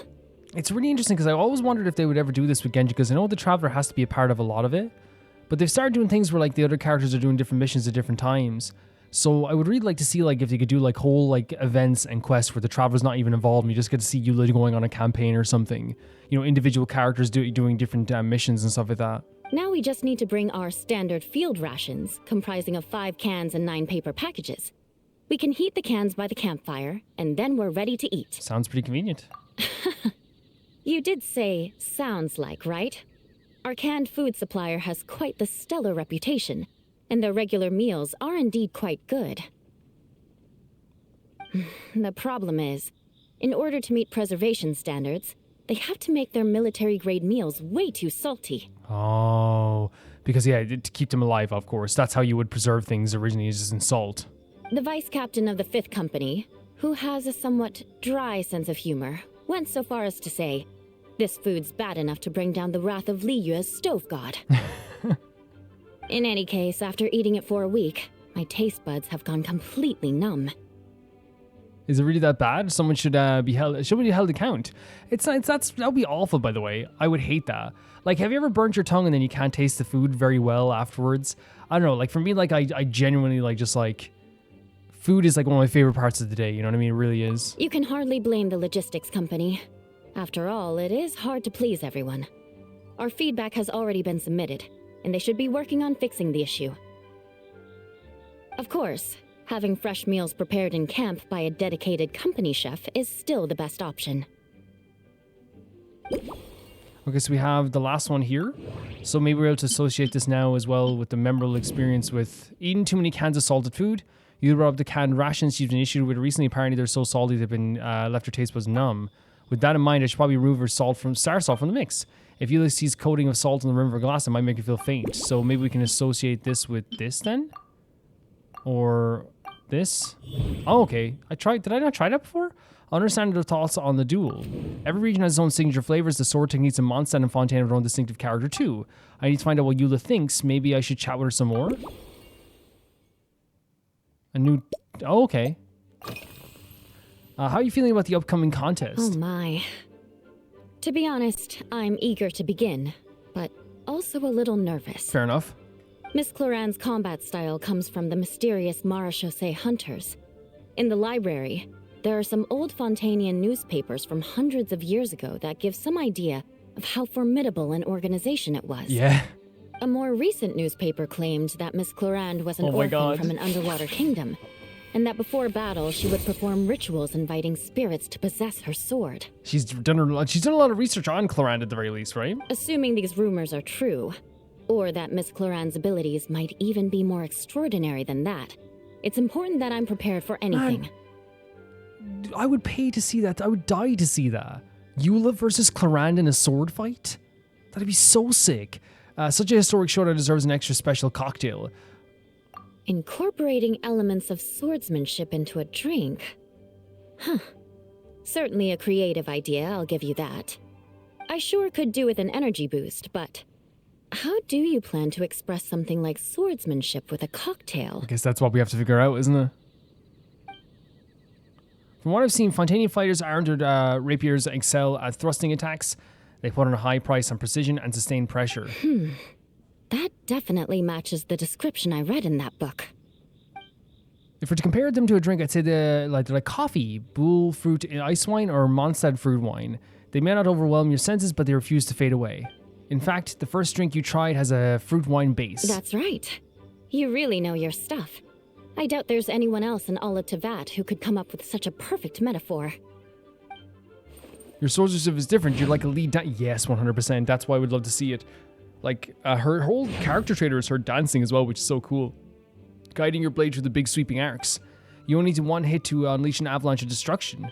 In other words, your style emphasizes forceful impact of the moment of contact. There's no need to make it sound so fancy. It's just an aristocratic variant of Favonius blade work. With a bit of personal flair. It's beautiful. It's one of those times when you look at it, like when you realize like everyone has a different sword fighting technique was when Eula showed up, you know? So you're more like a strong spirit that hits his senses hard and then leaves a clean, icy aftertaste without lingering flavors. Firewater. Firewater? Isn't firewater supposed to be something... I don't know what firewater is. I'm going to try and guess. Firewater's gained popularity the world over, following in the wake of prosperous Snezhnayan merchants. These days, almost every tavern has a signature drink that uses it as a base. Then we found the perfect solution together. You really are good. Why don't we try replacing the fruit wine with firewater? As for the alcohol content, that's not a problem. Plenty of the expedition team may have drunk themselves senseless with firewater. But me, I'm full of confidence. You know what? Like, it's okay. We can figure it out. 100%. I love how she is like, you know, very, where is it here? She is very full of confidence, right? But like, it's always like, you know, she's always putting on a show as well. She's always being very, you know, she's always joking. She's always being very like, she's always putting on a performance, it feels like. We talked about the difference between Eula and Clorinde's blade work. I think I can represent the mouthfeel of Eula's drink. The obvious conclusion is swap out the fruit wine for firewater. To match the big sweeping arcs for sword fighting, a small cup won't cut it. We need something a little heftier. Is that everything?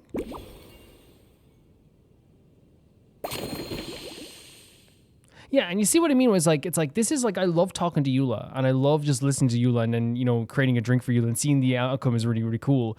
But I generally just think that like, it would be even better if like we had to like ascertain what the drink could be, you know? Because right now we're talking to Eula for like 10 minutes or 15 minutes and then they just make the drink basically for us just with us pressing a few buttons. I think it'd be really cool because yeah, I'm not trying to like crap all over this because this is just really a fun time. It's just a really fun time and way to get rewards and to talk to characters who like that aspect is all good. But there's like that 10% where it's like, man, I'd love if we could just like, you know, try and figure this out ourselves as well, you know? And you know, again, as I said, the argument against that would be Calvin, would you figure it out? Probably not, but I'd love to fail as well. I think that's all I need to know. I know exactly how to prepare your next cocktail. Brilliant. I'm looking forward to seeing how you do. But it's just a joy talking to these characters as well, that's the thing. I think it's like a really, important part of this, honestly, is like, I'm having a good time talking to the characters, and that's what truly I think they're going for here. It's a way, it's like a rest stop. It's just really just having us having a good time with the characters. So we have to chop up any size. Let's go small pieces. It's the least fun one. Small bits is the most fun one. But, oh no, this is fun too. Look at this. I love how the Traveler looks so proud when he does it as well. Shake gently, shake hard. I'm gonna shake it hard there now. Look at that. The cameraman is like a freaking K-pop M Countdown cameraman. Medium or large goblet. Let's do a large goblet. The smile on his face, he's so proud. This is his life. And then what do we garnish with? Anything except sea salt. I think if you're looking for something that's the opposite of salty, it's lemon, right? Well, sweet would be valberry. But I think like a lemon slice would add a bit of like nice little bitterness to it, which usually counteracts, the valberry. Let's go valberry. That's so pretty. A lemon would have been gorgeous too. Based on Twinkling Starlight, this novel cocktail was concocted especially for Eula. Eula's swordsmanship is like a whirling wall. She strikes with force of an avalanche, yet her finishing flourishes are clean and elegant. True. Bold approaches affect your drink and preferences. To match your style, the drink you prepare combines ice fruit, fire water, aromatized flower juice, steeped in commemorative meaning, and restorative cocoa to replenish your energy and banish fatigue, creating a true dance of flavors since the blend is inspired by Spindrift Knight's Dancing Blades. Seafoam Sword Song felt like a perfect name. Here's your all-new Seafoam Sword Song, mixed to meet your personal preferences. Lovely stuff. It does look pretty. Oh my, what beautiful colors. Apart from the, I guess, you even added my romaritime flower fruit extract. Like the yellow parts look a bit murky, but like I still think it's pretty with the blue and the yellow mixed together. The looks so aroma pretty. is perfect, and I can smell the alcohol, but it doesn't stifle the fruity fragrance. Let's see how it tastes. Can we hear what you think? Give me a moment to come up with the right words. I need to think carefully. When I was younger, I used to watch Tom and Jerry, and when Tom was drunk, he used to hiccup a lot. So I thought like being drunk was just hiccuping. I know it's unbecoming of a lady, and a proper connoisseur would savor their drink slowly. But I'm sorry, this is just too good to be true. I'm so glad you like it. Can you mix me another? Of course. Feel free to order as many as you like. And you lost in friendly conversation, drank the Seafoam Sword Songs. Oh my god, Eula. Oh, no, what was I going to say? She's adorable. I've completely lost my train of thought. She's so adorable. Oh no. Oh, whatever. I feel fantastic. This cocktail Oh, it's the best I've ever had. The chuckle as well. I think I'm gonna head home and get some sleep. You think you've had one too many? Don't worry about me. This is the happiest tipsy I've been in years. I'm still far from being drunk. Get home. Do we need to help you home, or are you gonna be okay? By the time I've gone a few rounds with that, Miss Clorinde, and completed my reports, Oh no. I'll have been on duty for 3 months straight. By the way, I want to make it very clear, if you're ever on a night out and you're drinking, as soon as you put your head against any wall or anything to rest, you're done. And everyone knows it around you. Everybody knows it. I've been at so many parties when like someone has just rested against their head against the wall for a second, and every one of us look at each other like, they're done. It's over. Jean, the acting grandmaster. Isn't it about time she gave me some time off? Maybe. I won't be forgetting this injustice Look in at a her hurry. face. You mark my words. Very cute as well. Very cute. Okay. That was fun. That was super, super fun with Eula there as well. But yeah, as soon as your head is against a wall or a pole or something like that on a night out, you know your friend is done for the night. It's over. There's no bringing them back to life. Actually, no, that's not true. I remember one time specifically. This is years and years ago. I always say, whatever. I don't drink anymore. But I remember a time specifically years ago, I drank too fast. And I remember being like, so done. And I even remember hearing like one of my friends just be like, lads, he is done, so he's not gonna be okay for the rest of the night. Like, and we can't just like have one dude just being, because they were like, let's just give him a bed and just let him sleep it off or whatever. And weirdly enough, like an hour later, I had a second bit of life, and everyone was like, whoa, so it's not always the truth, sometimes people can come back, but usually when their head is against the wall, it's like, okay, it's over, it's over for the night as well. What I might do is I might do the other events first, since this is going to take the longest for sure. Like that was like 25 minutes for that one, so I might do the other events and then see after that. Maybe we'll do like the combat events, and we'll do that event, and then we'll come back and do the other event. That makes the most sense, I think. Lionfang's rating onslaught defeat many enemies as possible in the times achieve a higher battle rating, so it might be the exact same thing as before. After challenge ends, corresponding battle rewards will be awarded based on the battle rating. It's the same thing as before, I think. During the battle, Aegis... Okay, there's something new. Aegis will continue to accumulate over time. Defeating enemies or completing specific activity objectives allows faster accumulation of Aegis. Once Aegis reaches the maximum value, you can summon the Shadow of the Lionfang Knight to support. The direct Shadow of the Lionfang Knight to unleash a powerful sword pressure strikes to deal devastating blows to enemies. The Shadow of the Lionfang Knight will circle the battlefield as it moves. By adjusting the camera, you can change the attack rate. That's interesting. Okay, there's a new element to it. When directing the Shadow Lionfang Knight, weaknesses on enemies will be marked by unleashing a sword pressure to attack said weak points.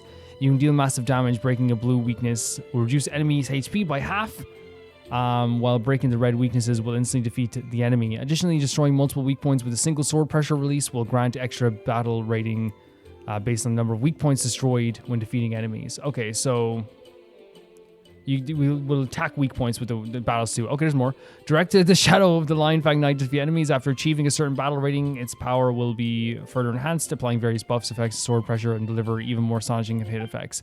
So it's similar to what it was before, but it has a new element to it as well.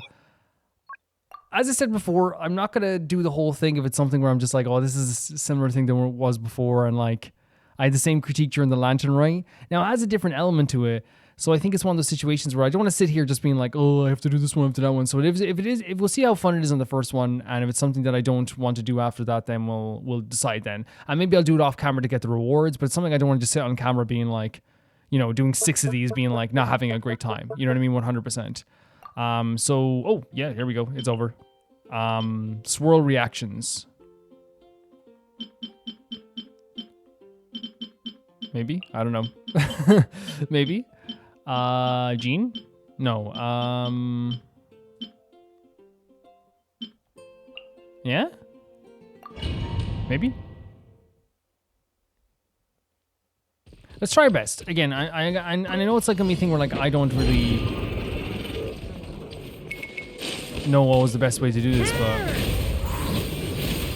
wait, we have a different sword here as well. Is that that what the standard's gonna be when it comes to him? So we're constantly swirling with this, right? Is that correct?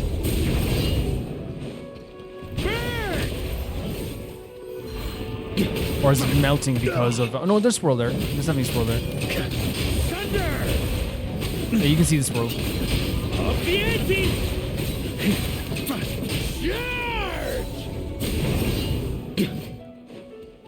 So now that we have the full Aegis, then we have to attack them like this. Should we wait till more people are on the field, or is it like... Oh, that's really cool. How do we, oh, we can move the thing as well. Okay.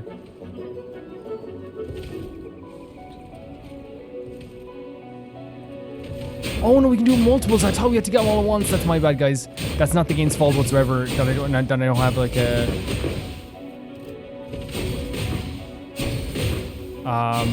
stellar, you know, graceful opinion of this. That's not the game's fault whatsoever. Yeah, that's my fault completely, guys. I thought we could only hit it. I thought we had to do like one hit in a row, but no, that's my bad. There's no excuse there. Yeah, that's a cool little element to it. Yeah, for sure. That's a really cool element to it. But we haven't even gotten like 1 star yet.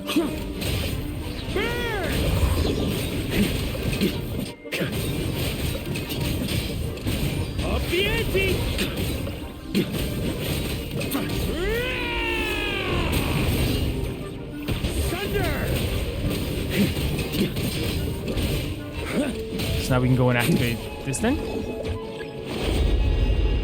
Yeah. So you can get them at the same time. That's the whole point. It is the whole point, but I was just doing it the wrong way.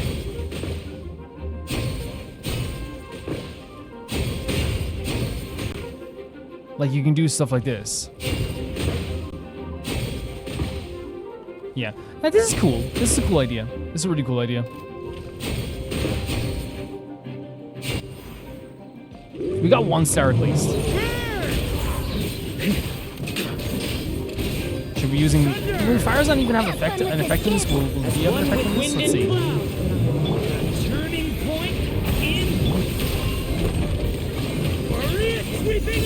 Yeah. Yeah, like I feel like I definitely messed up on it. That was definitely my bad.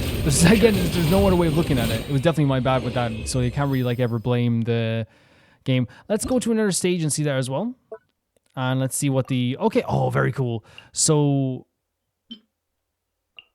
After the active character uses elemental skills, the plunging attack damage increased by 90% by 6%. When plunging attack deal damage opponents, I guess will gain. So that's definitely going to be them as well. Would it be a good idea to put another plunger in there and then maybe... Again, another plunger, maybe? Because they do plunging attacks, right? They do. And we love using Varka, so... So... It's justice o'clock! Yeah! Your bow! Maximum power! Hi!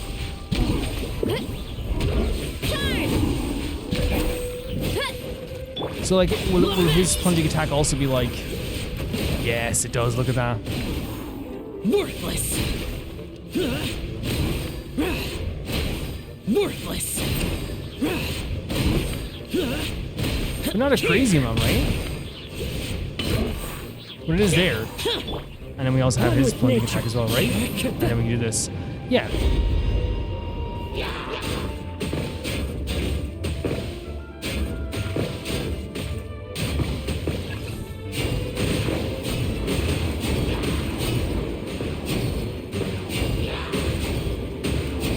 This is so crazy, this way of doing things. Just destroying the villagers like this.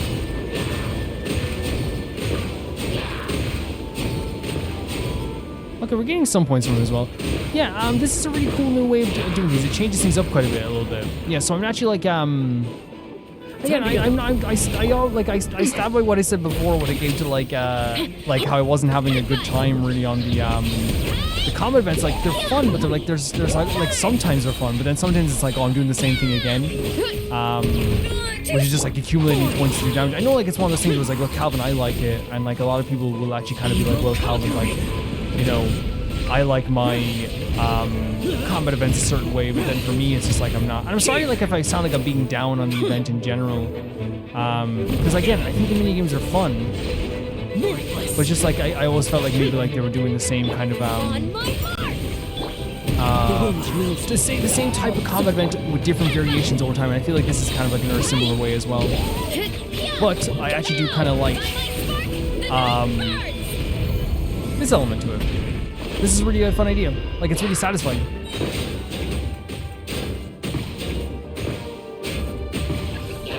And like, I think when it comes to like minigames, I always feel bad about like being like, oh, like this wasn't like, this didn't have a bite to it. I wasn't a massive fan of this one. I think it's like always really weird because it's like, yeah, man, it's like this like indie event, you know what I mean? Like, you don't have to do these either as well. No one's forcing you to do this, you know?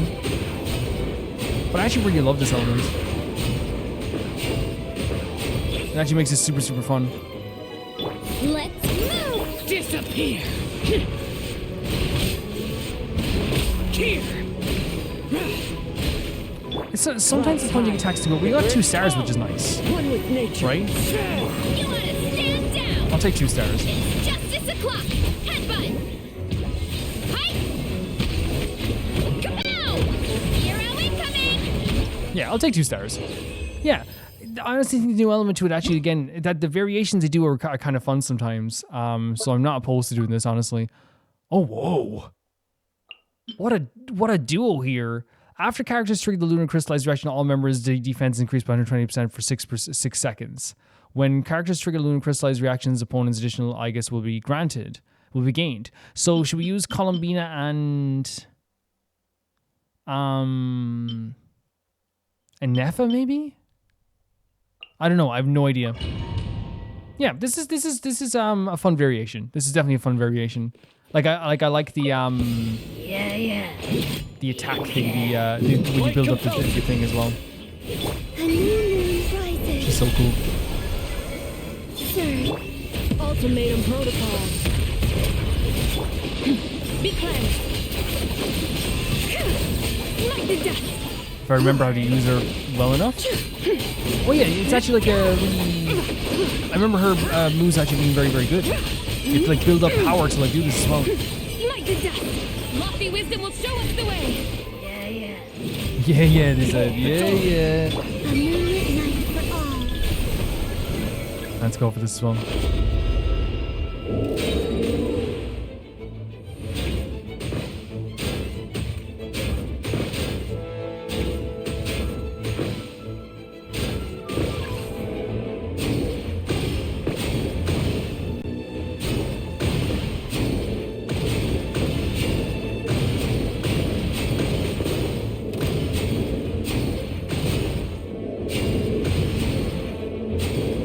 Yeah, this is super satisfying. This is a satisfying aspect to it for sure.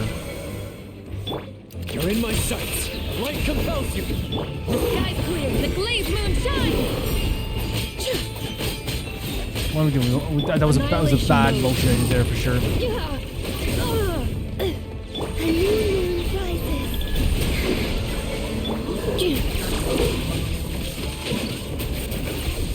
Press the advantage. Be gone, shadow of darkness. Without further ado. Are we now lunar crystallizing? I guess we are.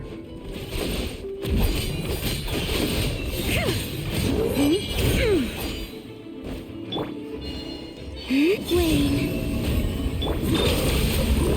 You're in my sights.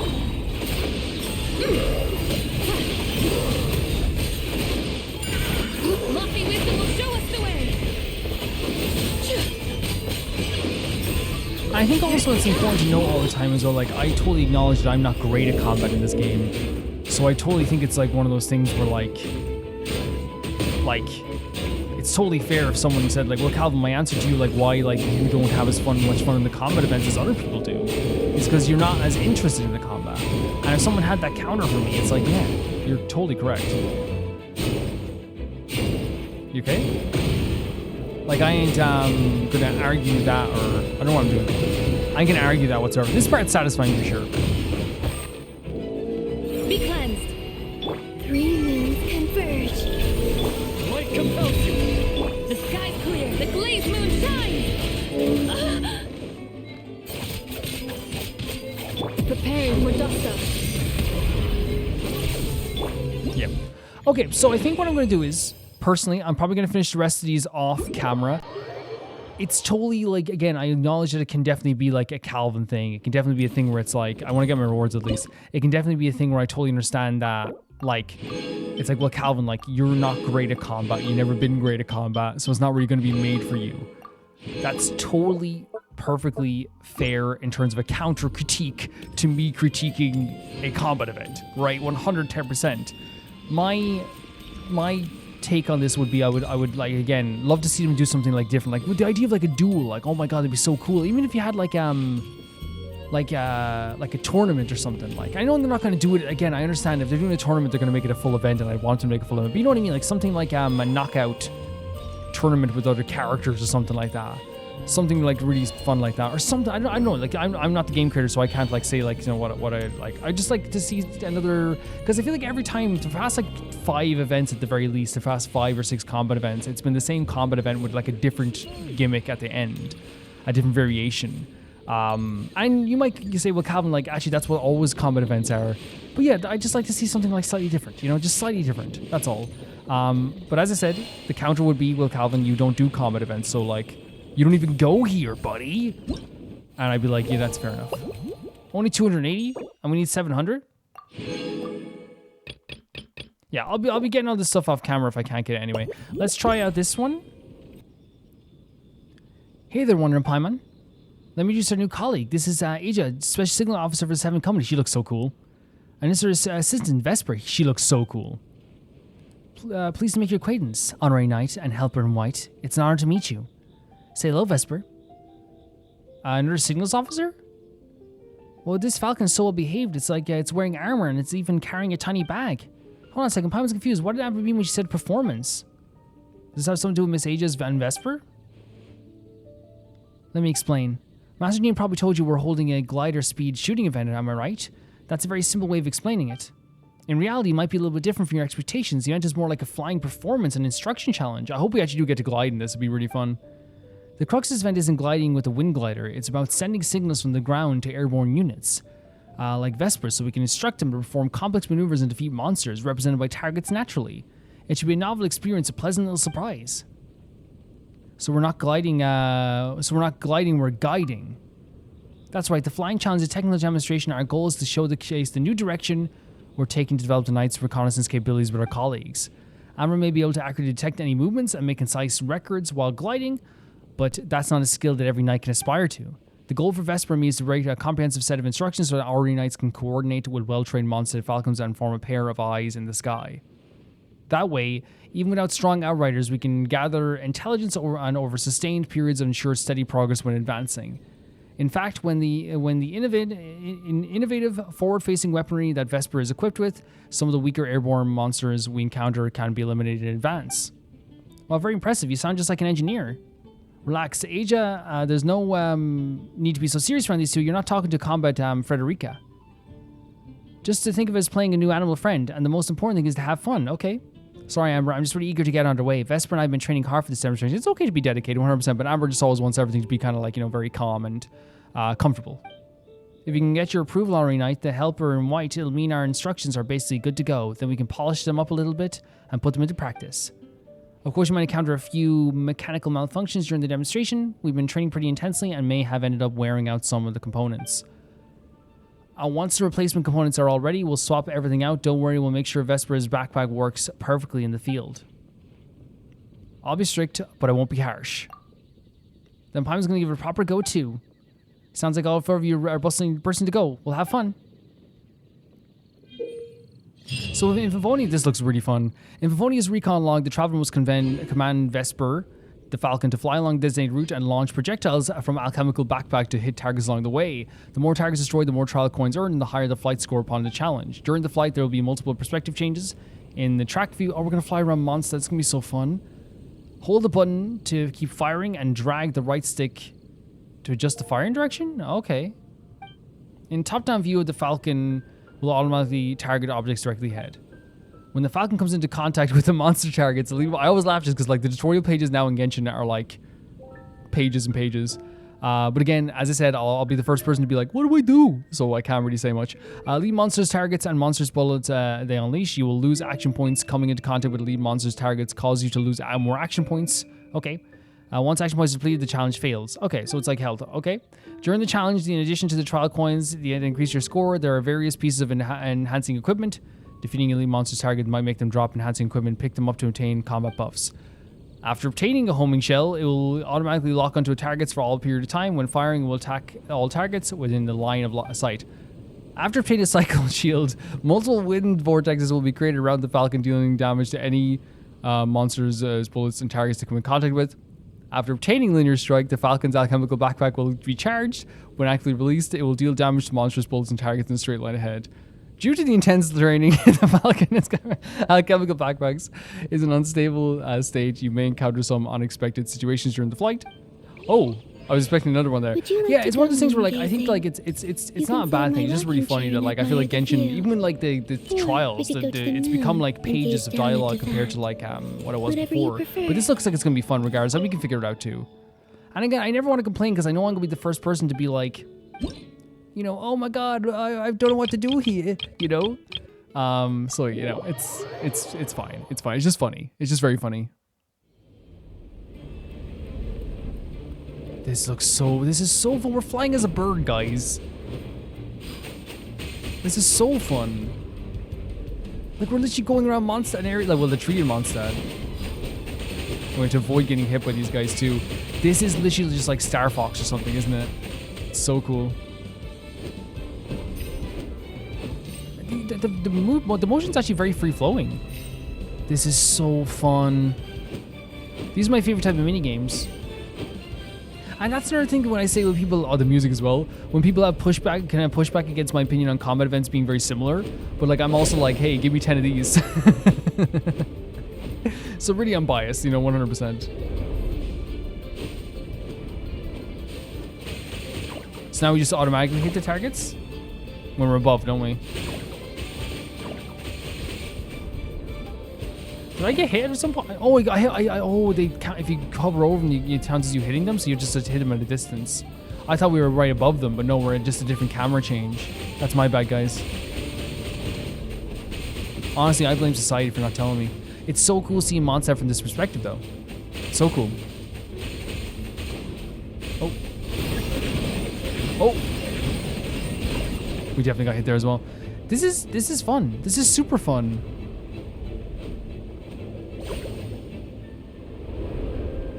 And the music as well is so like adventurous. I really like it. Yeah, that's why like I totally like I always say like, you know, take my criticism of combat events with a pinch of salt. If they said, hey, the next event is gonna have 50 of these, I'm like, yeah. With no variation, yeah.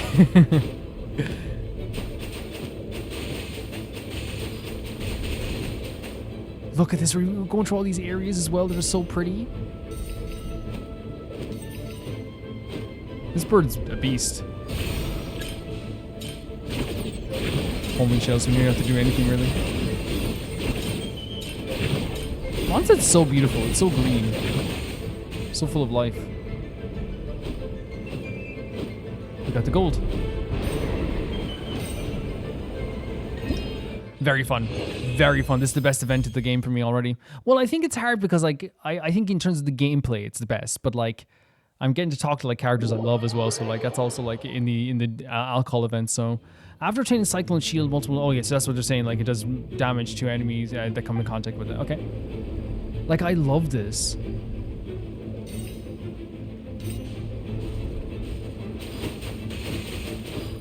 So like in terms of like I usually rank the minigames in terms of gameplay, this one is best. In terms of just overall stuff, the drinking one's the best because I get to talk to like Eula and I got to see Emile, which is so surprising. So I think they're like joint number one, but for different reasons. Which is funny last time because during Lantern I actually you know, the combat event was actually like I actually preferred that to one of the other events because the other event had another thing that I usually like say, which is it didn't have any bite. It felt like I wasn't gonna fail ever, you know? The time, they gave me like 4 minutes to do a task that you can do in like 30 minutes. Sorry, 2 seconds. I love the Paimon's giving like a Star Fox like instructions too. Look how beautiful this is.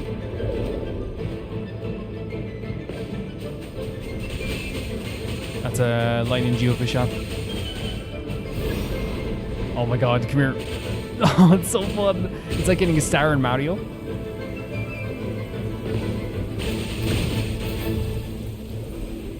Yeah, this is joyous. Oh, now it's like thunder and lightning, I guess, because of this thing we have on us. Absolutely joyous.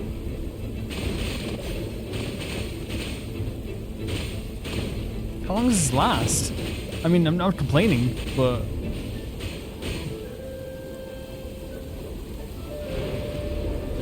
even though we don't need to have this time.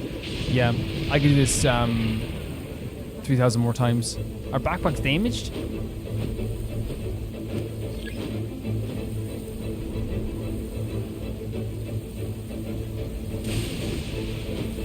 So is it going opposite of what we're doing? Oh, it's just inverted cameras now, is it? Okay, we're switching to inverted cameras. They said, some of you guys are gonna love this, who play inverted.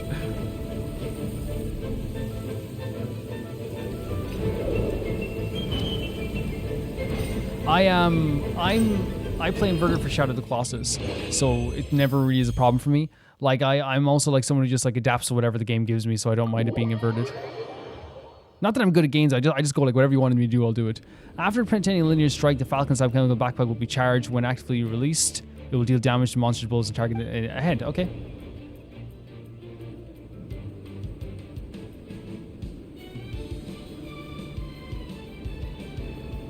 Yeah, just really, really fun. With this adventurous music. This on rails kind of flying game.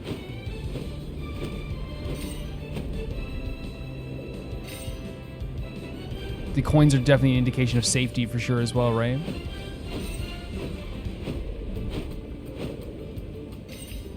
If you follow the coins, you're gonna be okay. Man, going up Dragon Spine like this.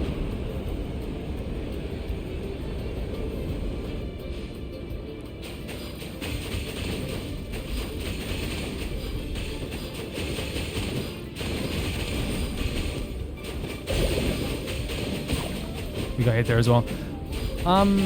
Yeah. Like it's hard to have notes on like something I'm just like really intently like excited to do. Like the fact that they only gave us 4 of these is the only complaint I have. The only complaint I have about this event is that they're only giving us 4 of these to do. Oh, I missed some coins. That's okay though. Oh. It's not okay, but we'll still do good, I think. Hopefully we'll still, because you don't need all of them, it seems, to get like the gold. Which is what we need to get like some points here. What a cool way to go through some locations from a different perspective as well, right? That we've never been in before? Or that we have been in before, but we get to like, you know, we never seen it from this perspective really.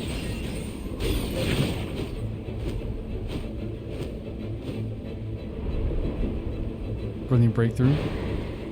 I think the reason why, oh, look at this perspective. I think the reason why they only have 4 is because these are lengthy, right? These are very long.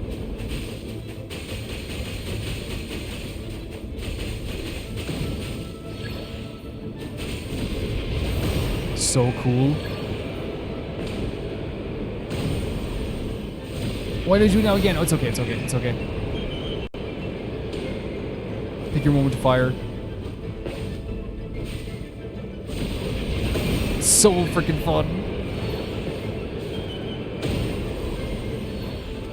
Again.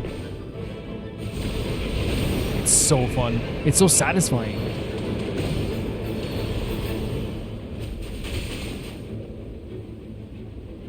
Look at this perspective, though. It's such a crazy perspective. And we keep getting the linear strike back as well. We got gold. Yeah, that's all we needed.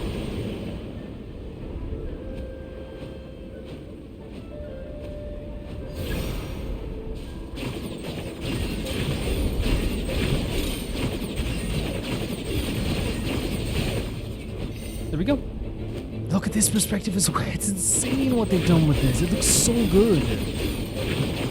I know this is just the locations that we know already, but this perspective change is just like so different. Yeah, fantastic. Absolutely fantastic. And there's one left after this. Destroy targets on flank points. And we're like doing this. No, we're not going to go through Mondstad, are we? Probably to sound so professional. Okay, okay. I thought we were going through Mondstad for a second.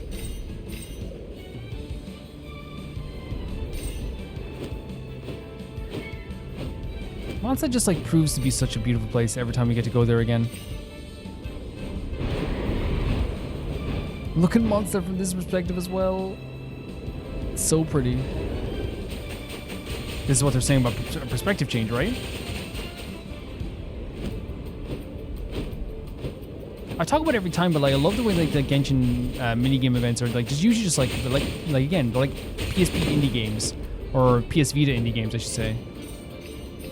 Like it really feels like as I said, I always say like the time. Look at the church from there and the statue. It feels like the time when I was like you know, going to college on the train, and these would be the type of games I would play, like these like little mini games.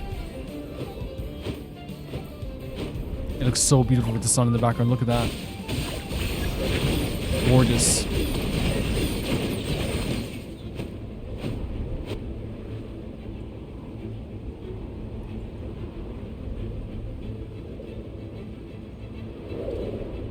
Like Mondstad's whole area being like, you know, built upon like an island like this is insane. But it's smart, right? It's very smart. But then again, it hasn't stopped people attacking like 52 times. But then again, in fairness, the paralogism was like very shocking, right? It was one of the rare times that people actually do attack Mondstad in that way. There's no doubt about it. Like, this is one of the most protected kingdoms you could ever have in terms of like any army trying to get in here. Because like really, you try to get across the river, you're going to be shot down. You try to go anywhere else, you get shot down. You try to come in from above, they're going to be at a disadvantage. You have to go through the front gate or go through the docks. Otherwise, you're going to be killed. Look at this, right above Mondstad. Look at me. Look, I'm a bird. Like, it's such a great idea for to build a kingdom, right? I know people say, well, that's what people did to build moats around it. 110%, but that's just like ingenuity.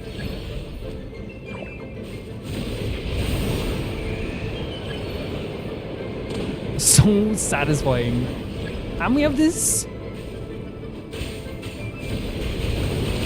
Oh my god, we're invincible.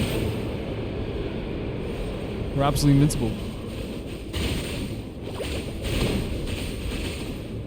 We're on gold already. Yeah, look at even like the stalls on there. Everything's so perfectly done.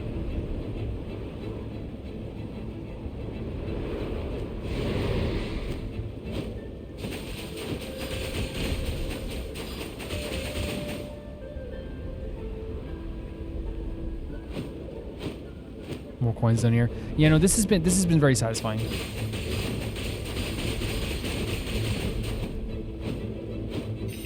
It'd be cool if they had like a speed mode as well, where we had to like really go fast through it as well.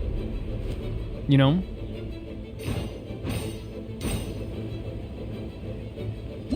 Very cool. Very, very cool. Yeah. Perfect. Absolutely perfect minigame. So I guess I want to see if we can get my rewards. Which should be just here. Yeah. There's not a hair out of place with that one. So freaking good.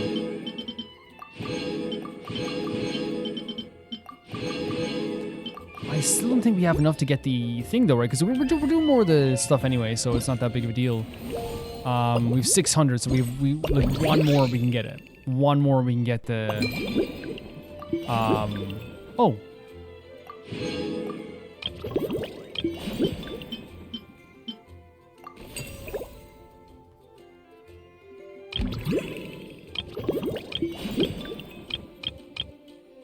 Okay, I don't think we still don't have enough. We have 660. We need 40 more. But we'll get there. We'll get there. We'll get there.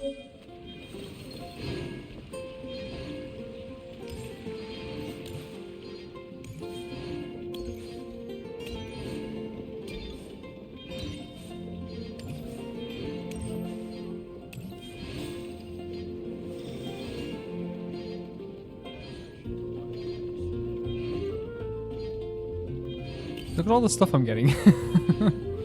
Do you see this? I was like, I'll wait for it to stop. Yeah, I took a little bit of a break there for a second. And I was kind of thinking about the combat events. And yeah, my final kind of talk on the combat events before we go any further is I think that the variations are sometimes fun. Like, example, the last combat event like wasn't terrible or anything like that at all. Like, they have variations every time that they do like really fun mechanics, like the stuff with like the sharp, you know, the Aegis thing. That's a really cool idea. But there's then after that, there's like not really much of a motivation to do good or to do better for me, or to even like do them sometimes on camera at the very least. So I think I'm gonna do this thing where, oh, Kaya's standing there now. Oh, did they just make this something I want to do? As I was saying this, here's my thought process on this, and I'm just gonna this one I'm gonna go with it, and we're gonna talk to Kaya. I'm not gonna do a combat event on camera again if it's just the same thing with a different variation. I'm just not.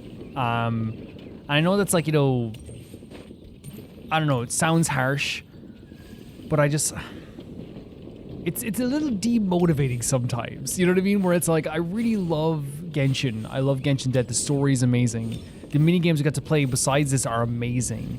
Like, I love the Falcon game, and I love talking to people that I haven't seen in a long time. Even if it is like, you know, I have like little tiny little things I'd love to do in the drinking event as well.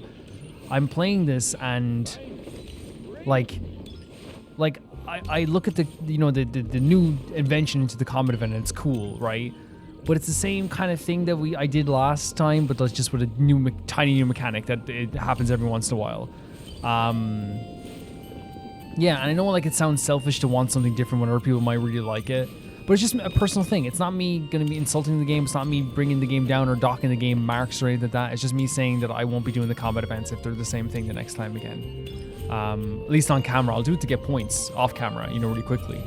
But yeah, it's for sure. What's happening? Why is Kaya here? So it feels like it could have gone a bit further. Acting Grandmaster sword pressure could have felt more imposing. Ideally, it would have been felt as if a single slash and a split amounted to two, that would truly give up her name, the Lion Flying Knight.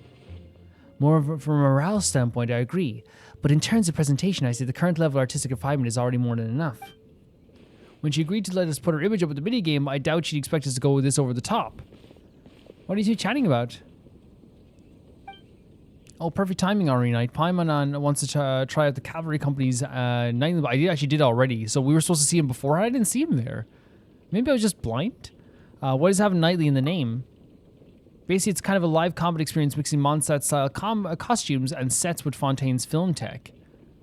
Once you step onto the set, you'll fight powerful enemies and get the taste of larger-than-life heroes and about your... Is that what it was doing? As for the nightly part in the battle, once your faith reaches a certain point, you can summon a shadow of... Wait, so... That's a cool idea for an event, but I didn't get that vibe as I was doing it. That's a cool idea, like doing like a movie set fight, you know? It's like to use the dandelion sword pressure to send waves of sweeping across the battlefield, felling evil foes like scattering before a storm. Lion Fan, isn't that Jean? It looked like Jean in the thing, right? It sounds like you two really look up to her. Indeed, the project was originally meant to be a simple opportunity for friendly sparring. Returning knights need a chance to relax, but if they don't practice, they'll soon lose their edge in battle. But then Hedwig came up with the idea of adding the shadow of the Lion Fang Knight to spice things up a little bit. I thought it sounded like fun, so I helped put in a few words from the sidelines. We read over to Captain Kaya. The expedition's been away so long. I just wanted everyone to see how much stronger the acting Grandmaster had become. Okay, that's cool. Her administrative skills are flawless, and her combat skills have reached the heights of regular knights can only dream of. Well, that's so thoughtful of you, Hedwig. Paimon's super curious now the dandelion sword pressures looks like. I feel relieved knowing you two are here in the audience for our nightly play. If you'll just follow me over here. I hope you enjoy the interactive performance. Yeah, I didn't get interactive performance from that. That's so weird, because that's such a good idea. Like, do an interactive play with combat in it. That's a really cool idea. Yeah, I'm not going to harp on it too much. Yeah, it's just I won't be doing them on camera again if it is just the same thing. It's just my personal preference. Yeah, that's what I'm going to go with. So how many's left? I think there's... Oh, there's only 3 left. I thought there was 7. Okay, maybe I just miscounted. Let's go with this one. Who is it? Who is it? Who is it? Look at us working at a bar. It is Clorinde! Suspicion confirmed. So freaking fun. While patrolling the area, I was sure I'd sensed a familiar presence, so I came over to take a look. Oh my god. And sure enough, here you are. It's so good to see you. Hello, Clorinde. It's so good to see her. If Miss Charlotte were to see you like this, I'm guessing she'd take 100 pictures and write up a report. I guess in a way it would be news. Like, you know, the famous hero of Fontaine working at a pub now. Sword-wielding traveler's secret side hustle. Yeah, exactly. Exclusive cocktails from Tevat's Explorer Extraordinaire. It would kind of be news, right? You'd make the front pages of every major newspaper, and there'd be crowds of Fontanian tourists flocking to your drink stand, causing gridlock on the streets of Mondstad. I think you're being a little bit dramatic. If that really happened, I wouldn't be able to cope. No, but it's very cute seeing Clorinde here, and it's very nice seeing Clorinde here, and you know, referencing the you know, Charlotte too. I'd love to see Charlotte again as well. Luckily for you, I turned down Miss Charlotte's request to accompany me here. Oh, really? So you're unlikely to be seeing any scenes like that. Okay, I get it. Look how relieved he is. I get it, but like, I would love to see her too. And on that note, I'd like a caramel blaze. Caramel blaze? That look on your face tells me you have a lot of questions you want to ask. Let me mix you a cocktail first. You can drink it while we chat. Calm and effortless. I'm shocked to learn you're a real pro at this sort of thing.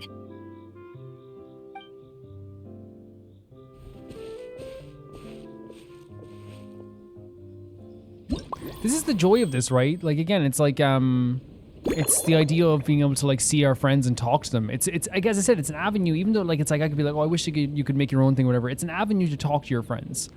So let's do firewater. Get Emile. This actually sounds crazy. The animation's good though. Cut into small pieces. Oh, sorry, small pieces, yeah. They're small bits and they're small pieces.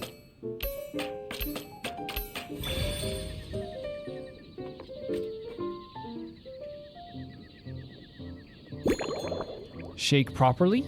I will shake it properly. I love this M countdown cameraman. It's so funny to me.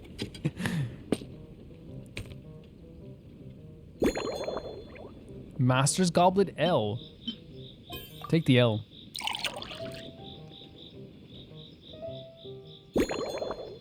Valberry?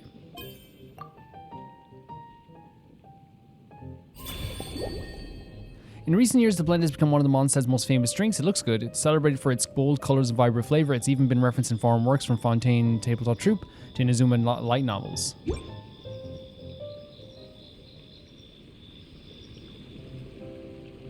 Your caramel blaze is ready. Try not to drink it all in one go. I love how he really gets into this as well, doesn't he? It sure lives up to its name. The color reminds me of a raging fire, while that aroma really hits you head on. Man, Clorinde and Mondstad. It's quite strong. Are you okay? I'm all right.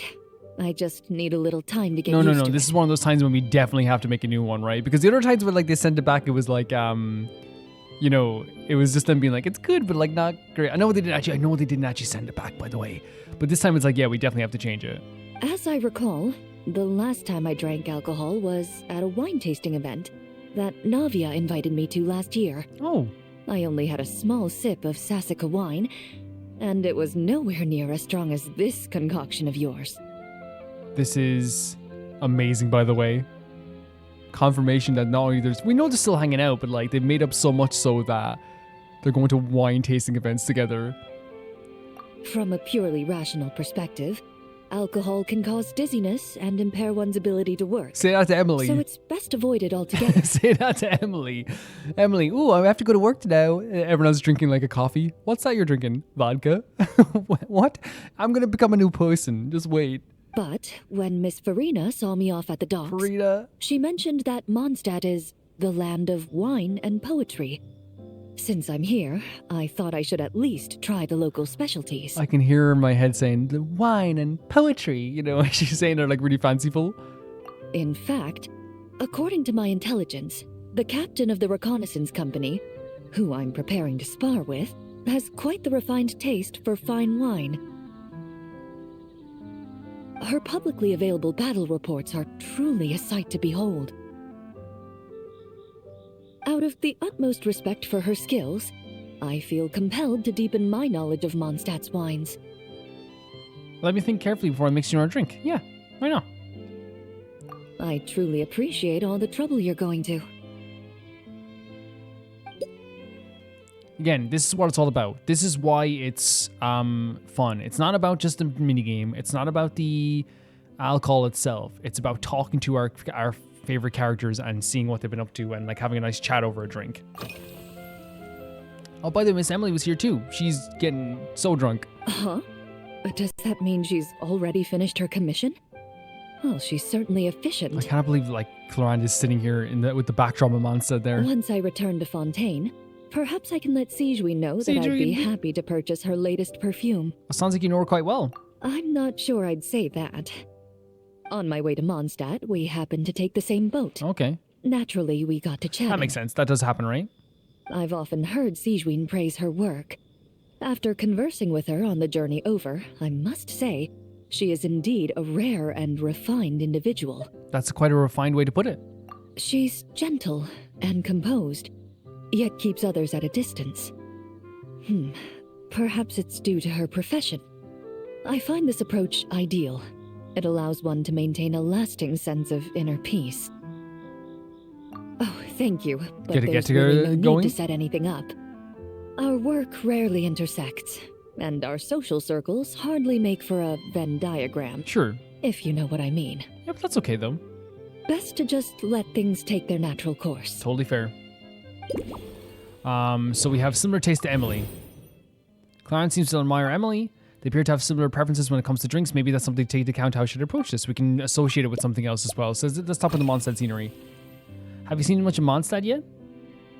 I've seen a little. I took a stroll around the city the first day I got here. Man, that's the best feeling in the world, taking a stroll around a new city. Navia's done some rather extensive research on this place. Many of the scenes and illustrations for the tabletop troupe were inspired by views of Mondstad. Very cool. So she's not here though? You're saying Navia's not here? However, the way she describes the atmosphere in her world building is quite different from the real Mondstad.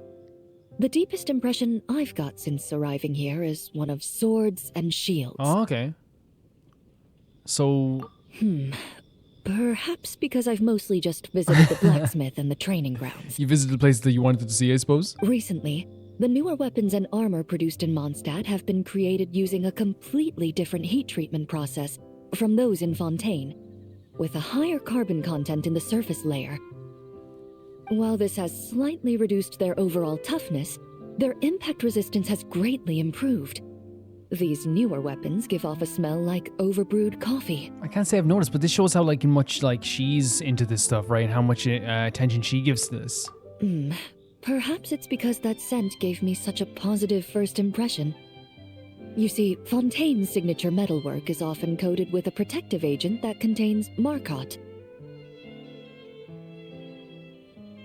Over time, the faint fragrance becomes overly sweet. And for some reason, it makes my teeth feel funny. I don't imagine the scent of Mondstad's swords and shields would cause the same level of irritation. Okay, so we're learning something here, right, I guess? Well, I've definitely learned something new today. Of course, there is a solution to this problem. The next time you find yourself in Fontaine, there's another protective agent I can recommend. One that's as neutral as water, without any excess fragrance. If you also dislike being bombarded with sweetness, this protective agent should suit you well. Okay, so we have more information there again as well, so nothing too sweet. Surprisingly, Clorine's first positive impression of Mondstad was a sword and shield. She doesn't seem to favor the overly sweet fragrances, preferring aromas with salty tint. Perhaps I can try dusting the rim of the glass with star salt. That's a cool idea. So we can't associate with these. No, okay. Let's go with crest on the table. Oh, there's a crest on the table. Is that a gift from the Knights? Indeed it is. The Knights codenamed Hazelnut 3 and Hazelnut 5 gave me this crest. Their codenames? I must say, it's exquisite. They told me the design has only just been finalized. Apparently, it's only presented to important guests. Yeah? They said they're making a badge for you, too, but it hasn't been finished yet. Hazelnut, why have I never heard these two? Yeah, and wouldn't we have gotten a badge by now? You're not wrong.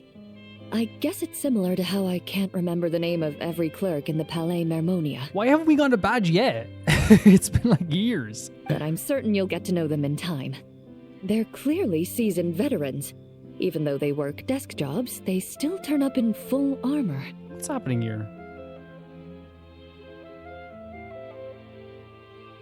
After handling my affairs, they headed to the tavern for a gathering, saying they wanted to continue last night's duel and determine who had the highest alcohol tolerance. Okay. Drinking barrels of beer the night before, yet being able to work with clear minds the next day. Whew. That's just how Mondstad is. I mean, that's like, yeah, it is a heavy drinking culture for sure. So what you're saying is, while Mondstadters may seem carefree, they actually have an admirable ability to know their limits when it comes to drinking. Right. But I think that's honestly, like, you know, like, people think that's what Ireland is, like, we know our limits, we don't. Like, people are always getting hungover in Ireland. The crest is a souvenir the knights give to Clorinde. Clorinde doesn't usually drink, but out of respect for Mondstad opponent, she's at least willing to try. So I better not overdo things. The regular caramel blaze would be too much. I should downsize things a bit. There we go. A light blaze. Emily likes mild tea, and that last drink was also built around a light base. I should ask Clorinde if she likes it. Okay, so we have a new conversation topic as well. So let's ask about our usual hobbies. What do you usually drink? When I'm working, I often drink coffee. But with meals, I prefer a lighter tasting drink, like Buell fruit juice. Since I eat a lot of meat, the slight acidity of the juice helps balance out the greasiness. Over time, I've grown accustomed to the sour taste. After the swordsmanship exchange, the Knights of Favonius rather kindly treated me to some traditional Mondstadt cuisine. That's honestly awesome. I had 8 different meat dishes, and all of them were excellent. The portions were huge, and only the highest quality cuts were used. Everything was cooked to absolute perfection. Honestly, that is like one of the things I love about Mondstad is like whenever you see the food, like it's always like big, gigantic portions. Of course, there was still room for improvement. When catering to tourists, the sticky honey roast and pile 'em up might benefit from a slightly lighter sauce. Okay, so it sounds like they treat you a feast. So she's like saying that like maybe like the sauce is too heavy. I've certainly tried all the red meat dishes. I think I've had enough calories to sustain 3 days of vigorous work, so I've had to decline all subsequent dining invitations. I'm always a big fan of the portion stuff being bigger. One of the things I remember I used to watch, like, you know, you ever watch an episode like Gordon Ramsay stuff, and like they're like all these big portions. They've been sent home with like more food than they can eat, and it's like no. This is not a complaint. And I even saw people being like, yeah, it's always too much. It's like, shut up. Take the food home. To be honest, I can still taste the grease. There must be a way to cleanse my palate. So, something not too heavy, I guess? Tends towards tangy. It sounds like Clorinde has an exceptionally keen taste of preferring drinks with a hint of sourness. Valbrae's and sweet with a hint of sour, while Wolfhooks are just the opposite, sour with a hint of sweet. I think she might prefer the latter. Okay. And then the last one is Emily's style. Emily likes to drink tea. How about you? Are you already planning the details of our hypothetical get-together? Based on my previous experiences with alcohol, I'd guess my tolerance is similar to Emily's. Fruit liqueur is probably my limit. Which is fine. You know, you don't have to drink if you don't want to. So when the time comes, I think you'd be best off mixing similar drinks for the both of us. Okay, so something similar to what Emily had as well. Good information. The firewater used in Caramel Blaze is far too much of a kick. How about replacing firewater with something fruitier? There we go. Yeah, like, I've loved, again, it's even though it's like not like something that's like crazy stories or anything, I just like listening to Clorinde talk. I think I've come with a drink that'll be more to your liking. Please wait a moment. All right. I'll make sure I'm mentally prepared. Even if it's still a bit strong, I'll do my best to finish it.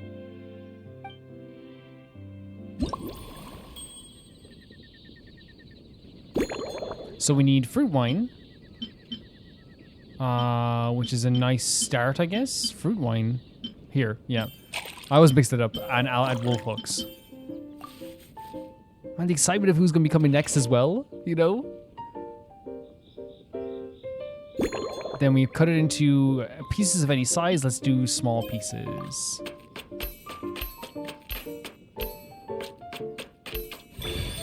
I love when he gets this inspiration on his face. He's so happy to be doing this.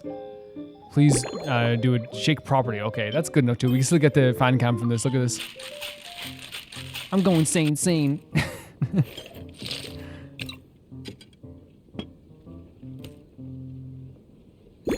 And then Coupe Goblet S. The smile as well. Interesting look, right? It's very fancy. Very elegant. Based on the caramel blaze, this novel cocktail was concocted especially for Clorinde. After visiting Mondstad with the impression shaped by the tabletop troupe, the Lightning Swift Champion Duelist is especially sensitive to metallic notes, showing clear preference for flavors with a hint of salt. In her everyday choices, she also flavors drinks with a gentle tartness to cut through the richness. For most bartenders, balancing these two demands would require extreme care, but after honing your craft at the Angel's Share, the flagship, you can precisely control every note in the cup. To help Clorinde get into the relaxed mood on her tour of Mondstad, you wonder if calling this the Leisure Time Lightning might be a good choice. That's a cool name.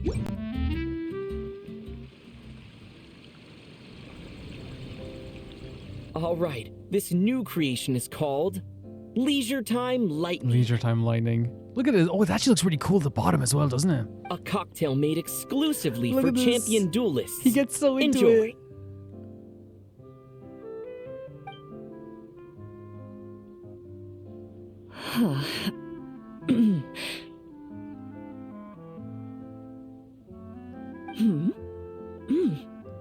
Have you added fruit wine?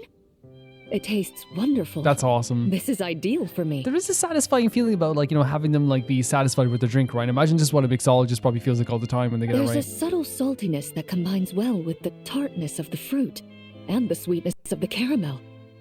Each sip balances delicately on the edge of perfection. The color of the wine also fits well with the name, and the lightning imagery contrasts with the fiery nature of the caramel glaze. But where does the leisure time part come in? Do you find Mondstad to be a leisurely place? I Wizards see. of Leisurely Place. That certainly matches the impression this cocktail gives me. Its unique aroma and taste will hold a special place in my memories of Mondstad. I'm glad you like it. Your satisfaction is my motivation. Do you think, if the chance were to present itself, you'd be interested in mixing drinks somewhere else? A cafe, for instance, or the Hotel de Boer? I would love to work in Mondstad. Why do you ask? Mostly for Navia and Miss Farina's sake. Though obviously I'd be more than happy to try more of your masterpieces myself. Of course, I'd love to everyone to have a taste. Any chance I get to go to Fontaine, I am there. I am there. Great camera angles here. I understand. I won't try to strong-arm you. In any case, I truly appreciate your hospitality. Thanks to you, whether I'm facing the powerful captain of the reconnaissance company or discussing strategy with the Knights of Favonius, I'll be in my best condition. Another one, yeah. Just really, again, it's just a really charming idea having like these conversations. They are very, very long, but I feel like it's one of those situations where, like, it's about investigating, you know, about finding out what they want, what they like, hearing them out, and then making it based off that. It's not meant to be something that goes flying by. You're trying to take your time to really get to know your customer, right? That's what they're trying to do here. And then we got that as well. And then we have this one as well. Who's it going to be? I don't want to read the synopsis because I think it is like kind of a little bit of a hint, I think. Huh? Is that Mr. Klee? Honorary Knight? Oh. Yippee! It's you! the hell? What are you doing here? This is a pub. This is a bar. Well, we can make a non-alcoholic drink, right? Oh, hey, it's Klee. Oh my god, look at this customer Klee. Auntie Eula told Klee that Miss Hertha had found someone amazing to help out. Oh, it's so good seeing her again. Seeing you here, Mr. Honorary Knight, Klee knows this must be the best drink stand in all of Teyvat. So kind of you to say, Klee. That's the ultimate goal. You mean this stand isn't already the best? She's like, what's happening? Have you been resting on your laurels? Well, out of all the drink stands Klee's ever visited, Mr. Honorary Knight is easily the best. I love her so much. And no matter what drinks Mr. Honorary Knight makes, Klee will definitely think they're yummy. Lovely. This time, Klee, I need you to be a little tougher on me. Oh, yeah. Oh, you want me to be mean? But Klee could never be mean to you. No, not mean. Just say if you don't like it, we're going to give you like a drink. And if you don't like the drink, then you can just send it back. Let me think. I know. I'll pretend to be Albedo. You think he's mean? Whenever Albedo reviews Timaeus' work, his face goes super serious. Super serious? And Klee can hear every word he says. Oh, she's so funny the way she says super serious. Brilliant. You can be my teacher. Get ready for Klee's super amazing order. This is going to be hilarious. This is going to be hilarious and adorable. These past few days, I've been having such a blast with Mom all day long. It's been so much fun. Even being sent to solitary confinement couldn't wipe the smile off my face. Aww. So, Klee wants to order a She can't even reach the ground. fair-weather frolic. Anything like a bright sunny day will definitely put Klee in a super duper mood. Got it, Miss Klee. I'll be right on it. Like, the fact that she can't even reach the halfway down to the stool is so funny. I wonder what it'll taste like. That's Mondstad's baby. You know what I mean? That's Mondstad's baby. Let's go with tea. Tea, caramel, and wolf hook. A caramel tea? I never had it before. We gotta make this extra perfect for Klee now, or else Alice will kill us. And also because Klee's adorable. Cut into small bits.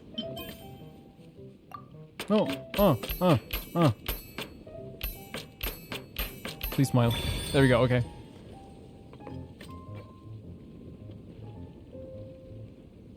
Is it gonna be M countdown? It's M countdown, let's go. Pumping adrenaline. Like the camera's just like, is literally like a K-pop M countdown. And in a double-walled glass. This glass is weird.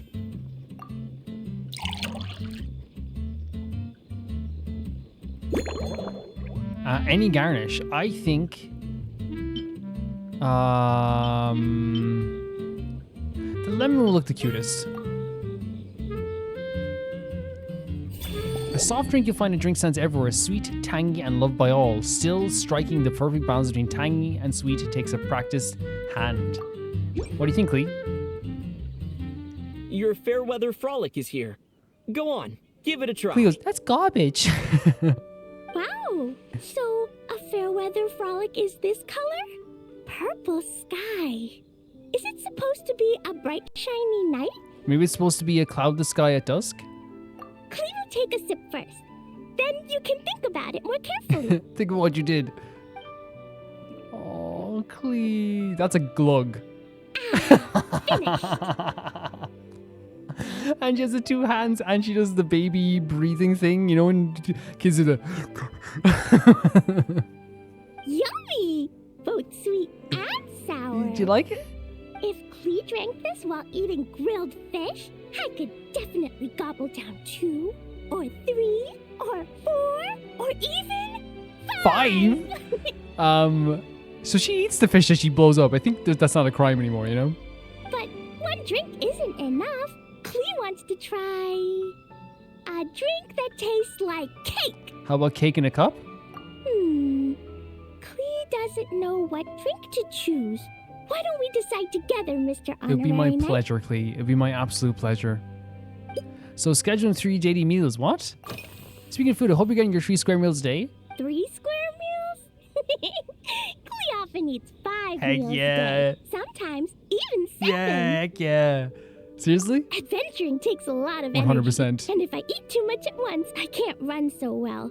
So, it's better to eat lots of smaller Okay, meals. but you know what's so interesting as well is that like Genshin has like done this before where they have a very healthy relationship with food in Genshin, which I love, which is the idea that like, you know, Varese is a perfect example where they have talked in the past about how like everyone's body is different, everyone's activities are different, everyone's way of doing things is different, and they never like shun people for like their food habits, which is really nice. Apart from like when they joke about Paimon, but I feel like that's just like, you know, a silly inside joke between the Traveler and Paimon. Albedo used to prepare all Klee's meals, and my lunchbox was always arranged so neatly. Oh my god. Just like a pretty painting. That sounds like Albedo, right? When Albedo's busy at Dragonspine, Klee goes to eat with the other Knights of Favonius. Kaya's camp is usually the neatest, while Amber sometimes camps in the trees. It's so much fun. Oh, and Auntie Hertha makes the best. This is what's so great about Klee as well. She's so adorable. Like just like any kid that has so much love in their lives, and some people that love them so much. She has such an appreciation for the people around her, and like they have, you ever meet a kid and they can describe everything, like even if it's not fully accurate, they describe like everyone in their lives like in such a creative and like colorful way. When my mom comes back, there'll be even more yummy food to eat.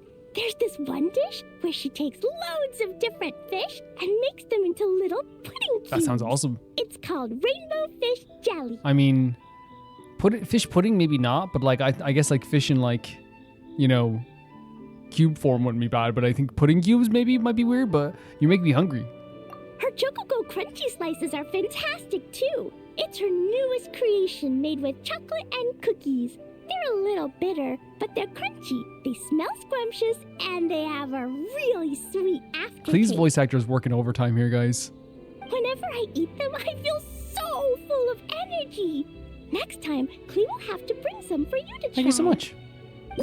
So we have likes chocolate. Klee mentions in her daily mealtimes it seems she really likes Alice's peculiar cooking. She told me about Chococo's crunchy slices. I have some cocoa here made from kahukotl, just like chocolate. How about I turn cocoa into flakes and swap them for wolf hooks? That sounds nice. Okay. We'll try it out. Still planning to eat later? Do you plan to eat anything else today? Yeah. When Klee gets back home, I'm gonna eat some salted nuts while reading my book. Very good. Klee used to eat cake after dinner, but Master Jean said it's too sugary, and it's not good to eat sugary things before bed. Oh my god. Apparently, it makes you chubby and gives you toothache. Don't mind about the chubby thing whatsoever. You whatever you want, but the toothache is true. The toothache is true, but you have to brush your teeth and stuff like that as well. Don't mind about the chubby thing. But it can also just make you get hyperactive, I feel like. Well, I think that's a myth, right? They said that sugar rush. I don't know. Maybe I'm wrong. I don't know. So, Mom got some advice from Auntie Barbie, and now she gives me nuts instead. She says they help my brain remember things better. I'm just going to say this right now. In a lot of cases, nuts can have more are definitely healthier for you, but they have more calories, obviously 100%, but they're very good for you, 110%, and they taste really good too. But, Klee, you don't got to worry. We're going to sneak you some cake. Don't worry about that whatsoever. Nuts don't have much flavor.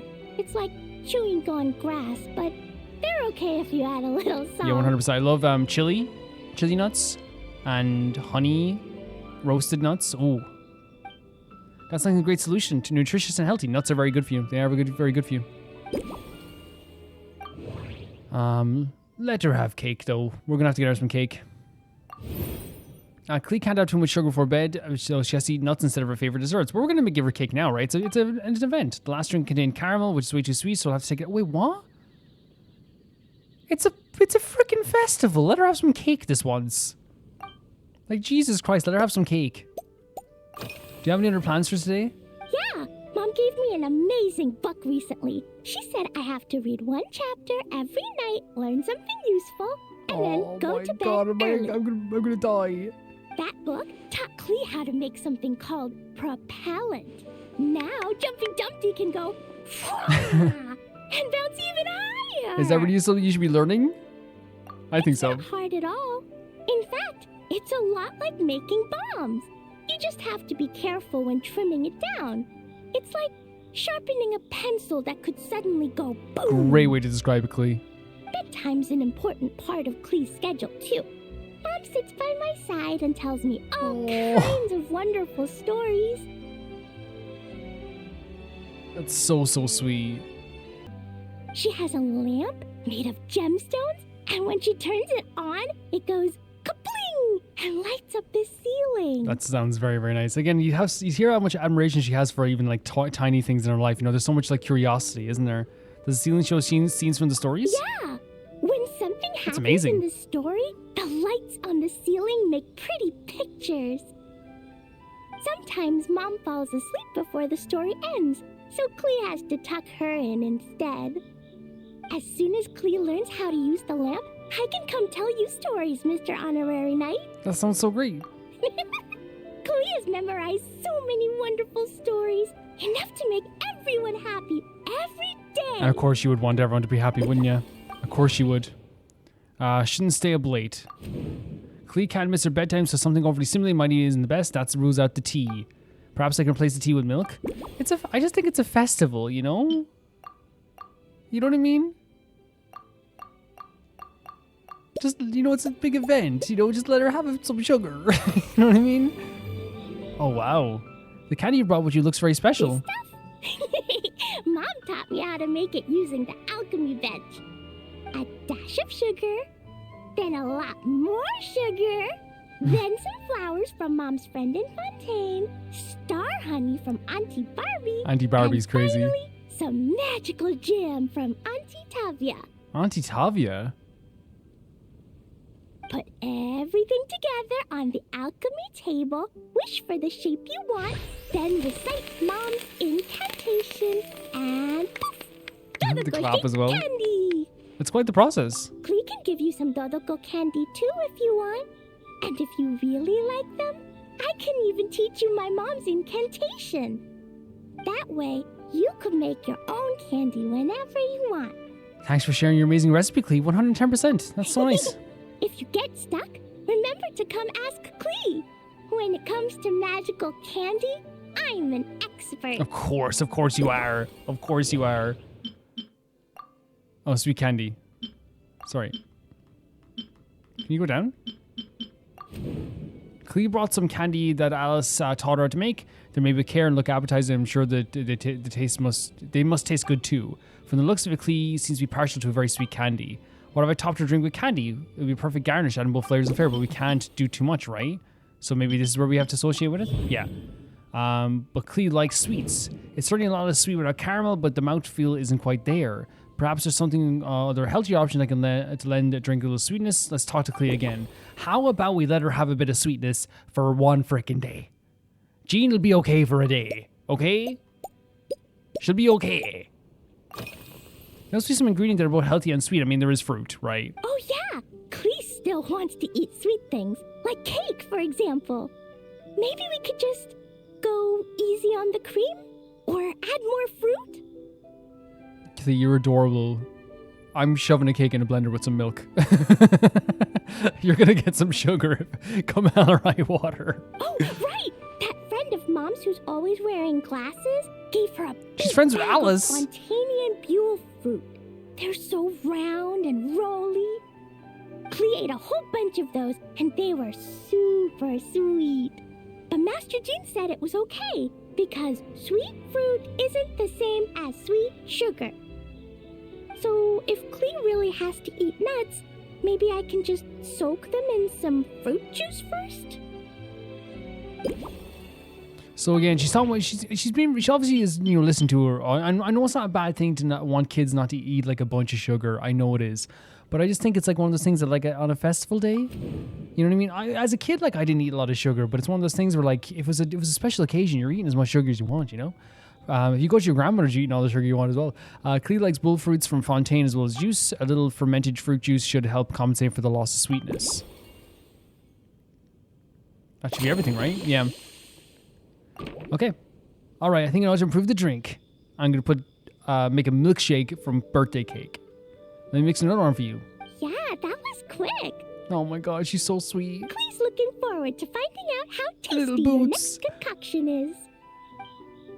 And I understand what Jean is doing. Jean is putting her best foot forward with Klee, right?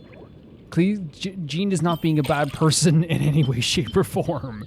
She's, but I think even Jean would be like, she's allowed to have some sweets today, but Klee's been a very good gal and listening to what Jean has been saying, you know what I mean? That's what's so sweet about it.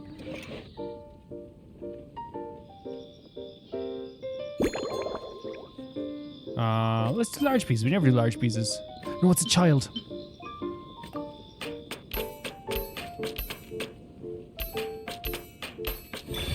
Yeah, you can't do that. You can't do large pieces when it's large pieces when it's a child. Yeah, you can't do large pieces with any intensity. Let's do ultimate M countdown fan cam. Pumping adrenaline.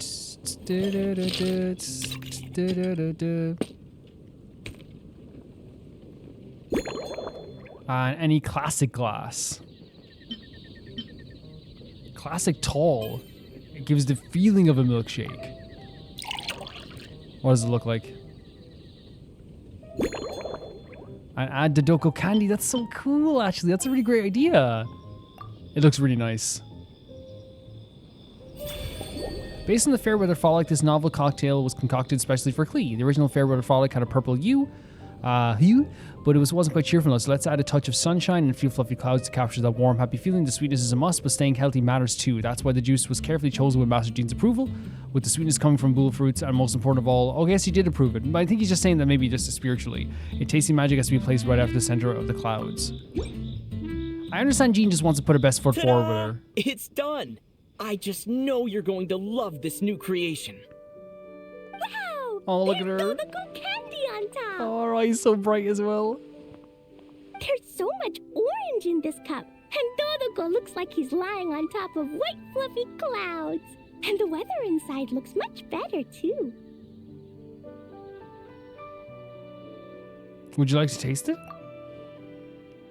Yummy! It's so delicious! Klee has to drink slowly. I can't just gulp it down, or I'll miss all the yummy flavor. Is she gonna gulp it? Is she gonna gulp it down? Mr. Honorary Knight, this is amazing! It's like you mixed sunshine with juice! Klee was so tired from playing, but now I feel refreshed. And warm. And peaceful. I'm so grateful. I'm so grateful to hear this. Oh. You're the best, Mr. Honorary Knight. Oh. That's so amazing. Thank you so much. I'm sure you'll come up with something amazing. Really? Yeah, for the name. Think. When the weather's nice and Dodoko's happy, Dodoko will want to sing, right? And when Dodoko sings, Klee wants to sing too. So, let's call it Dodoko's Duet. Oh, your name's the best. That's awesome. Thank you. And thanks for making such a yummy drink for Klee. Klee's gonna go tell Mom that the best drink in Mondstad right now is Dodoko's Duet. I'm glad I passed your test, Miss Klee. Klee's gonna write down Mom's incantation and give you a copy, Mr. Honorary Knight. Thank you so much. Then you should learn magic too, so you can make all the candies you want. Oh, the jump up as well. Thank you so much.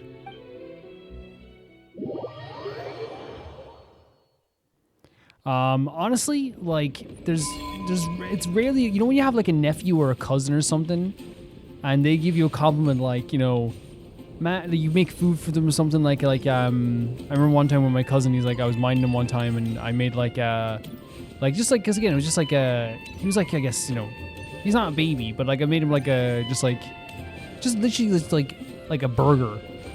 And he was like, oh my God, can you make this all the time for me? And I'm like, bro, that's just a burger, but it felt so good. It was like, of course I can. Yeah, I can. You know? Janine, stop it! That's right. Jesus. Show off. Okay, yeah, I'd love to have him clear here. She's so sweet and so adorable. Absolute sweetheart. Let's see what the last one is then. So we got this as well. We got more challenge rewards, which means we have enough to get the weapon. But who's going to be the last person that's going to show up?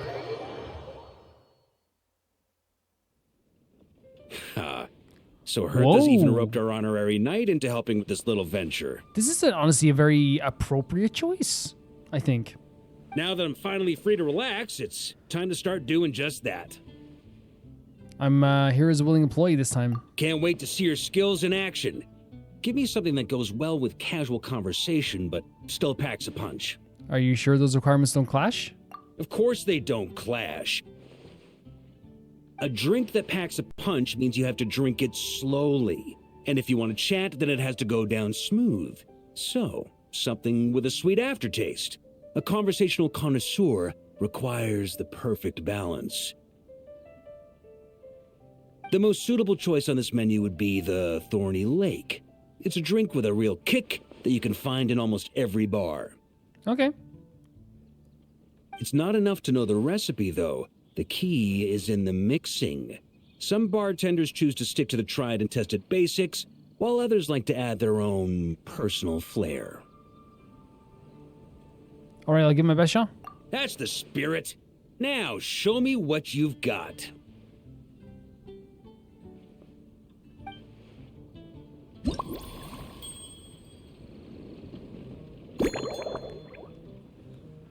So fire water, fizzy water,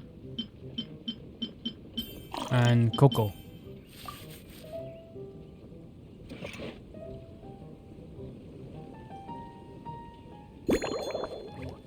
Cut the ingredients into small bits. Because he's a baby, he needs them in small bits. Baby Varka, goo goo gaga. Goo goo gaga, Varka. Goo goo Varka.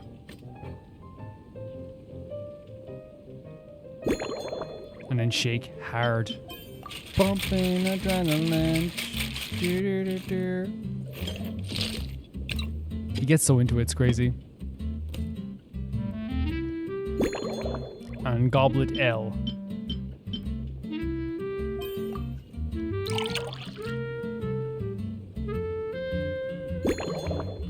Any garnish? Star salt might look cool on this. Yeah, it does. A classic drink that traces its own origins to Fontaine. Fissures built on the base of fire water with cocoa and adding a hint of sweetness. Its sparkling fizz pricks the palate like countless tiny spikes, delivering a lingering tingle. After rising to popularity in Fontaine, it quickly spread across Teyvat, becoming one of the enduring classics among specialty drinks.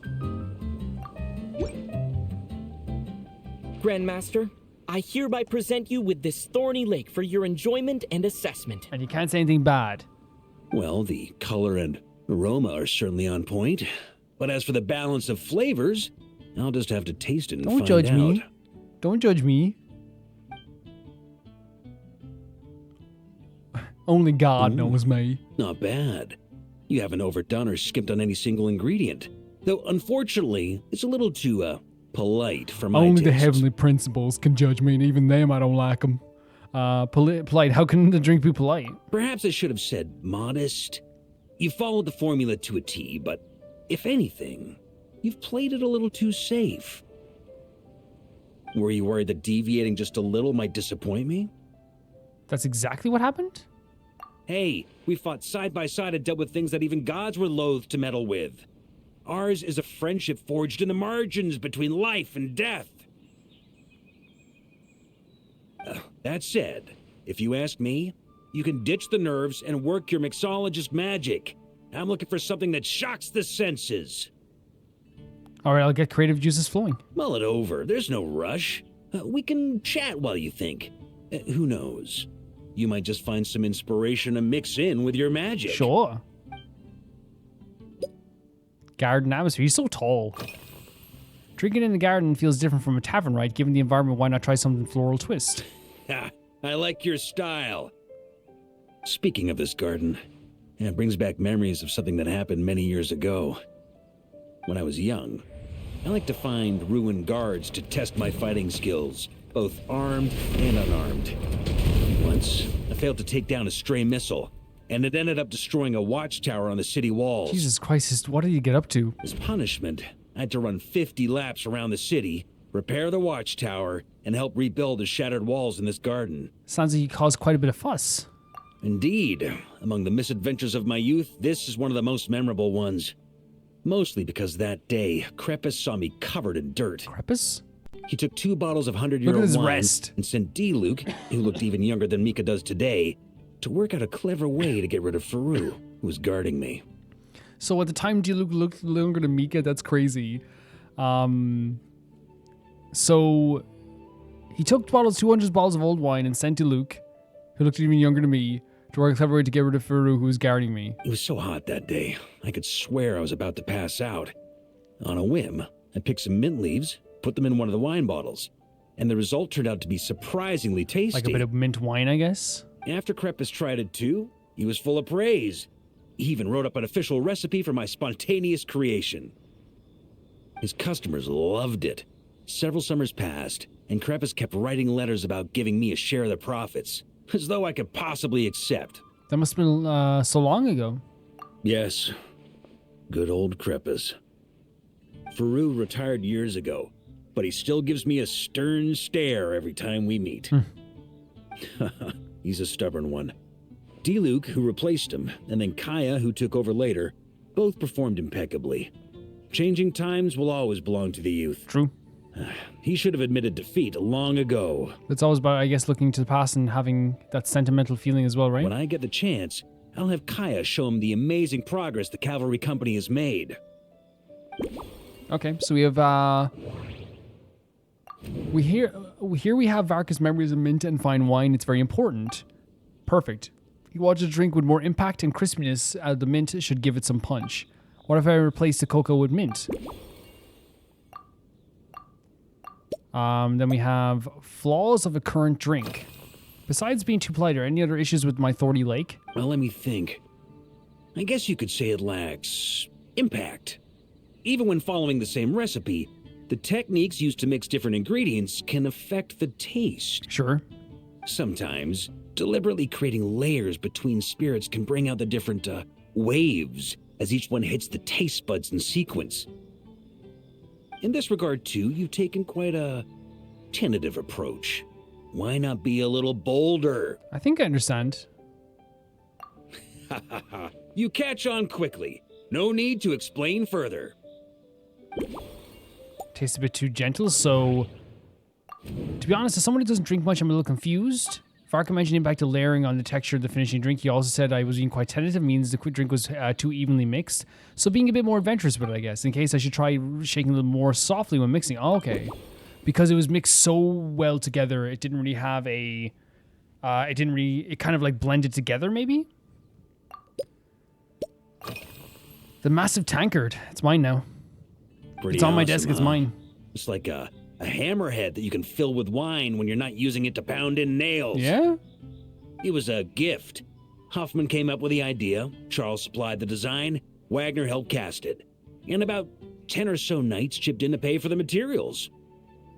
They've been waiting to have a good drink with me, and this is my crucial weapon to aid me in a fair duel with them all. A fair duel like a drinking game? I'm the Grand Master, after all.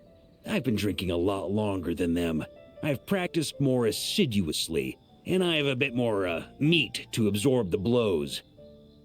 So it's only fair to my subordinates that I drink a teensy bit more per round. Wouldn't you agree? That's a little bit more than just a teensy bit.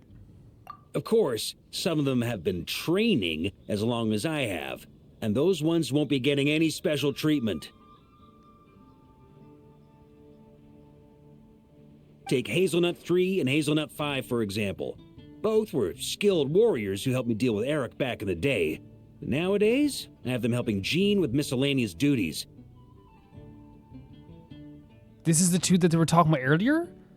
Hazelnut 3 and Hazelnut 5? At today's after-work cooldown, they insisted on trying to keep pace. In the end, they lost our game of darts and ended up passed out on the floor. I've already told Jean that I won't be approving their leave request for tomorrow, no matter what. Oh, Jesus Christ. I mean, like, it's their own bed. They did make it. They made their own bed, so they have to sleep in it. That's the way I look at it anyway. The oversized tankard was a gift from the knights to their Grand Master. Varka seems to like it very much. Considering his well-known drinking prowess, it only makes sense to present his drink in a tankard. So we can actually, like, use a tankard now. Okay. Yeah, and like it's one of those things where I'm not like trying to be like, you know, insensitive, but like if you're like hangovers are self-inflicted. They will always be. You know what I mean? They will always be. Anyway, on the subject of the garden, it's become a popular venue for hosting events. It's a treasured place that the Knights of Favonius have maintained for years. So it makes sense that it's become the go-to location for organizing such things. I heard that while the expedition was underway, you were a great help in giving those left behind the opportunity to put their energy to good use. Sometimes, I look through the photos I've been given from those events, though unfortunately, there aren't enough to include everybody. My conclusion is that Mondstad needs to do more to popularize the camera. What's just to have more memories? Yeah, because he missed quite a bit. I mean, I can totally feel normal, right? Missing so much after you've left for so long. So then we can probably associate... Oh, if the Grandmaster hadn't gone away in expedition, he probably would have organized many events himself. I wonder how it may have turned out then. But Jean still did a fantastic job. Memories? If Varka were here?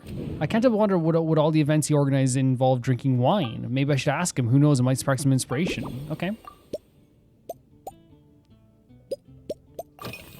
I wonder how these events might have turned out if you were here and not away on the expedition. If I were in charge of organizing events, well, I suppose everyone would revolve around fine wine, or at the very least, there would be some sort of tasting involved.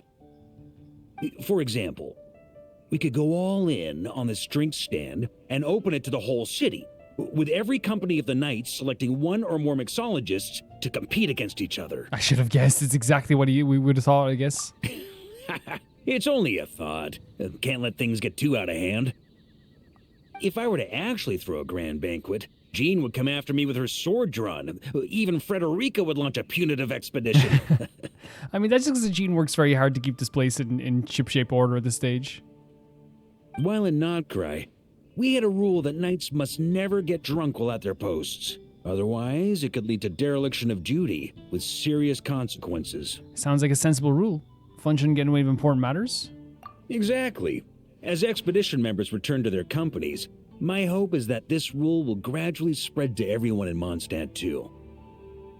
Just like firewater and Smedina, these Notcry delicacies have made their way into Mondstad's households and become part of people's daily lives. Young people need to learn restraint. I didn't know you had that side too. At the end of the day, no one should be biting off more than they can chew. Unless it's someone near my level, they shouldn't even be thinking about enjoying a light buzz when they've still got work to do. Right. Most people would just end up a whole lot drunker than they'd like. Yeah, especially I suppose like when when you're so young, you want to say, but I think it's about setting an example as well, of course, too. Like if they see the older guards drinking a lot, they're probably going to drink a lot too, you know? You should come practice with me on weekends. Trust me, once I've drunk them under the table, they'll be swearing off wine for a whole week. That's like that old technique, though, to get people to stop smoking, where they make people smoke like 20 cigarettes or something, you know? What does people say? Don't believe in fables? So then we have this one. In the end, we discussed the events in Varka's usual style, and then the conversation turned to delicacies in Notcry, Smetana, and in particular, Varka seems to have left a positive impression of Smetana. I'll use it. I'll see if I can use some in his drink. There we go. We now have Varka's drink.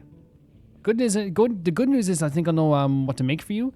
Can I borrow your hammer, please? Oh, feel free. Whatever you're about to do, I've got a feeling I've hit the jackpot. Will you look at Janine in the background, making a fool of herself as always? Embarrassment to her family. Scarlet for you there now, girl.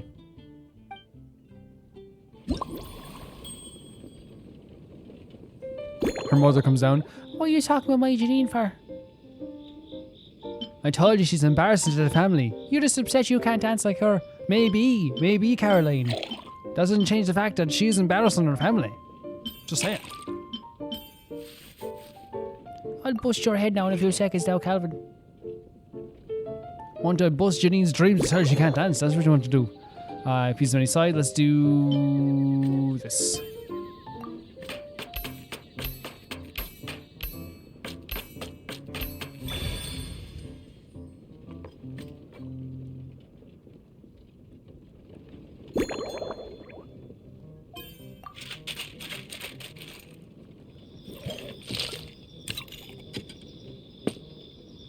And then we use the tankard, right?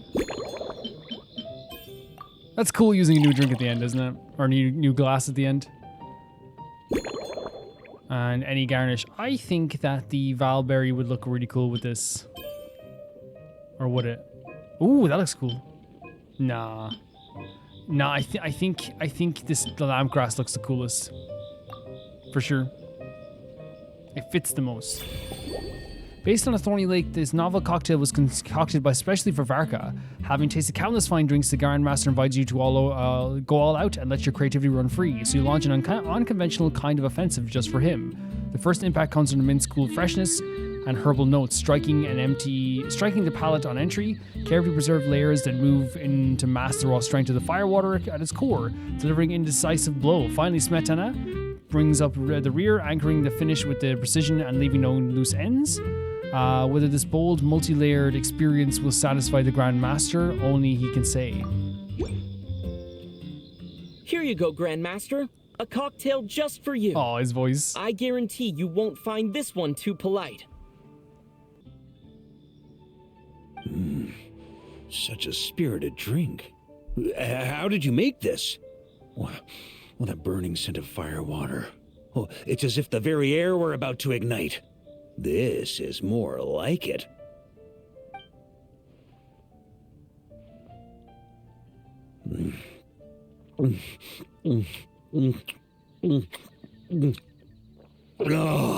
Calm down, buddy.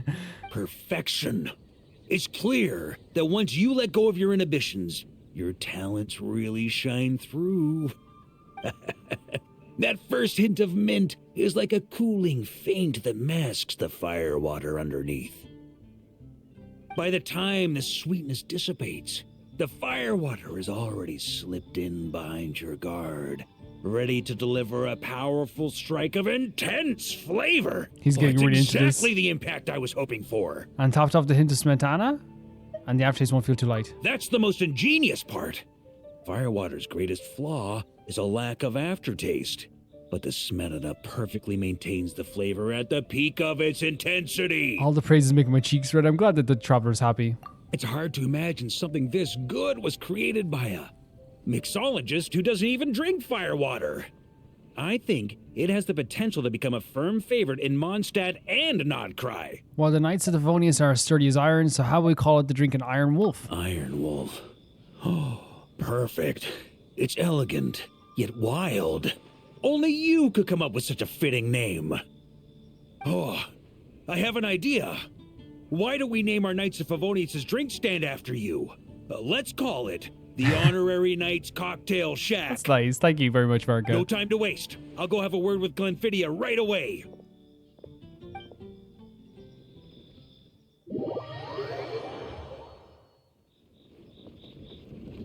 Oh, so that's the end. There's Paimon. Hey there, traveler. All wrapped up. I love that they've gone to the point where they can separate for a little bit, Paimon and the Traveler. You know, it's really, really nice now, you know? Paimon hears you did a great job holding down the fort while she was out delivering drinks with Glenfiddich. Oh my god, there's the thumbs up again. I've been feeling inspired.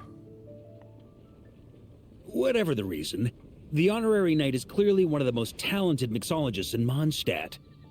Considering how short a time he's been doing this, I believe that someday he has the potential to give the legendary bartender at the Cat's Tail a run for her money.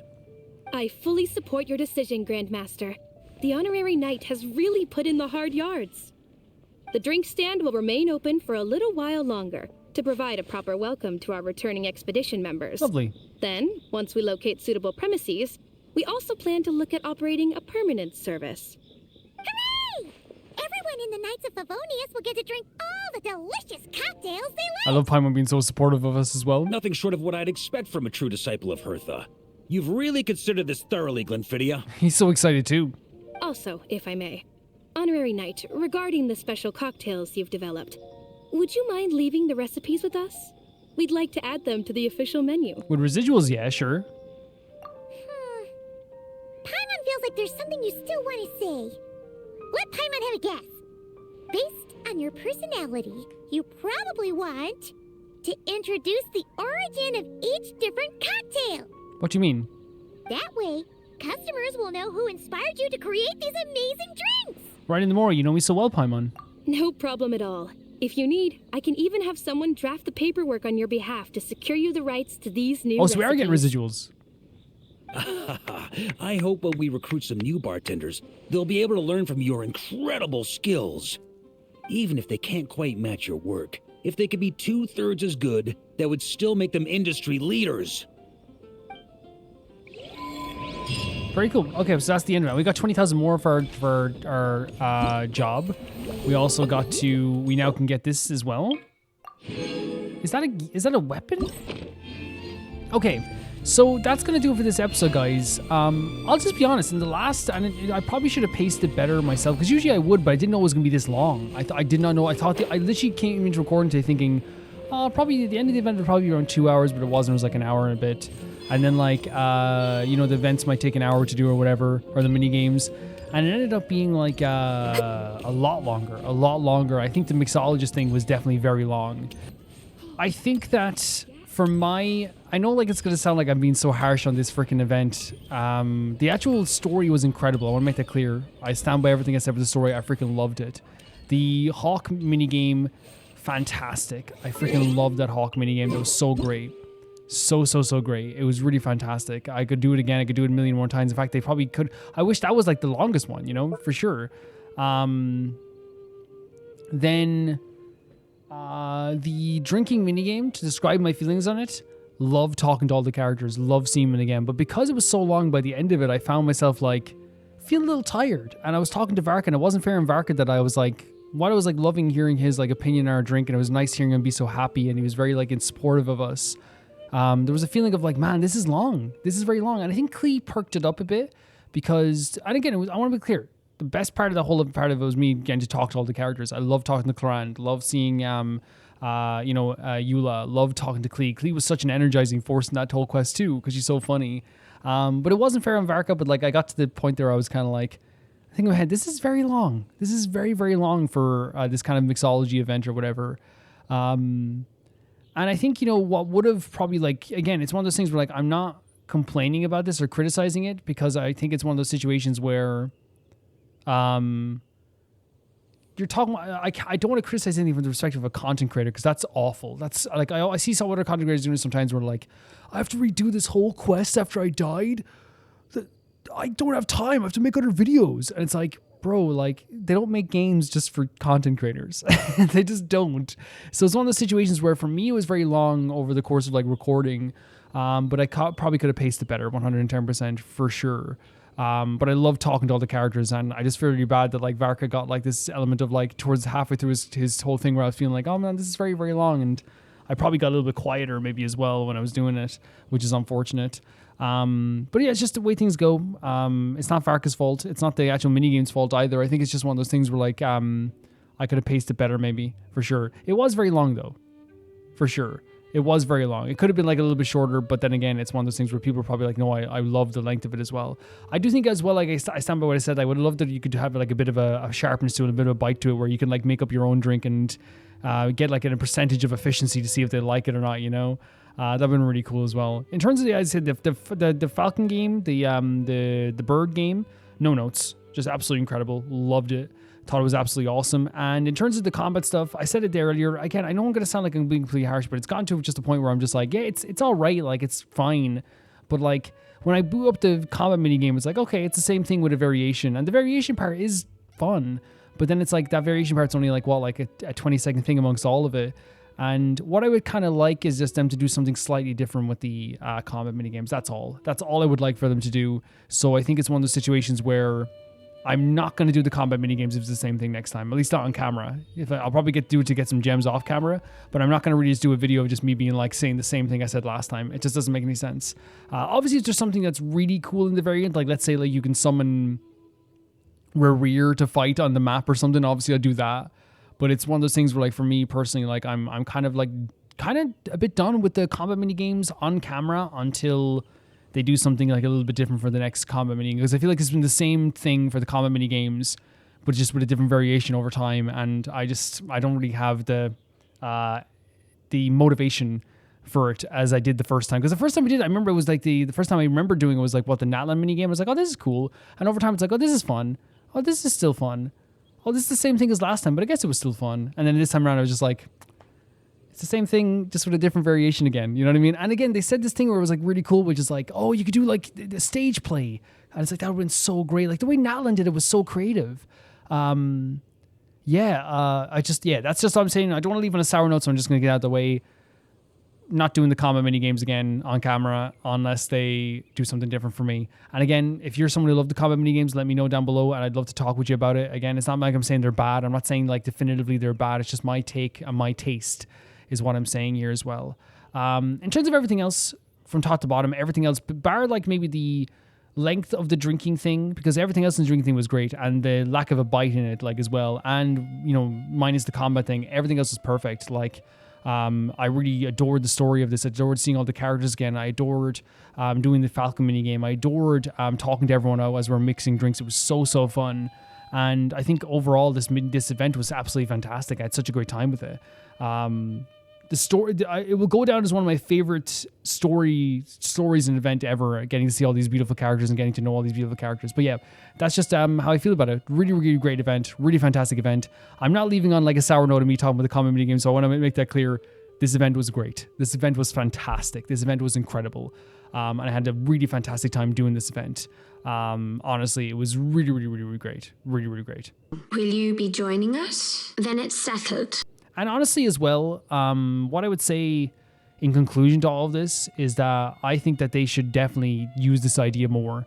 In terms of the nostalgia stuff, I think they have something here for sure when it comes to like letting you retread old games or old events with old quests with different characters. So you could take a quest that isn't that crazy and like maybe add some characters. I said like the one thing that probably would be a bit hard would be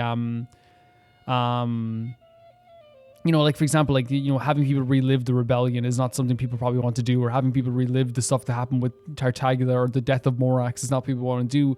But I think it might be like, you know, maybe an exercise in like healing things, if like the Raiden Shogun could like come from the perspective of maybe the rebels, and to be like, see what they went through, you know, in terms of their story and their script or whatever.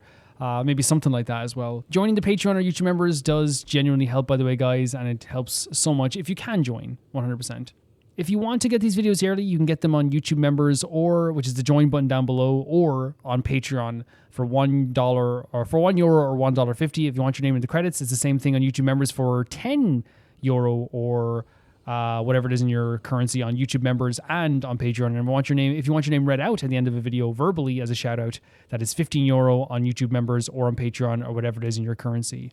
Thank you so much to Typharo 2, Jamie Bull, Johnny the Banana, The Ghost of Inazuma, Felicius Felix, Yuld, Anusta, Assassin, True Peanut Butter, Peter Shelson, Leon, Hike Kasparian, Jared Beanham, Neo Showerite, Leah 200, Malcolm Kunde, and at the highest tier of my YouTube, RollGamer7, Blasco, and Lucinagi. I'll see you guys so soon. Bye bye.